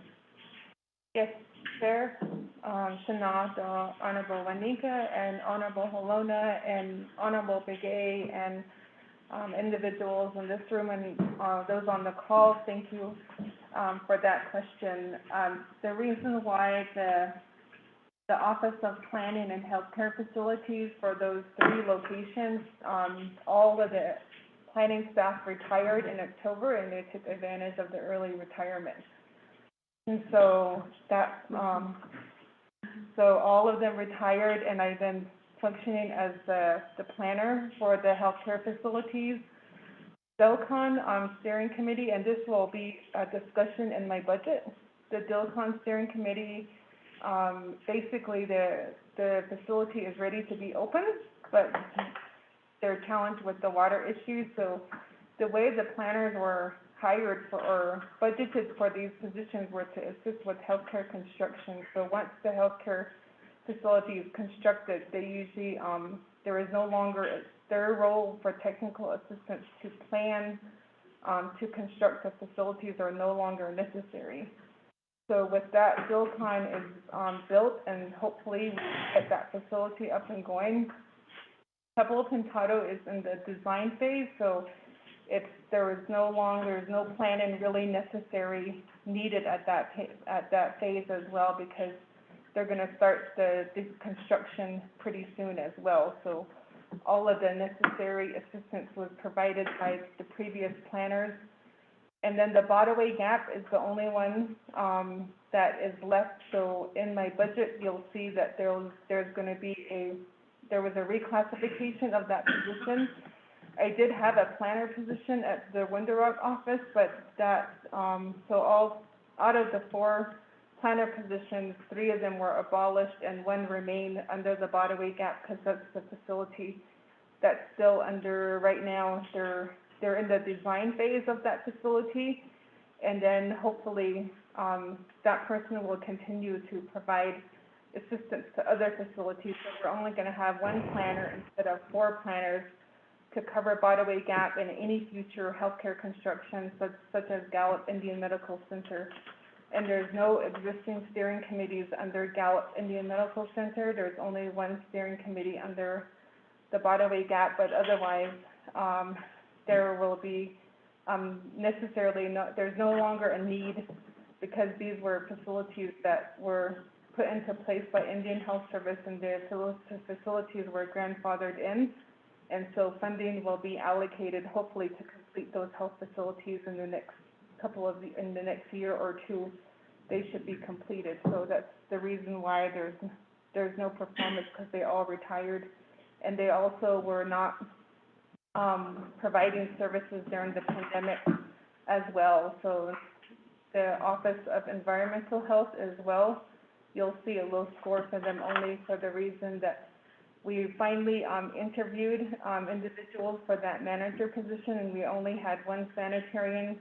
We had others retire in that program, and we had to look at reclassifying those positions so we can hire individuals that are, we are actually in competition with IHS for a similar position. So our pay scale is an issue for the sanitarian programs as well, but that's the reason why you see the 1.4 for OEH as well. Good, thank you. May I proceed, Mr. Chair? You certainly may. Thank you. Thank you. Thank you Tab for keeping E. us on task. The tab Go ahead. E is for the fiscal year 2022 condition of appropriation legislative concern for Department of Health. They have 2 under the administration, 2 legislative concerns. They did not report for the 3rd quarter response, but they're in compliance. They are done with their what they needed to do. And then the Division of Aging and Long-Term Care Support Program, they have 2 legislative concerns, and they're also in compliance also. That completes OMB MPS report. Thank you.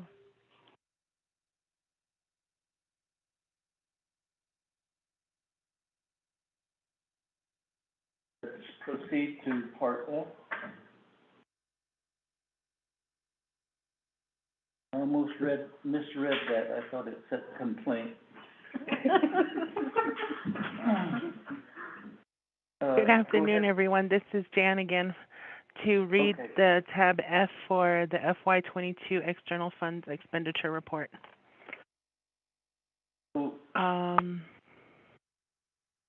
We will go to page 7 of 7, and I will read in the columns where there are going to be a description for Department of Health.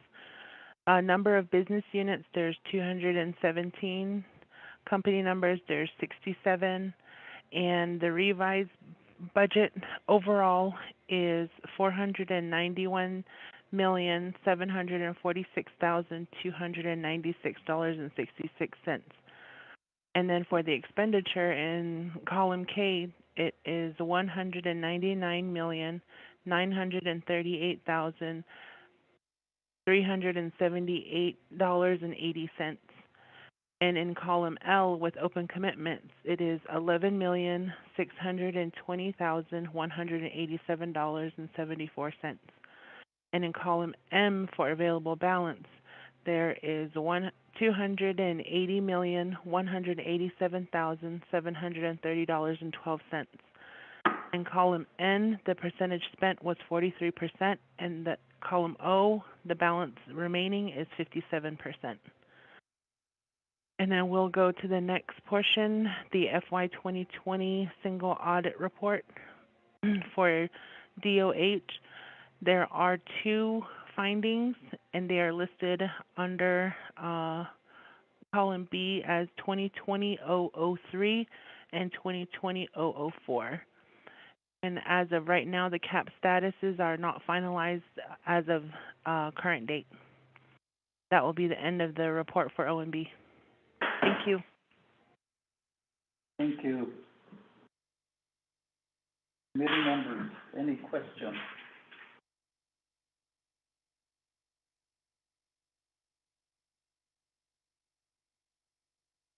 Accountants got to be commended. Number one, because of all the business units that kept it. Oh, unbelievable. How, I guess the thought from the chair is, how do we combine that? Accountants don't run from us. Or, you know, even the maintenance specialist, accountant maintenance specialist. How do we help them? Because that's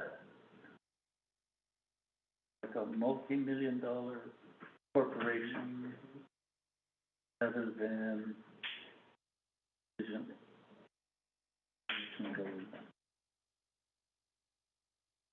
That would be one concern I have as we go forward. How do we strategize to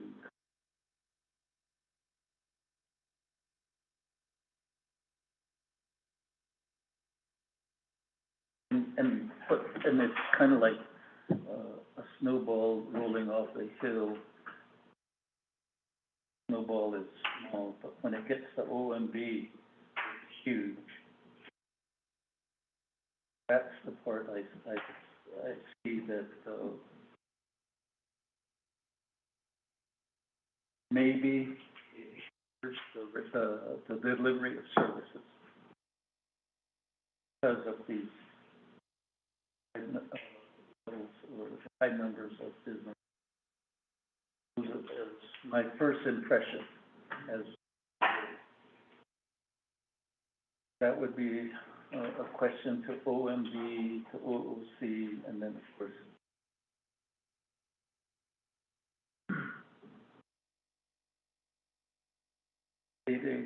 and Dr. Jim, your staff.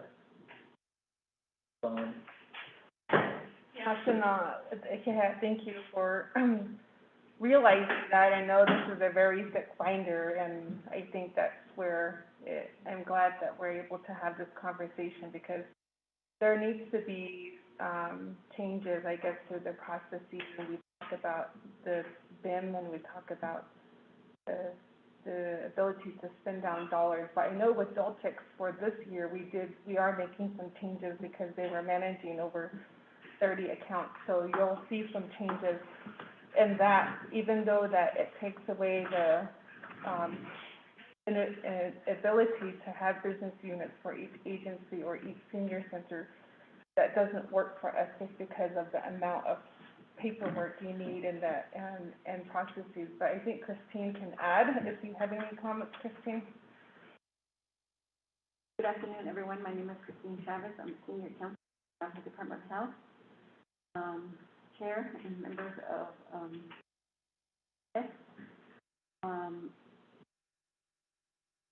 UH has, been contracting with IHS for a number of years. And coming into NDOH and coming to OMB, the contract on the AFA, for the contract itself is like for 10 years. And then based on that, we get funded annually, and it's annual funding agreement, and it's referred to the AFA. So as far back as we can go, the AFAs have never been reconciled. So going back, that's the reason why we have so many business units. Now, if they were reconciled year to year, those balances can be closed out and carried forward. So that eliminates currently probably like 3, 4, no, maybe even the whole overall. In DOH, we probably have like about 50 business units on the annual AFA. In addition to that, we get modifications. And IHS makes like one-time funding and the headquarters shares and things like that. So if it's not reconciled, you can't carry those funds into the next year, close it out and proceed. And so with the time I've been employed with NDOH, between Jan James and myself, we have hopefully would have completed reconciling FY 18, 19, 20, 21, and 22. Prior to that, it still would need to be reconciled. And so after those reconciliations are made, I'm hoping that they proceed to closing out the fiscal year and going forward. But FY 16 and beyond, they also have a different CFDA number. So both can't be singled. And then 17 on, that would be easy. So that is really hindering the programs, is the reconciliation that needs to be done between the program, OMB, and OOC. Then another thing is that we have a lot of small external funding for everything too, like more than, I would say 80% of our funds are external, so they're all not Navajo Nation, and so that's the other problem where we have CDC grants, like 3 or 4 grants, we have SAMHSA grants, then you have state contracts, so there's multiple funding sources, and they're just a lot, I guess. I don't know how we can combine it, but. Yeah, and I guess the other is perhaps their own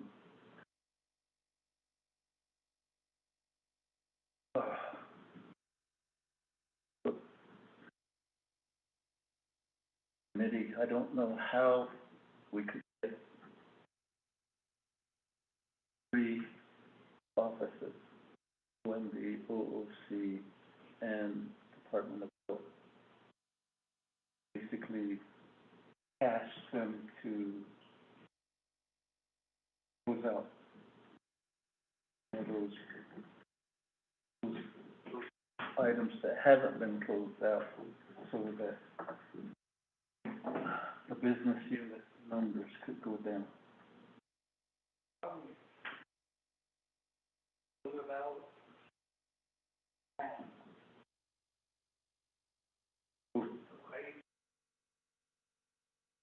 With it from here on this week, that would be sufficient.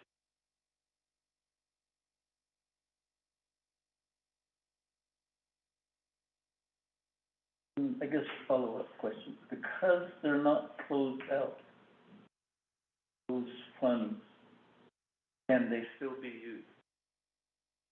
Funding from IHS is available until fully expended. Okay, then I guess how then we use systems to close out those, spend those previous dollars. The settled it before we do the more newer funds. Is there a way that we can do that? And the reconciliation has to be done. Okay, all right. And I guess then the other thought is, even if we hired more accountants or developed accountant positions, critical need for accountants. Chair, we get information.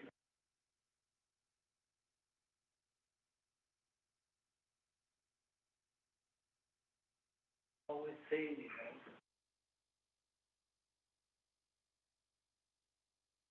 Every year, program.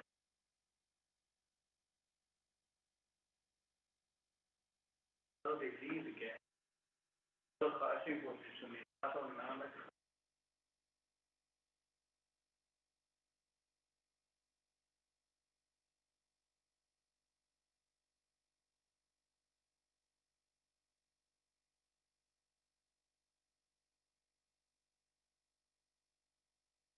As we say, you know, they has to take care of that. So then, exactly what you're saying, it would be if there was other, sessions today.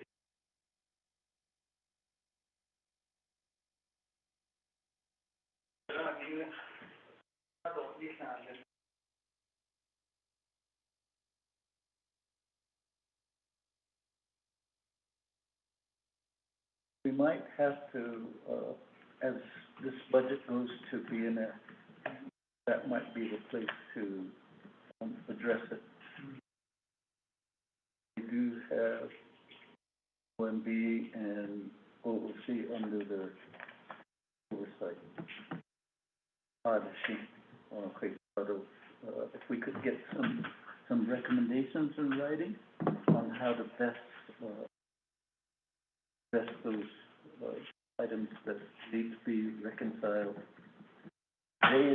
Once reconciliation occurs, then we're ready to spend those funds. Be open. It's awesome, yeah. And so perhaps we could approach it in that manner. Would be the thought. But from our committee, we have to say that a legislative concern.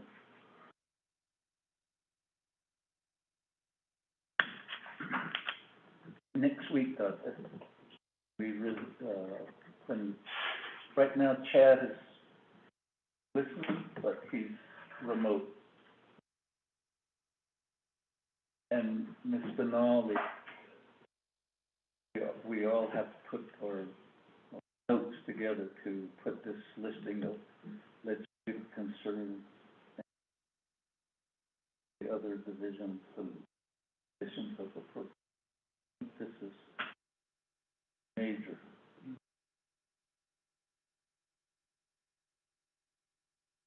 We could get some recommended language on how to best approach it as legislative concern, and then a process on how to do that reconciliation process, all three entities,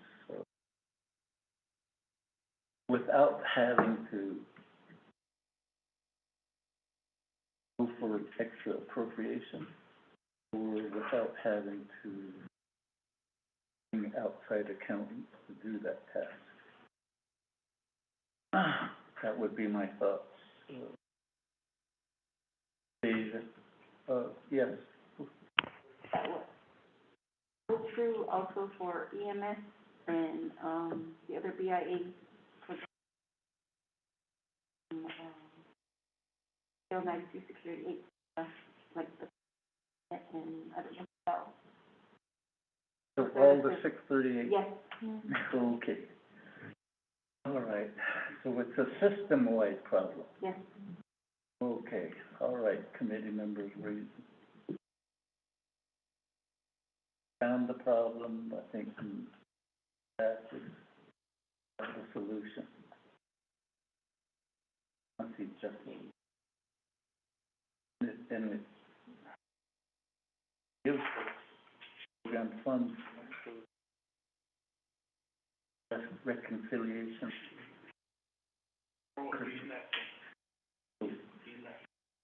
So when we take our budget before BNS, rather than just me and the chairs appearing, on these other doctors.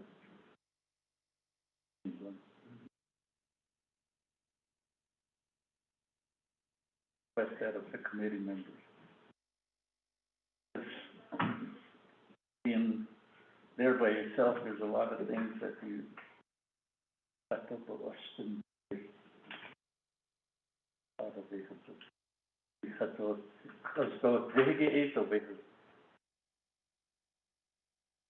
so that's the purpose. All right. That's with that would be the thoughts on this particular aspect. Jay and Ms. James, thank you for the report. Let's move forward. Base stuff again.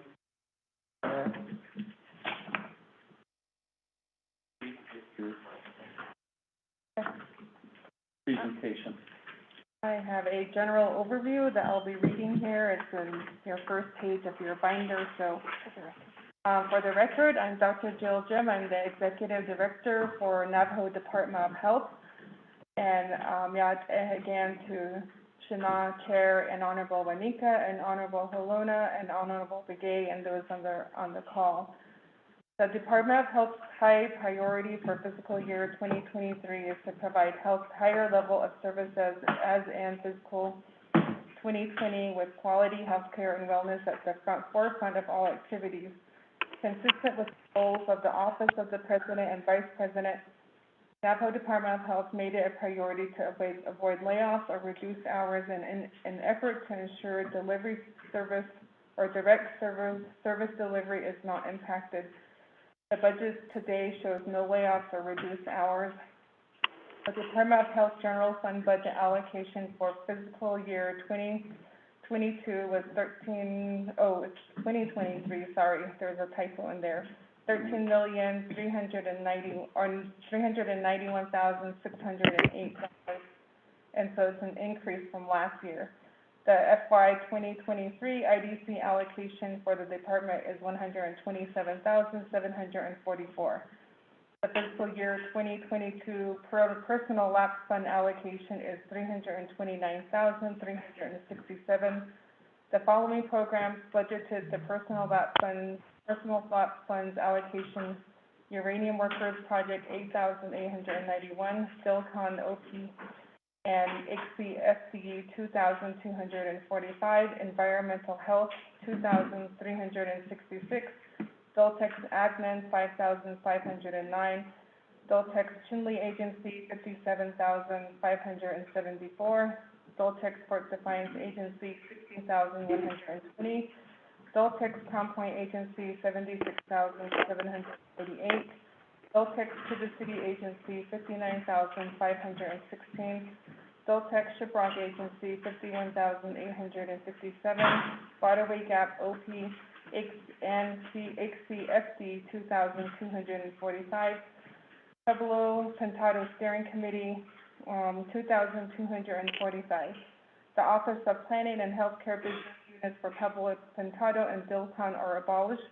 The remaining business unit for the Office of Planning and Healthcare Facility position for Waterway Gap will manage health facility construction support to the nation. I forgot to be there. The funding from the other planning offices will support a medical director and a traditional practitioner to support the department's enabling legislation to oversee health delivery services for the Navajo people. I'll list major accomplishments since the 2020. The Navajo Department of Health program continues to operate under a COVID-19 pandemic conditions that emerged on the Navajo Nation in March 2020. Since then, it has been a priority for utilization of resources for programs, prevention and education resources, and efforts were shifted to providing services related to emergency operations managed by the department along with healthcare organizations and partners.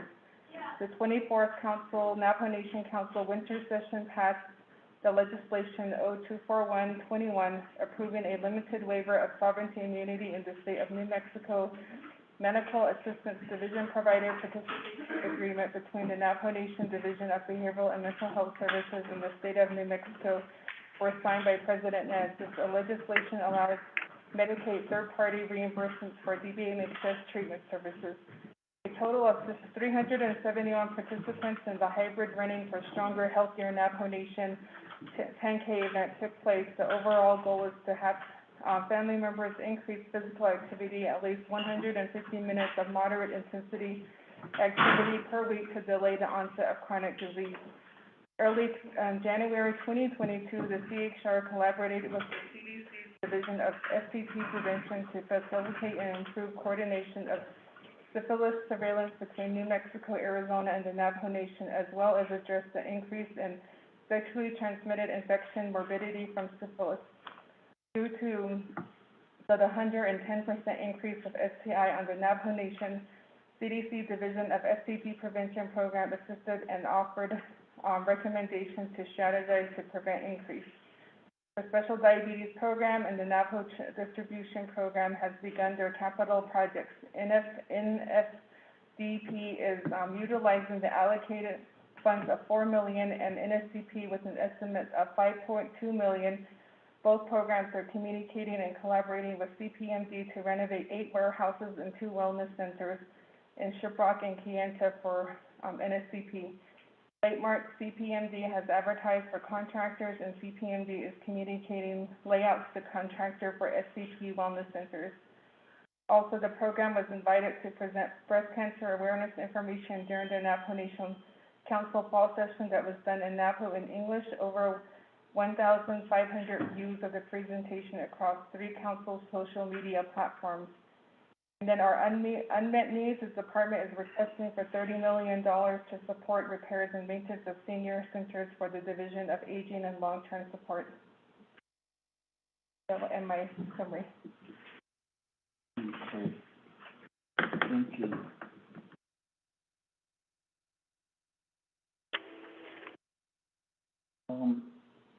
Angelita Benali, could you assist with the legislation 001?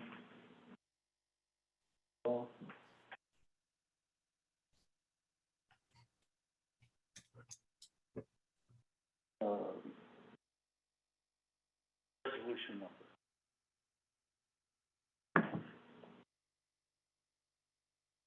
That's the one where Dr. Brancer did.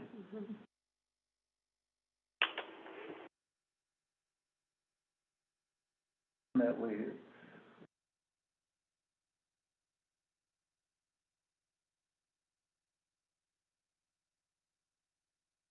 work on dibs, right? 0241.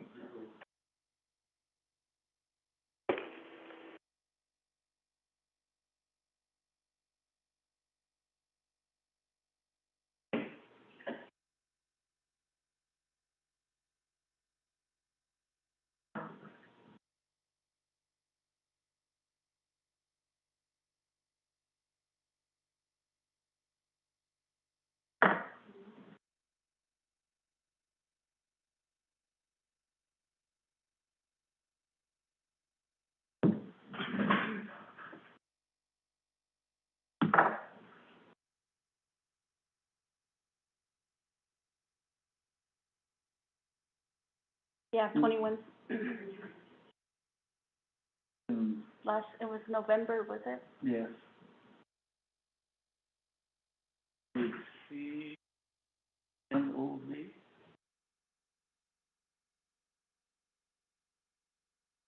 Jason is approving the limited trade with sovereign immunity.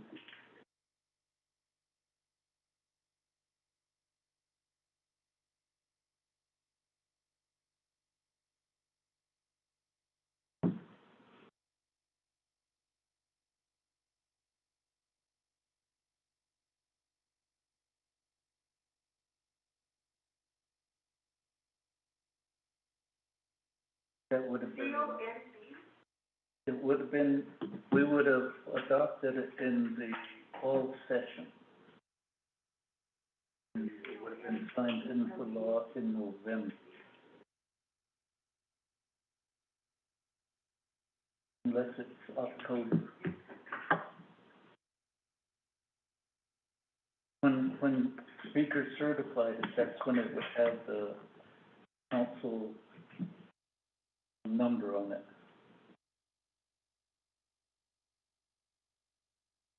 Might be C. CJN. CT.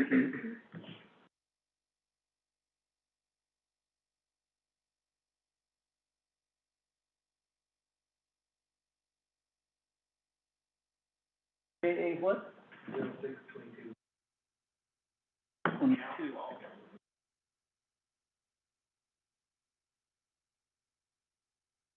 Oh, 244. 0622. Okay.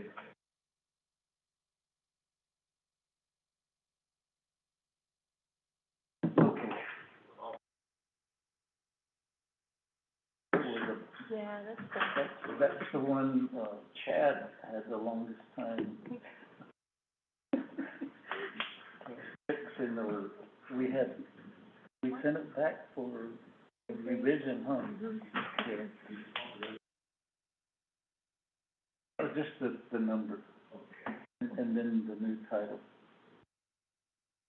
What would be inserted in, because this same package goes to unit. Okay, I'll fix. One for the state of Arizona and New Mexico. Yes, yes. Two of them. There's two of them. So yeah, put. 0241 and 0244. Yes. A number for the 0241? 05 and 06. Okay, we're good. There was one other, let's see. The FEMA one. The FEMA one. The waiver, is that the one? Yes. Waiver for FEMA. Yes. The indirect cost waiver. Huge.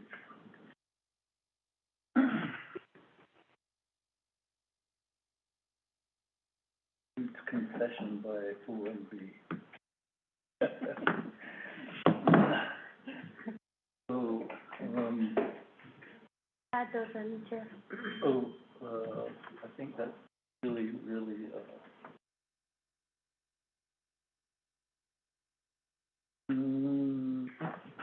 Fukushima, we can proceed to budget pre.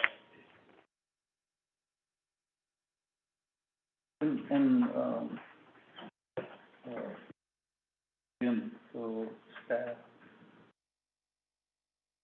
Honorable Helena has to get on the road, and then I've been wanting to take it easy on our legislative staff, so we'll get at 5, and then we'll continue in the morning at 9, so just the advance notice. It's,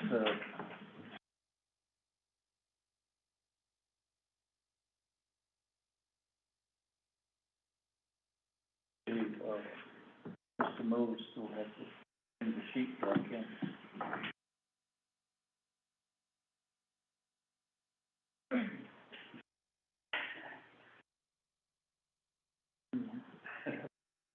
Okay.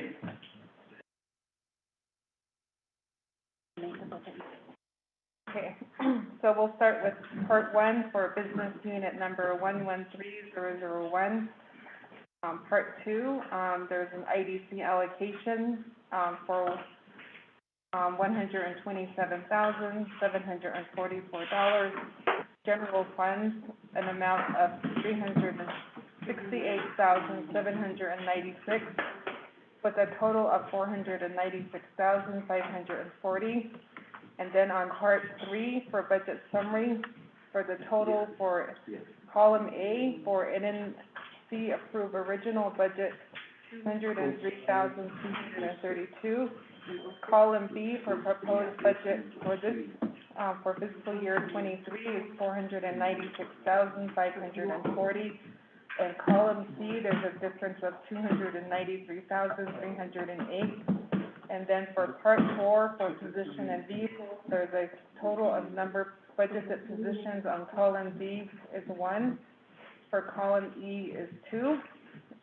Total of vehicles budgeted on column B is 1, and column E is 0.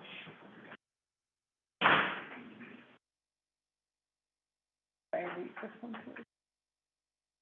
The next page is budget form 2, business unit number 113001.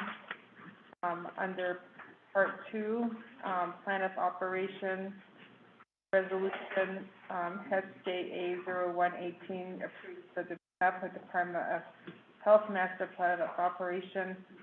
Navajo Department of Health shall be the lead agency to ensure that high-quality comprehensive health is provided. Part 3, program performance. 1 is goal statement 1, ensure safety transportation services. Program performance measure or objective is implement new NEMT law. And for quarter 1, goal is 1. Quarter 2, goal is 1. Quarter 3, goal is 1. And quarter 4 is 1. Goal statement number 2, protect the health and safety of the Navajo people and communities. Program performance measure and objective, evaluate and develop modified comprehensive health codes and regulation policies and standards. First quarter goal is 4, second quarter goal is 4, third quarter goal is 3, fourth quarter goal is 4. Goal statement number 3, maintain government-to-government relationships with federal, state, and local governments. Program performance measure or objective, represent the nation at national, state, county, agency, and chapter meetings. First quarter goal is 5, second quarter goal is 5, third quarter goal is 5, and fourth quarter goal is 5.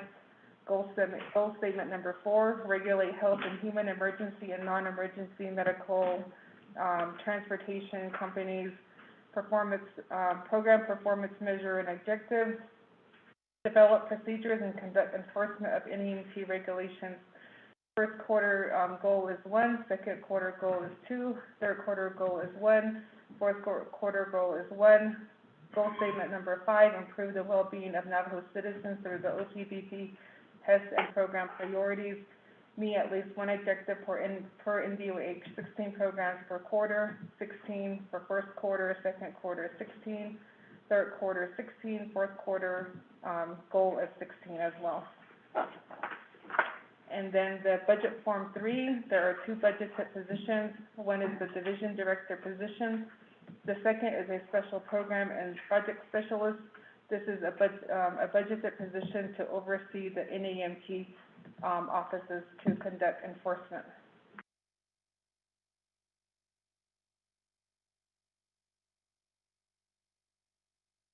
Then budget form number 4 for business unit 113001.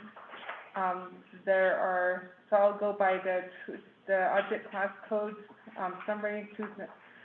2001 personal expenses. There's a total of 267,000. Yes.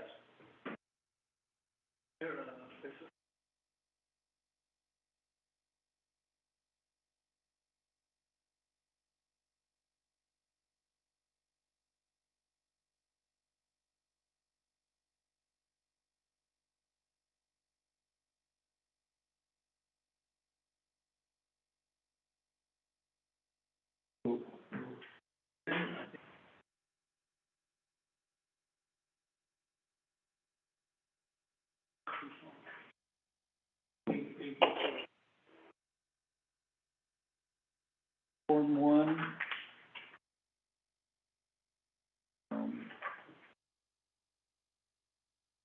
And skip 2. Oh, okay. Go straight. 1. 4. Let's just do then Form 1, and then if we have questions specific to a particular program, we can review those additional forms. Honorable Helena.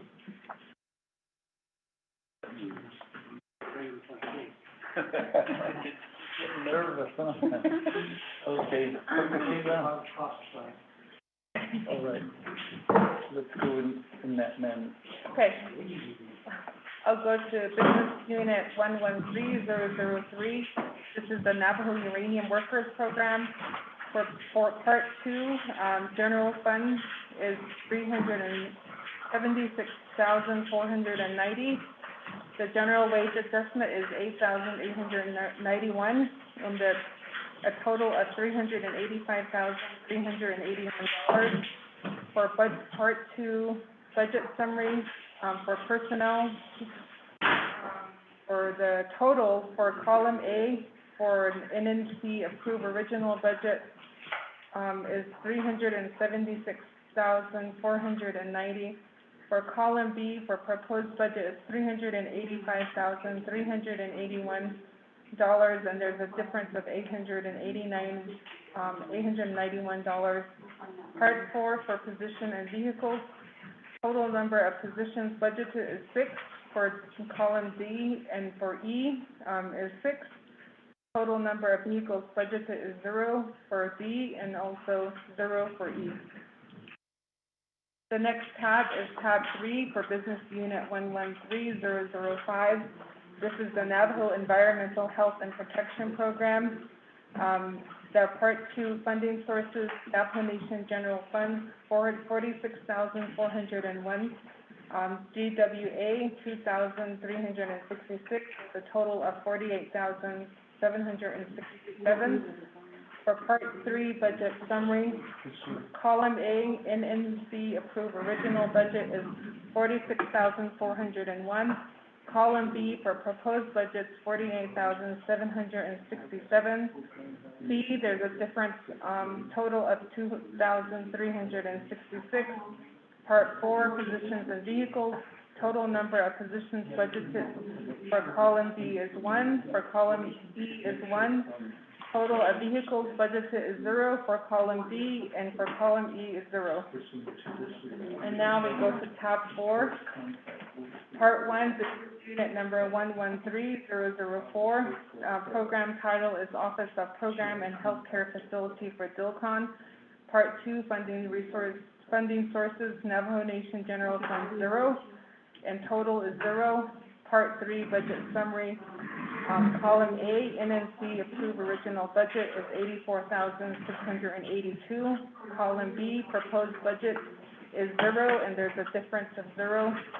Part 4, positions and vehicles, total number of positions budgeted in column D is 1, 0 for column E. Total number of vehicles budgeted is 0 for D, and for column E is 0.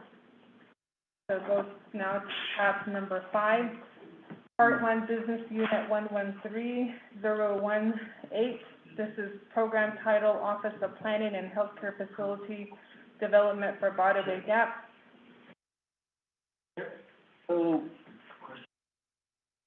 Honorable Helena, your question? 113004. General fund and computer says $0, and then over here under the budget itself, it says 84,000. That 84,000, that was from last year, right? Yes. There's nothing budgeted off of that. You're talking 84,000 in column A. Yeah. And last year. And that was completed. It's being abolished, yeah. Or- Okay. Okay, thank you. Budget Form 1, Business Unit 113018. This is Office of Planning and Healthcare Facility Development, Botaway Gap. Part 2, funding sources, Navajo Nation General Funds, 97,755. GWA, 2,245. Total, 100,000. For Part 3, budget summary, column A, total is 89,538. Column B, proposed budget is 100,000. Column C, the difference is 10,462. Column 4, positions and vehicles, total number of positions budgeted on column D is 1. Column E is 1. Total number of vehicles budgeted is 0 for column D, and column E is 0. Honorable Kalona. For part 2, GWA, this is on the agent having. That's the personal lapse fund for the 2022 that was allocated. So, yeah. So we just relabeled it GWA, so we reallocate, well, remember how last year they called it GWA, this year they didn't call it GWA, but we called it GWA. This year, yeah. 22 or 21, 23 are. Yeah, this is, what it is positions were budgeted, nobody filled it. They take that dollar amount and bring it forward and distribute it to the different.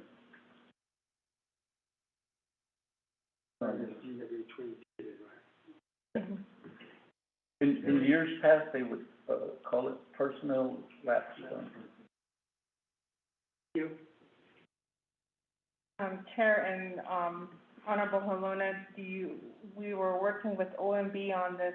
Do you want us, I guess that's the question, if there needs to be consistency across all our forms, we need to change the definition of this or the title? Yes, I think it would. Ms. Chadwick. Yes, we had, the personal lapse fund identified on the budget form one, but it was recommended by OMB that we change it to GWA. They redlined it, so we had to change it. Okay, GWA, the acronym. General wage adjustment. That's general wage adjustment, totally different. Yes. Okay, it's not a wage adjustment. If it makes it appear you're giving salary increase. Yeah, we had to change our budget detail forms to put that into, there was instructions that were given from OMB regarding that particular funding that we couldn't use it for anything else. Okay. All right. We're still learning about this budget. New twist. Thank you. Go ahead and proceed. Okay, budget form, 1 for business, part 1, business unit number 113020, program title, Office of Planning and Healthcare Facilities, Pueblo Contado. Part 2, funding source, general funds, 0, and then also total is 0. Part 3, budget summary, column A, NNC, approve original budget is 100,961. Column B, proposed budget is 0. Column C, difference is 0. Part 4, positions and vehicles, number of positions budgeted on column D is 1. Column E is 0. Total number of vehicles budgeted is 0 on column D, and column E is 0. Then tab 7, business, maybe Christine, you want to help me out on this one now? For business unit 113010, Navajo Division of Aging and Long-Term Care Services for Administration. Part 2, general fund, 507,522, $8,067.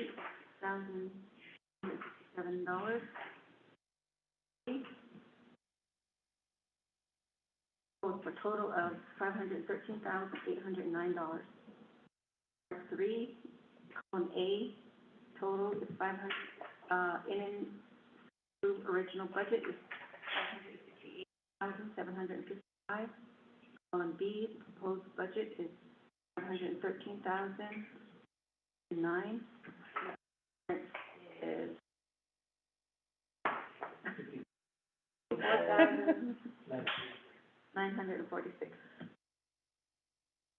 Part 4, total number of positions in column D is 2. B is 6. Total number of vehicles budgeted 1. And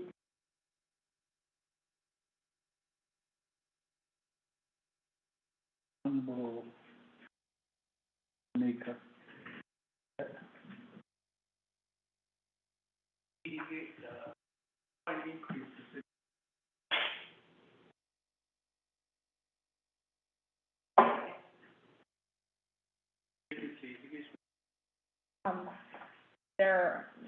The Title III funding does not cover the gap between, July and October, as the contract doesn't get signed, and so previously there had to be, so there's a cost share document at the end that you'll see of this tab. You'll see the cost share of all those additional employees that are currently vacant, to cover the cost and that gap that we tend to have issues with. Budget Form 5.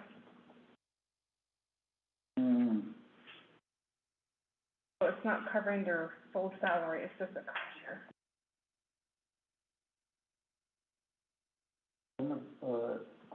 Honorable Nika.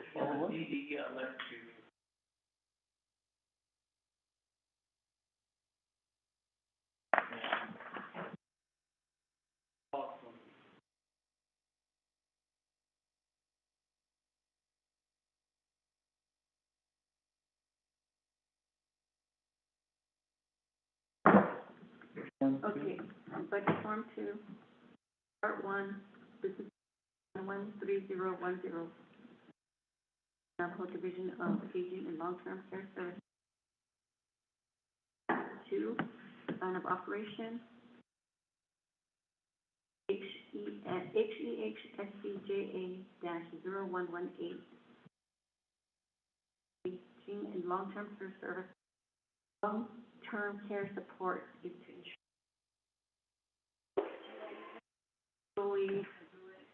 aging and long-term care support are provided to Navajo individuals, tribal and non-tribal providers and agencies. 1,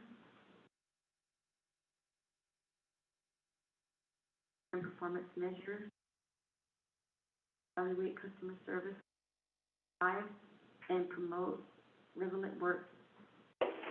1, to minimize complaints.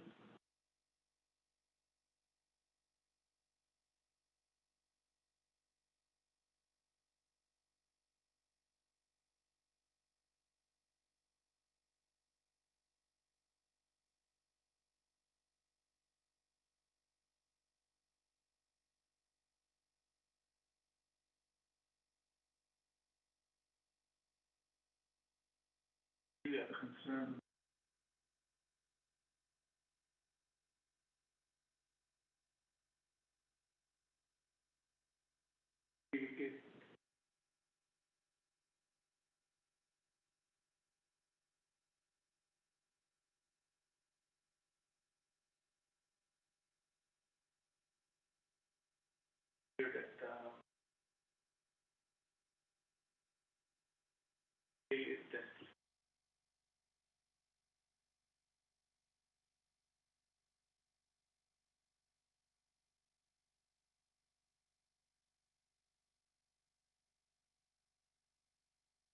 Okay, thank you.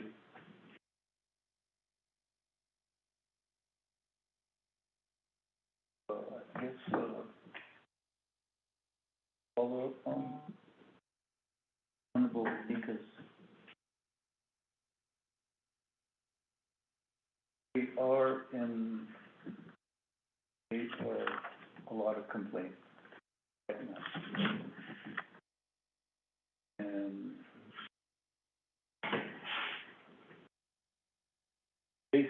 because of the funding agreement hasn't been completed.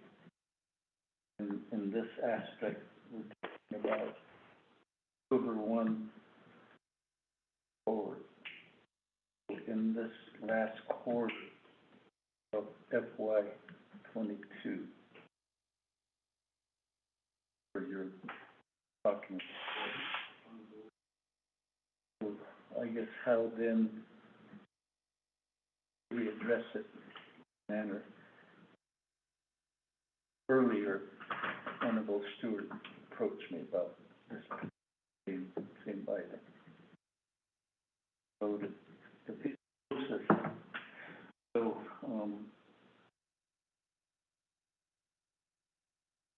that's as part of the revisit plan on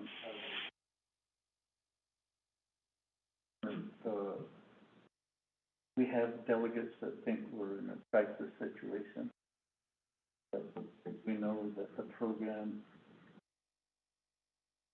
has found monies for the food supply and forward. But this other part about whether it was early retirement or resignation, that's the issue. It's over here in the current situation flowing into what would go into by 23 budget. That's the part I want to attempt to keep issues separate. And that way that's after the revisits, then perhaps we could have we were supposed to have a special meet or a regular meeting yesterday.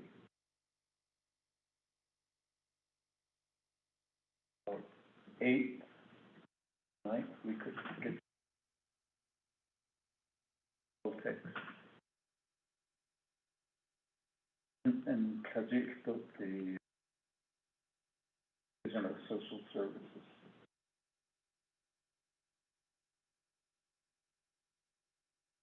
Of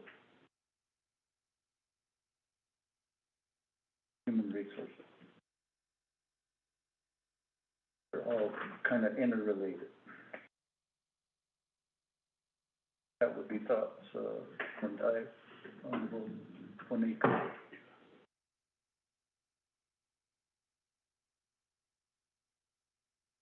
Yeah. But we'll proceed in that manner. The goal, the first quarter is 6. Quarter is 6. Third quarter is 6. 2. Financial management, improvement of finance processes, measures, and the reconciliation of all accounts.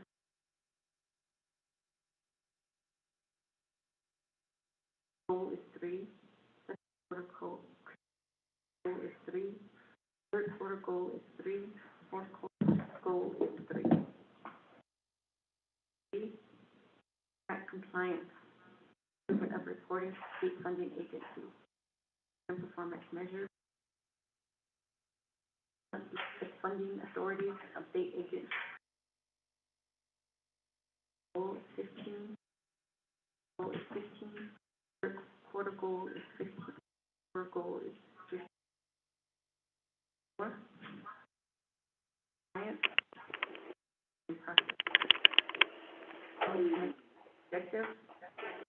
Audit will be performed in regards to financial and contract. Goal is 6. Goal is 6. Third quarter goal is 6. 5. Contract compliance. And performance measures. Monitor it for contract and financial compliance. Goal is 5. Second, 5. Third quarter goal is 5. And fourth.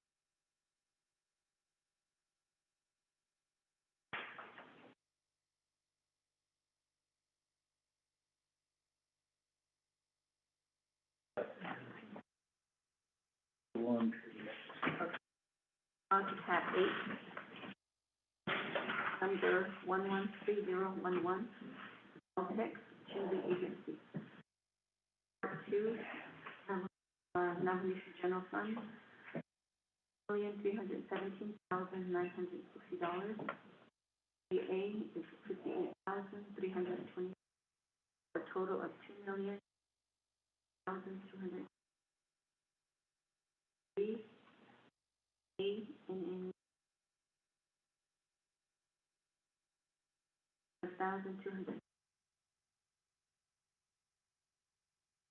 $1,370. On C, $91,000. Part 4, total number of positions budgeted. In D, number of vehicles budgeted. D is 16.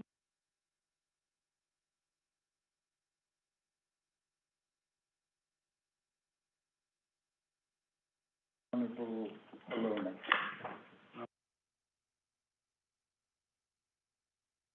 I have a question on that. I hear you don't have the.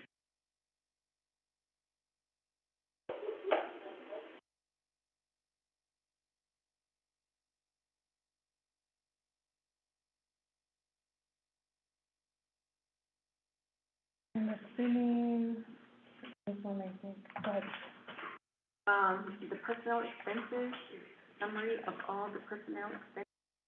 So if you look at, the budget form 3, total amount, is at $1,377,000. So that is the fringe benefit rate. So the fringe benefit rate went up to, if you look at 4, to 2.0, it was 48, 522. So that's the reason why there's an increase overall in, across the board. I guess to provide a sample. Correct me if I'm wrong, Mr. Chavez. Individual, let's say, is $10 an hour. $5 some odd cents is over here in fringe, dental, vision, care, and retirement. That's what's really happening, and I don't even know what the federal rates are. Remember way years back, it was 30%. We're probably the tribe that has the highest fringe benefit rate across 574.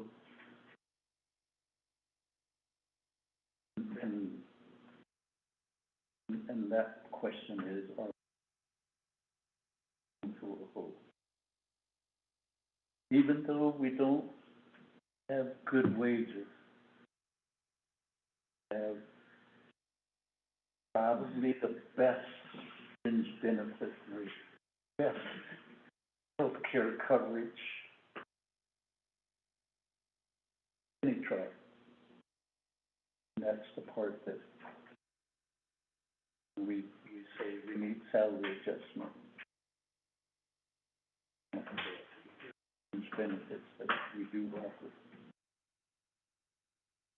And that's one that I've myself on the council floor talked about that.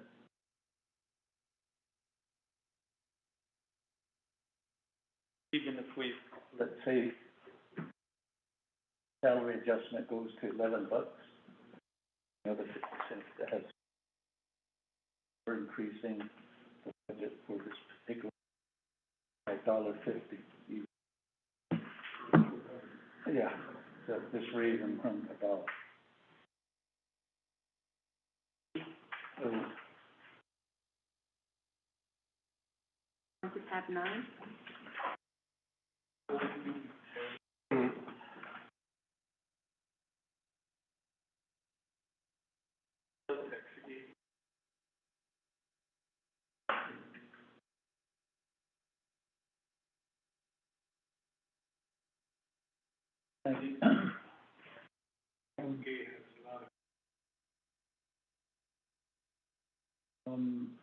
And this,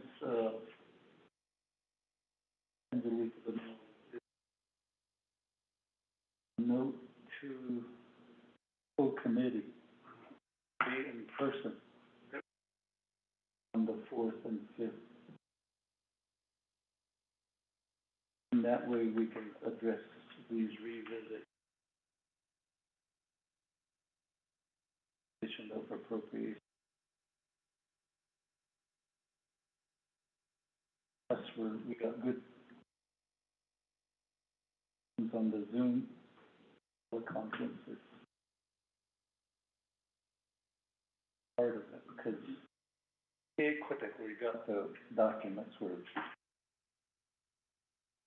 on the Zoom call or on teleconference, they have to little screen.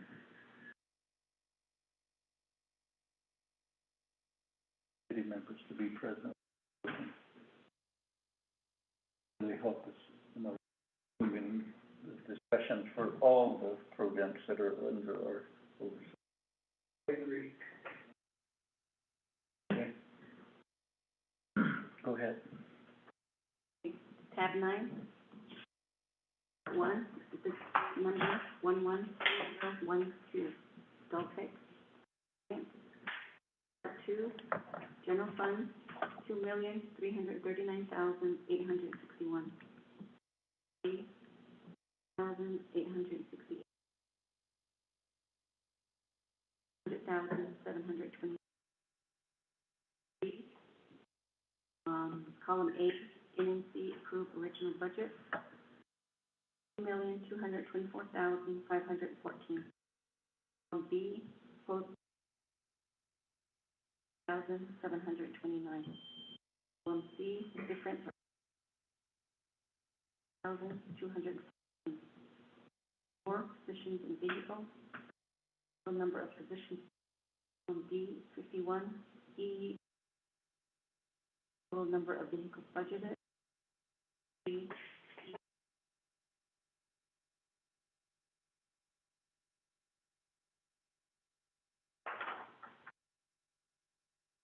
Okay.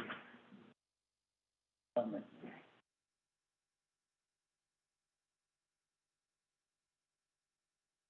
N, 1, business unit number 11301306, for Crown Point. Part 2, funding sources, general fund, 2,866,502. A is 77,547, a total of $944,049. B, on A, $2,747,151. On B, $944,049. 96,890. Number of positions budget, 64. Number of vehicles budgeted,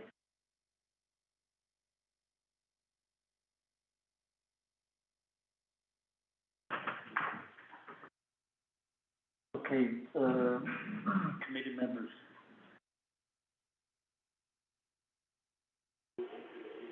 Let me back up the whole. We know general services, either 3 or 4 years ago, for payroll. And we have a high number of those vehicles going into fleet management for repairs.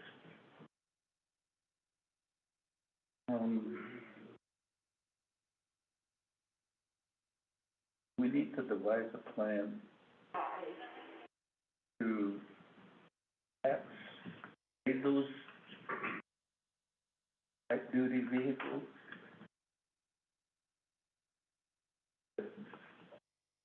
Vehicles that are more high, what you call a high profile.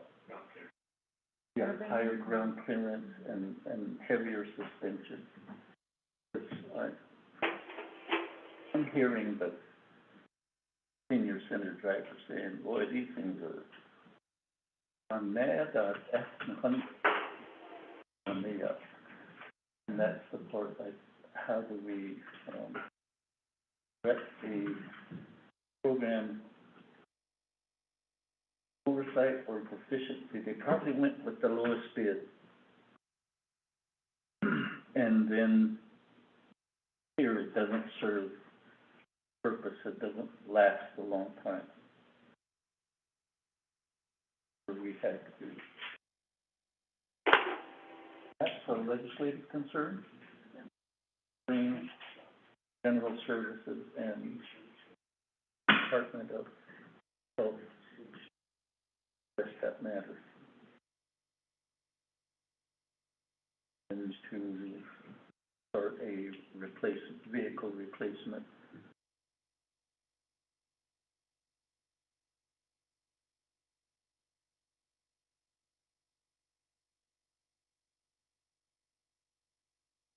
Oh, Transportation Review Board, yes. They would probably.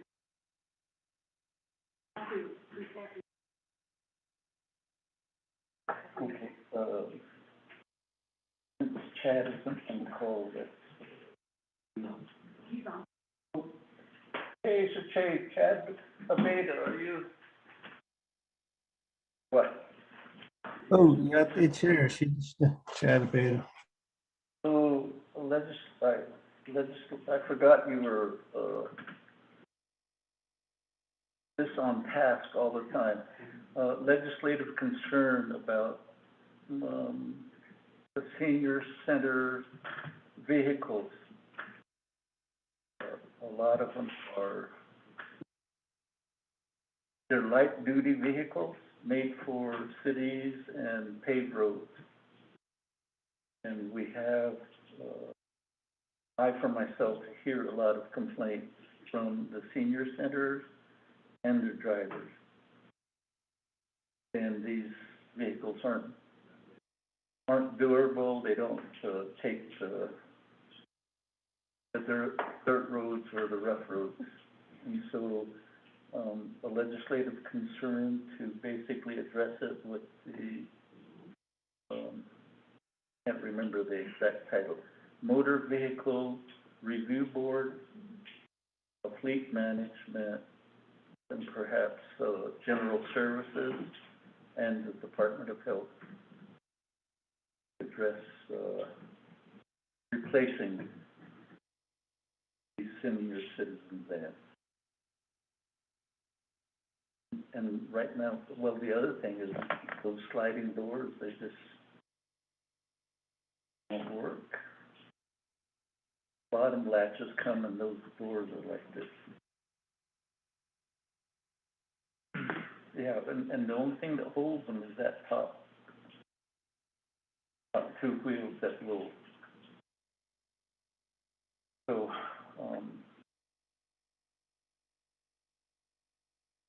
some of them, not all of them do.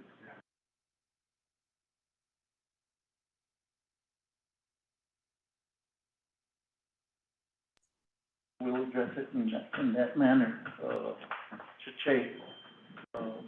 Chad, so you're going to be here tomorrow? Oh, alrighty.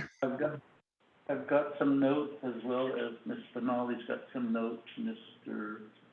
Mose had some notes that for the other divisions and programs we can go over those legislative concerns. Sounds good, we'll be there. So, Sheila. Bring some Koji Lake treats tomorrow. I heard you're bringing breakfast for everybody. Advocacy. Ms. Chavez, you can continue. Okay, moving to tab 11.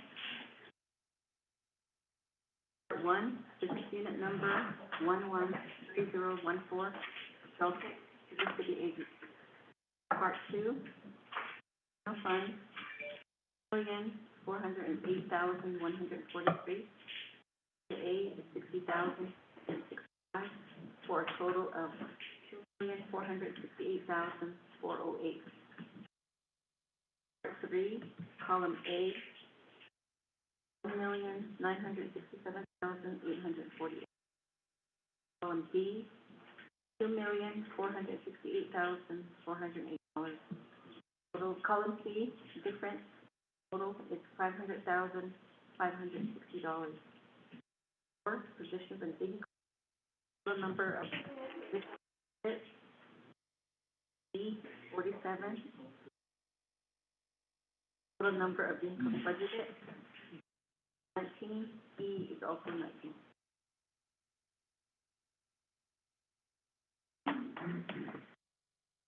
Honorable Helena.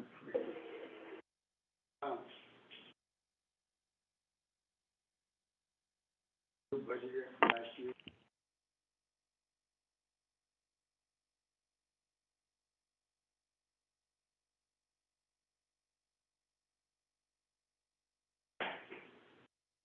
Communication.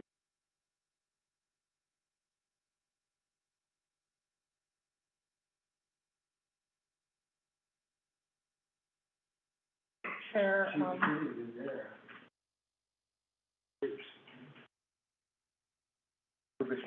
Honorable Helena, please. Okay, thank you, Chair, and also Honorable Malona. So yes, there's probably differences only because last year, each year, most of the budgets, the funds are for personnel and a few for operating. That's been the case. So all of these budgets, as I look at it today, less than 95%, between 90 to 95% of the funds for each agency is related to personnel. So we made adjustments this year based on what we saw last year to the city agency. So these adjustments were made, but most of them rely on external funding that we receive. So there wasn't this sort of balancing maybe due to the previous years where they may be heavily dependent on Title VI. They receive Title VI funding and SHPROCs. So not everyone receives similar external funding. So for that reason, they're heavily reliant on Title VI funding. So most of their costs went there. But this year we made sure that we make these adjustments, even though there are Title VI funding. Even though they're not using Title VI funding? They are still using Title VI funding. Yes, so we are using Title VI money, but except that, it is dwindling because we're still trying to keep this current situation is. So we're using that Title VI money for all 5 agencies, not just focusing on the city or SHPROC. We're distributing it because of our current situation with getting in place at the time. And if we really broke it down for the city, after the personnel and fringe benefits, they're only going to have 44,000 per unit. So the other half, or the other part is going to be just.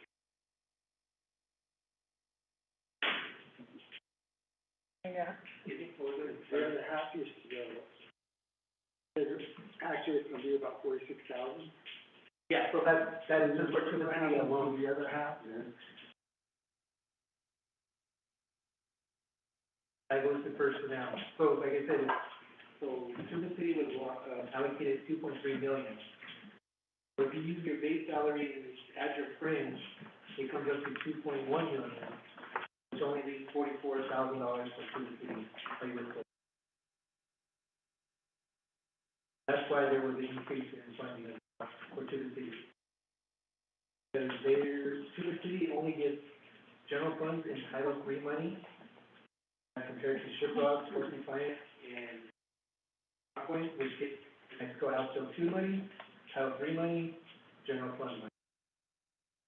The city and Shinley, you'll see a big increase in their budget compared to what it was from last year. They only get two primary sources of funding. Agency would get three.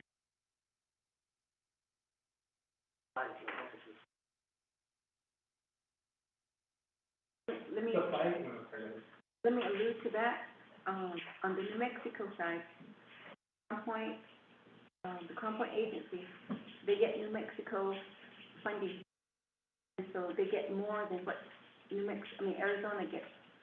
So if you look at the budget for the New Mexico Crown Point agency, they reduced their budget, offset the Arizona. That's where you'll see these increases.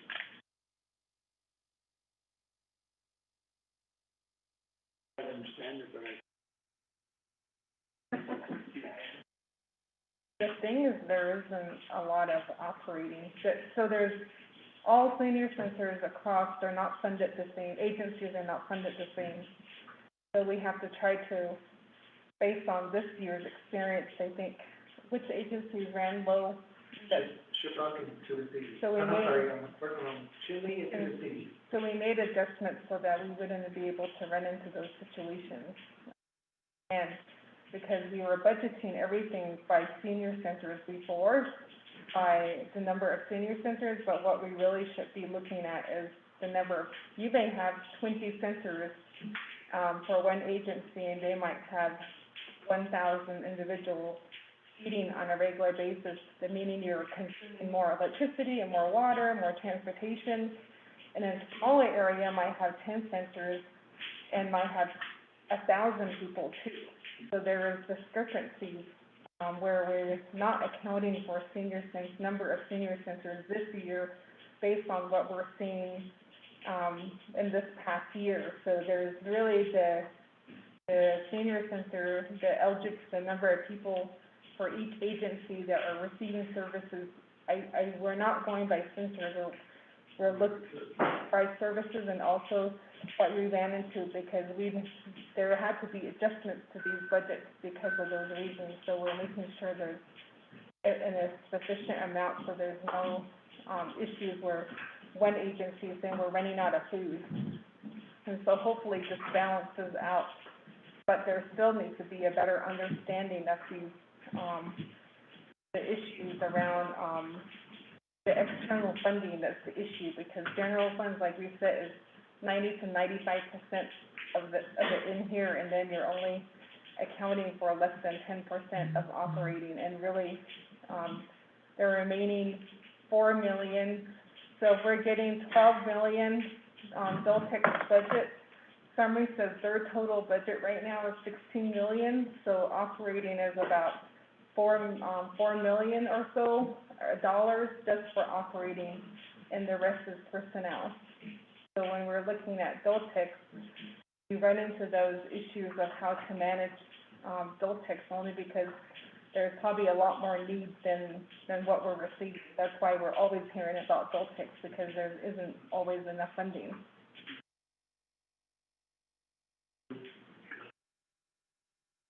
Fair question. Go ahead, Ms. Chadwick. Okay. Tab 12. Part 1, business number 113015, Deltec Shiprock Agency.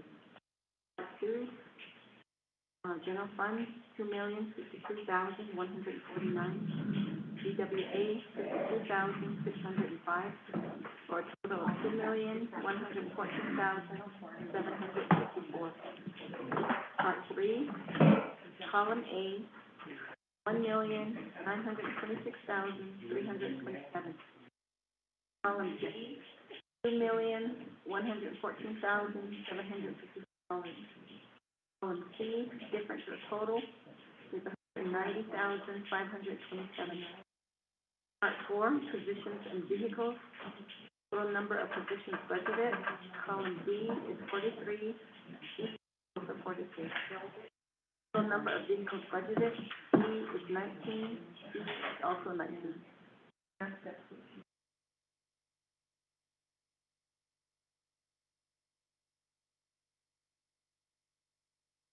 And that concludes. And the following tabs after that is the budget forms 1 and 2 for the external purposes.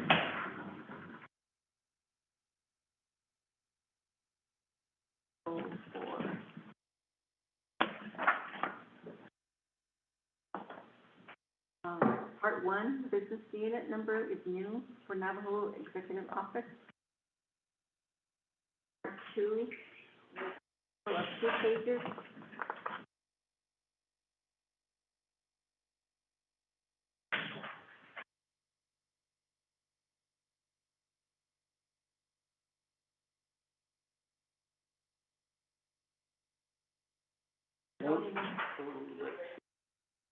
Forms missing? 2,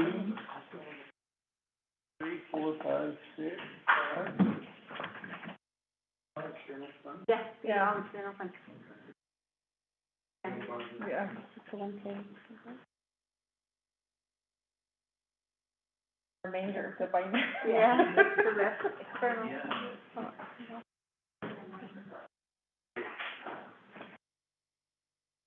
So you're saying we're complete? Yes. We still have the rest of the binder. Let's see, committee members. Let's proceed.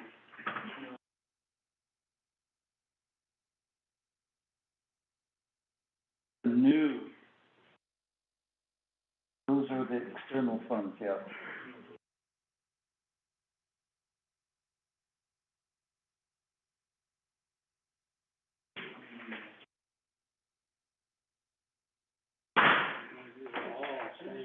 For information purposes. And because there is a lot of focus on, let's put it on expectations for FY 23 would be for the external fund. And then deviate this. Who wants to do the CHRP? So let's, Bill Texas next on the tab. Tab 3. After external fund.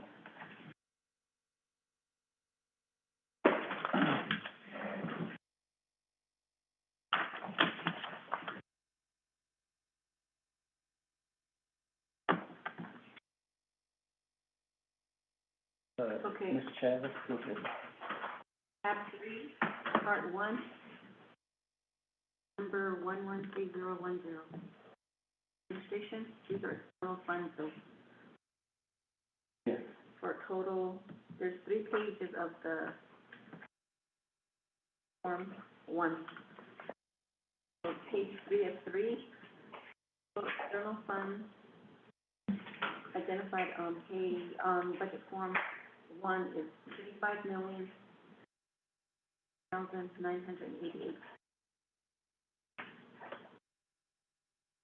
3 pages.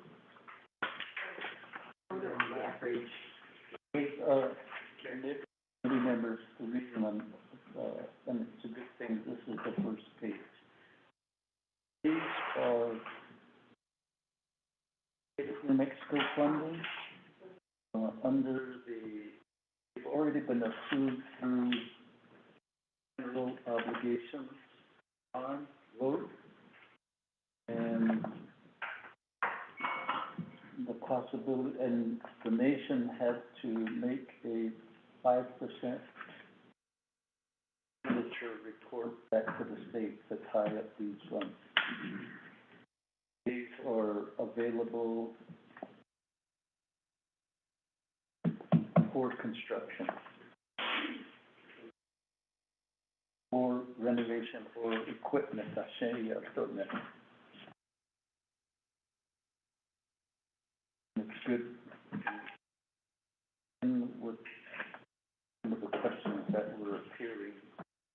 under the ARPA discussion.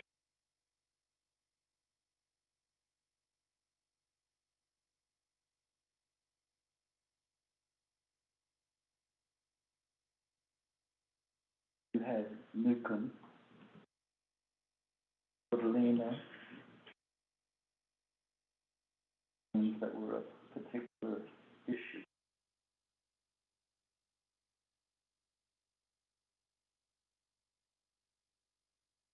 And then committee members, this November 5, there's gonna be another set of centers that would be, within the vote for general obligation funds.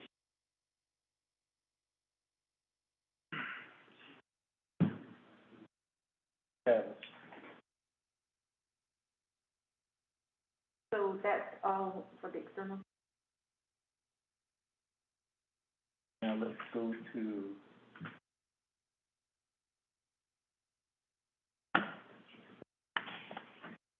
HR is on tab 6.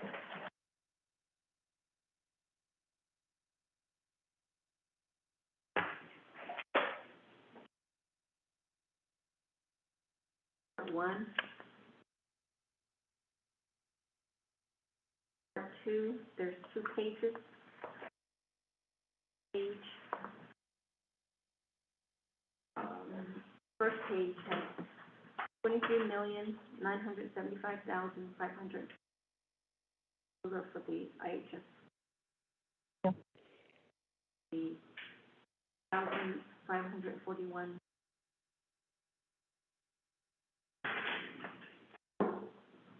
For a total of 23,979.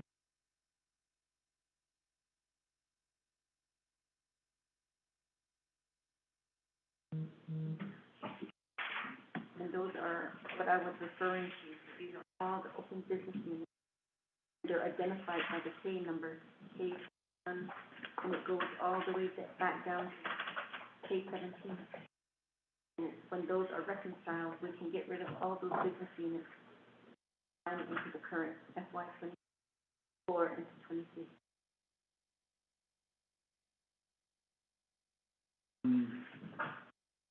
Travis, regarding these, could you do a brief summary, a one-pager? When we present the budget to BNF, we will on a one-page summary, Dr. Jim, if you could, on these, the task of reconciling. I think that once it's in print, I think everybody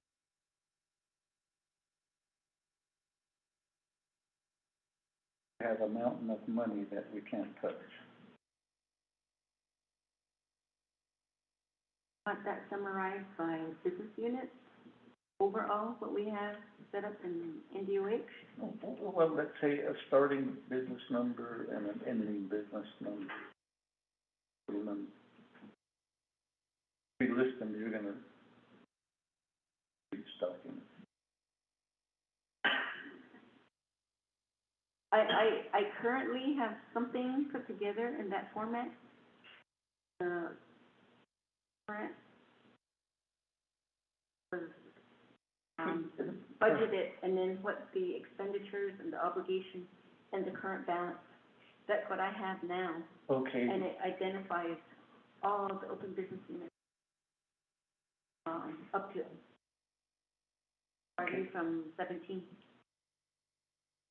You're already way ahead of us then. I'm ready to call for recess. We bring that document tomorrow morning. Wanika. Yeah, only a number.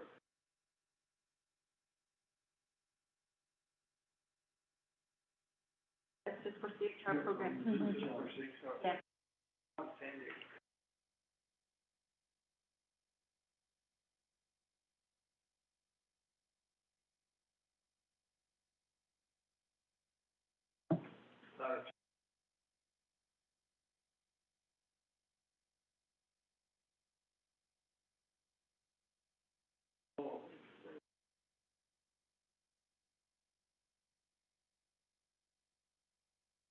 And it's hard to.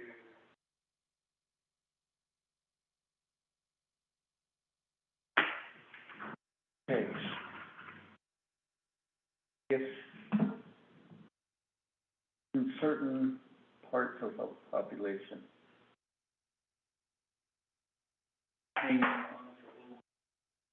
and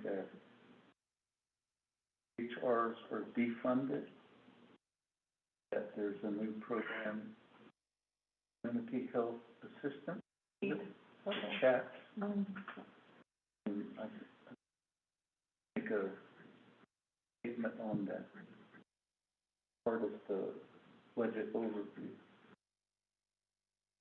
But I think but at one of the delegate forums, I was like hit with, why are you defunding CHR? We aren't. Federal pass-through funding. So that was my response. So if we could hear on that.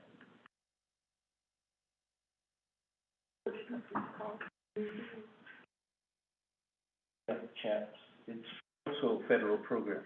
Yeah, Chair. Yeah, so, okay, go ahead. Yeah, so in the previous administrations, I think health ed and CHRs were eliminated in the presidential budget or reduced, but that sort of gone away because the tribal leaders advocate to keep them. And the congressionally, they keep them on too, so. But the CHAP program is, so they don't get enough funding. There's few tribes across all the IHS areas that really rely on CHRs like Phoenix, Navajo, and Cherokee. It's the tribes that are up in North Portland area and Alaska. They came up with a model that IHS has adopted called Community Health Aid. And it works for their villages, but it doesn't work for us. So what I consider it is they've adopted what works for villages because they feel like they have the loudest voice, and it was put into law into the Indian Healthcare Improvement Act. And now IHS is like trying to say we need to do this, but on Navajo, we always have advocated to keep our CHRs. We do have a CHAP grant and funding, but so the CHAP isn't just for CHRs, it's a whole credentialing program that IHS is creating on their own. Instead of a CNA, someone getting a CNA or a medical assistant, IHS is becoming their own credentialing entity, saying, let's come up with our own professionals and pay them, and then try to have tribes advocate for CMS to reimburse them. So to me, why can't they work up the career ladder of a CNA or a medical assistant to a nurse, to a nursing assistant, a nursing practitioner, or then to a doctor?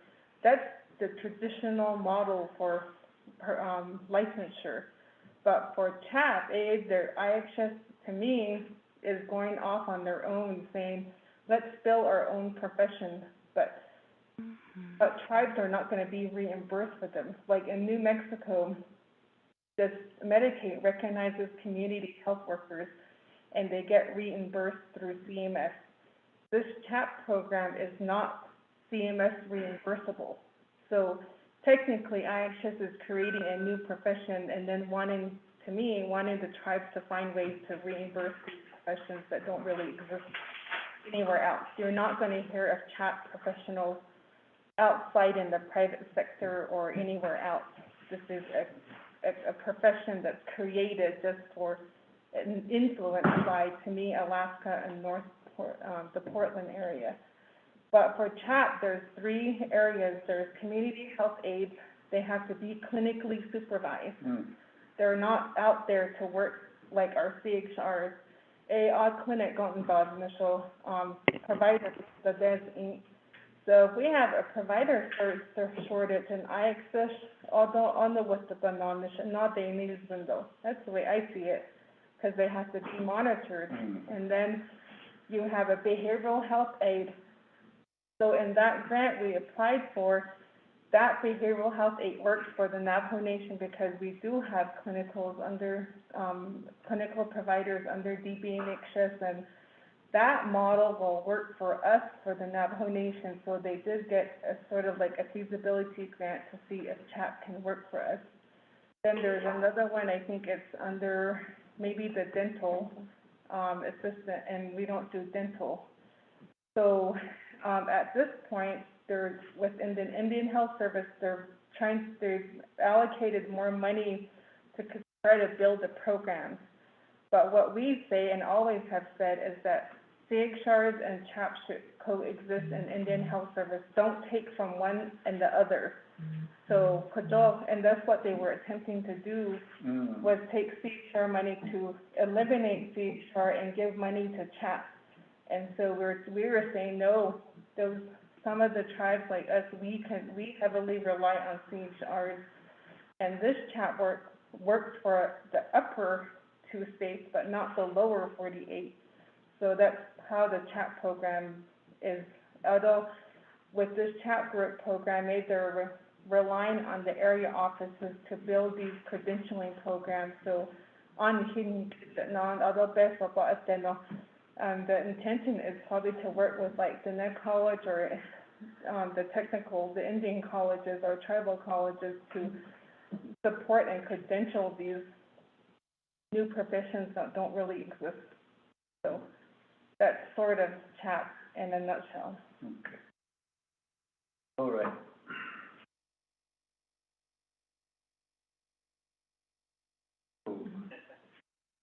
And committee members, I got an email that there's, what is it, a consultation session, August 9, 10, and 11 at Twin Arrows. The acting director of IHS is having either a listening session or... It's a conference we're hosting, the Direct Service Tribal Advisory Committee.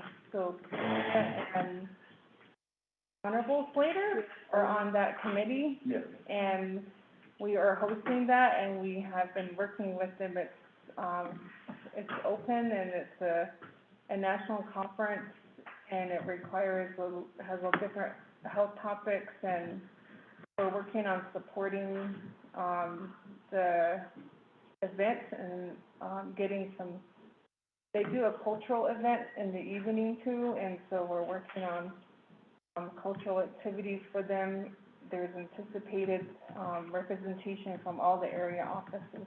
We'll go ahead and send the registration. You opened the morning session yesterday for committee members. That might be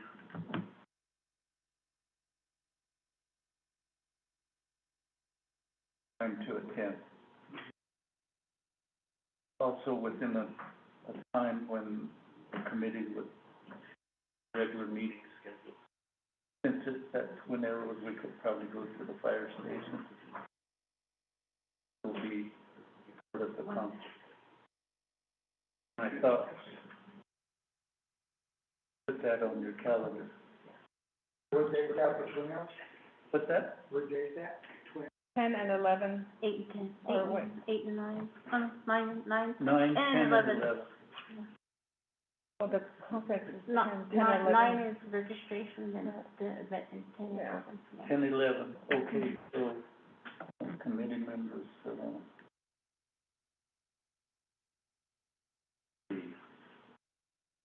10th would be a regular meeting date, so if need be, we could, there in the 10 activities, we could.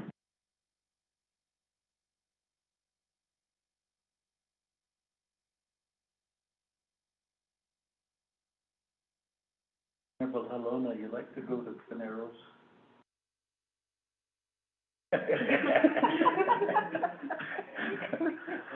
Well, I'm trying to see if we can have it on those days, and we can find, at the fire station. Yes. Conference room there? Yeah. And then we participate in the conference too.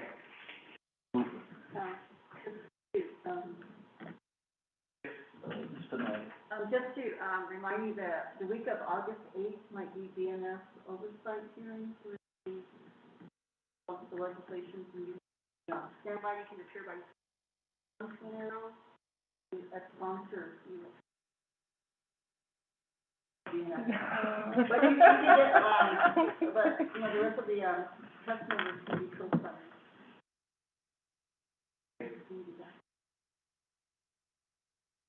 So I can try to ask, the advisor to, put all of the council's resolutions out one after the other.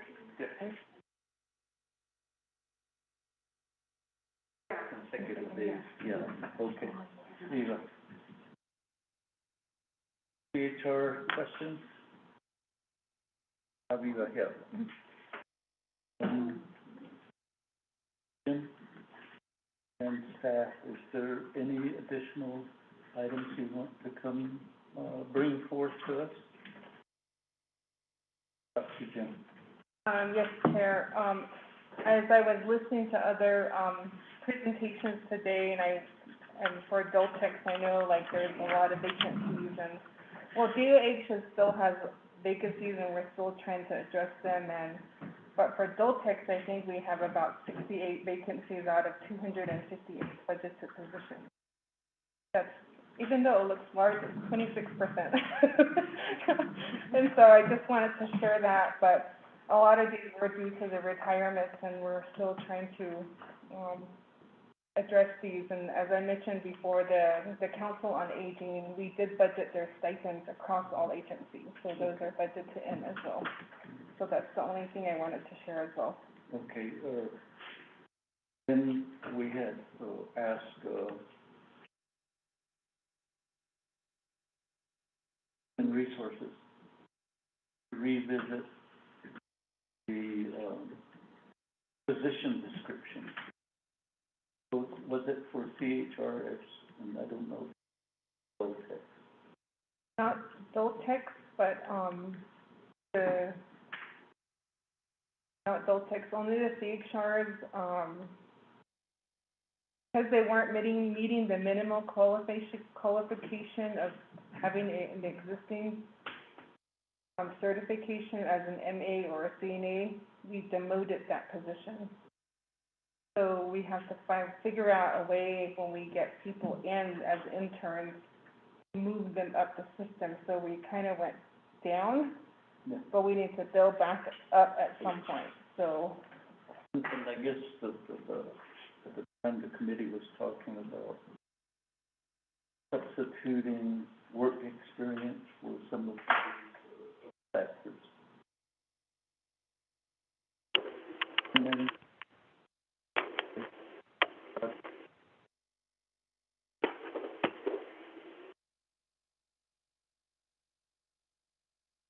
and the necessary support in training and those things, I think we might have to do that with Adultex, who knows? And Chair, it might be just people not passing a lot of their background checks. Yes. That's probably, and then along with the pay issue, and then the time it gets to the time it takes to hire someone. Yes. Through the whole process, so. And committee members and, Ms. Fanal, in our work, we find out that there's 3 offices existing within Navajo Nation that do background checks. And remember, part of our intent was to make it. We might have to revisit that. Human resources. And even Doty. Item that we would revisit with, human resources. As we saw, public safety, human resources, and Doty. Triple funding, same purpose. one of the things that we need to, accomplish. And hopefully to shorten that, because you're right, takes weeks, applicant, they don't get briefed. Ms. Finale? In addition to that, the applicant uses $100.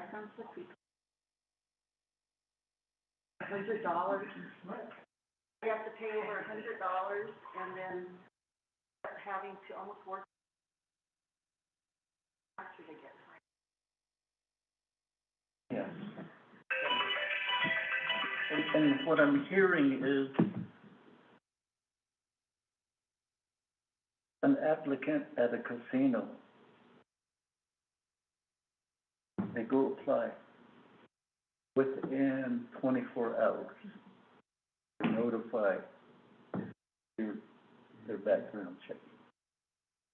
And right away, as soon as they come back in, they're fingerprinted, boom, they go to work. And this part I don't understand. And gaming entities are highly regulated. How did they do that for us?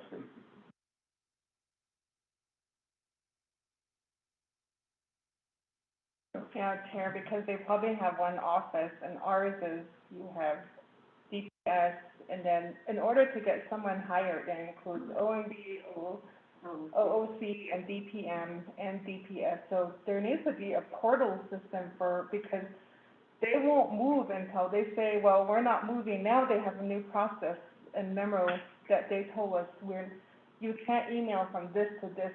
You have to get it from us, and then you can finally move it this way. So there's multiple steps, depending if you have general funding or external funding.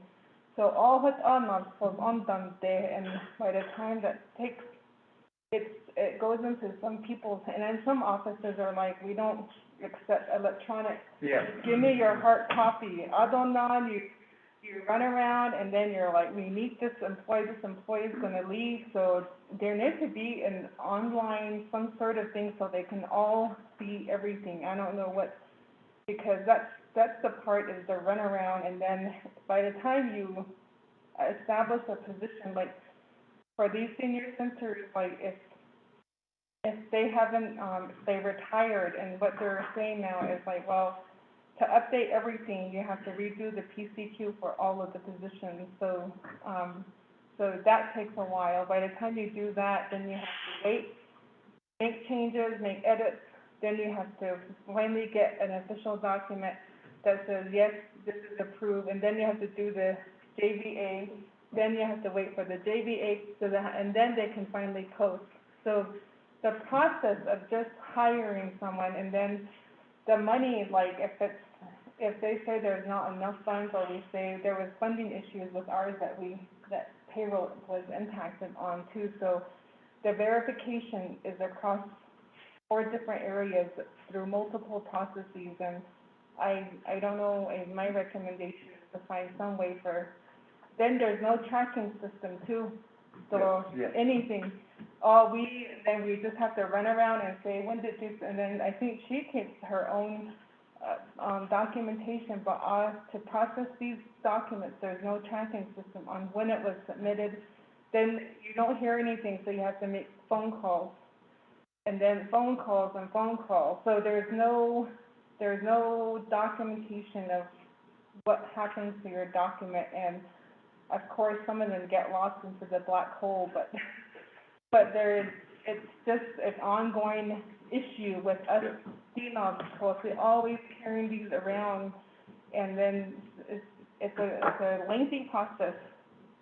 Get someone hired, I would say between 3 to 6 months.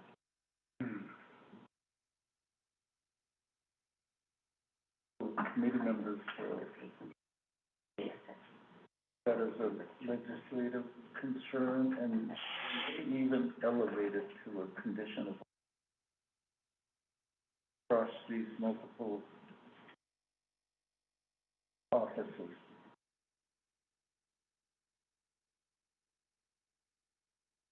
Helena. That's a good.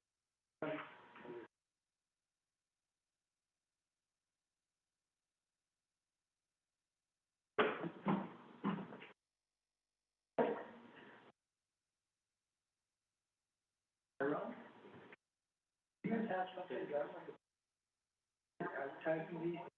They've been doing job fairs here and there. Is they out there advertising for you guys? I don't know what they're advertising for DPM for those, but I mean, I think it goes back to low pay. That's very hard to fill because no one wants. I mean, if you're getting paid, what, maybe $12 an hour? That's really hardly not making a large living on that too. So I think it's a challenge all around. And what Christine was telling me too is because we have to deal with people that want to come home. I do get applicants, that wanted to come home, but they need a higher salary comparable to what they were making. You have to do these additional salary assessments that take another additional time. They may go back and forth and do justifications, and so it's not a one-shot deal because the salary for, there is a flexibility. I guess CPM needs to revisit that, but I've been talking to Dr. Fowler on the ones I feel like that are really difficult positions to fill. She's been very helpful to me in that, but I think we can do a better job in updating our DPM policy. So I hope you guys use that for to support her on those challenges that she has regarding hiring practices. Well, because you know, like I said, she's not advertising for that. I know that you went out and do out there, so. We haven't done job fairs. I guess we can look into that for DOH, but we haven't listed all our vacant positions, and I wish there would be more funding for BPM just in general, because with the amount of work they have to do, I don't think is enough. Because I think I think she's trying to work on that, but it's probably a funding constraint for her. We have only a few people doing qualification assessments. So her staff are very helpful, but I think there's just, with the amount, like for us, for Department of Health, I don't know, we're over 600 employees, but we're probably budgeted at probably, I mean, we could give you that number at probably 800 employees, but we don't have space.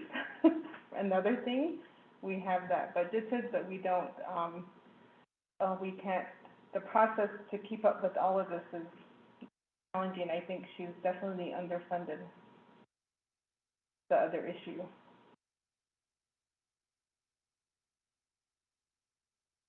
And follow up on the Helena? And that's DPM. Mm-hmm. We need to check with her and see.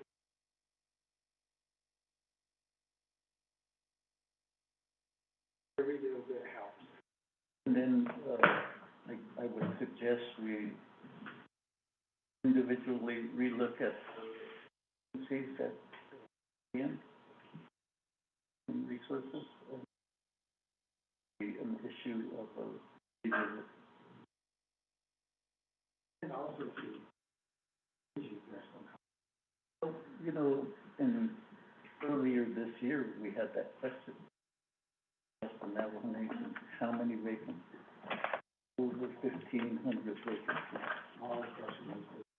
What's the dollar value? At the time, she said it was 8 million. 8 million that we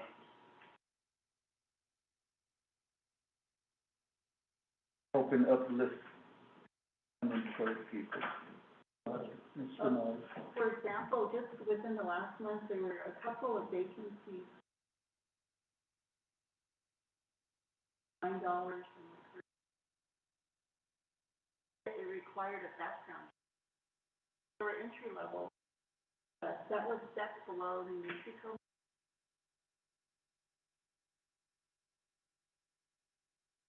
And that's what they budgeted for. That's what the program budgeted for it, and then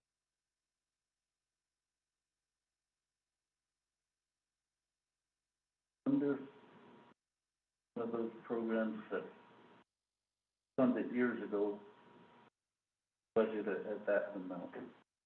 They have to advertise it at $9.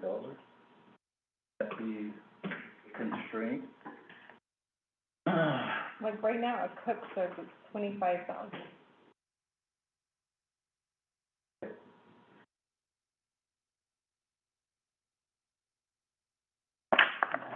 And a driver is 25.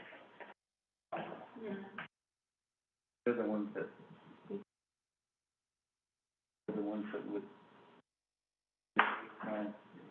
and the part that really complicates it is that, let's say, there's a senior center, but there's no senior center at chapter, and so seniors takes on the extra task of cooking food or picking. Okay,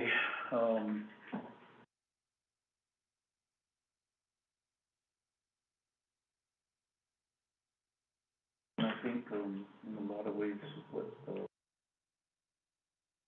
later put on books for PPM.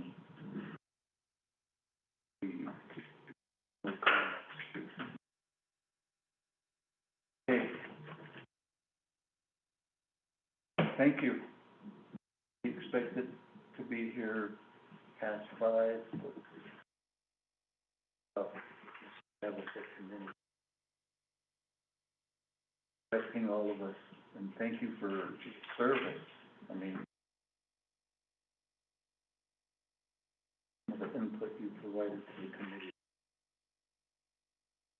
We learned something, even more than what we already had, a tiny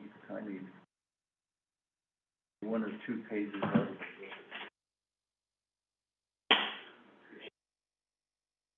We're sorry that go back to be part of, prove it to me that presenting to me is correct. Kind of what I feel what OMB does. OOC. And OOC, yes. Kind of OOC. So, thank you. And, once we regroup, then Mr. Nolly will send out emails about specific items for review. Next week we might have to be back out of OMB and answer these, Special assignment. DOA questions. Okay, committee members, we're good? Okay, we're good. The folks on the call, this particular budget hearing, is concluded for the day. We're gonna go into recess. We'll reconvene at 9 a.m. tomorrow morning. Thank you very much. Oh, Jim.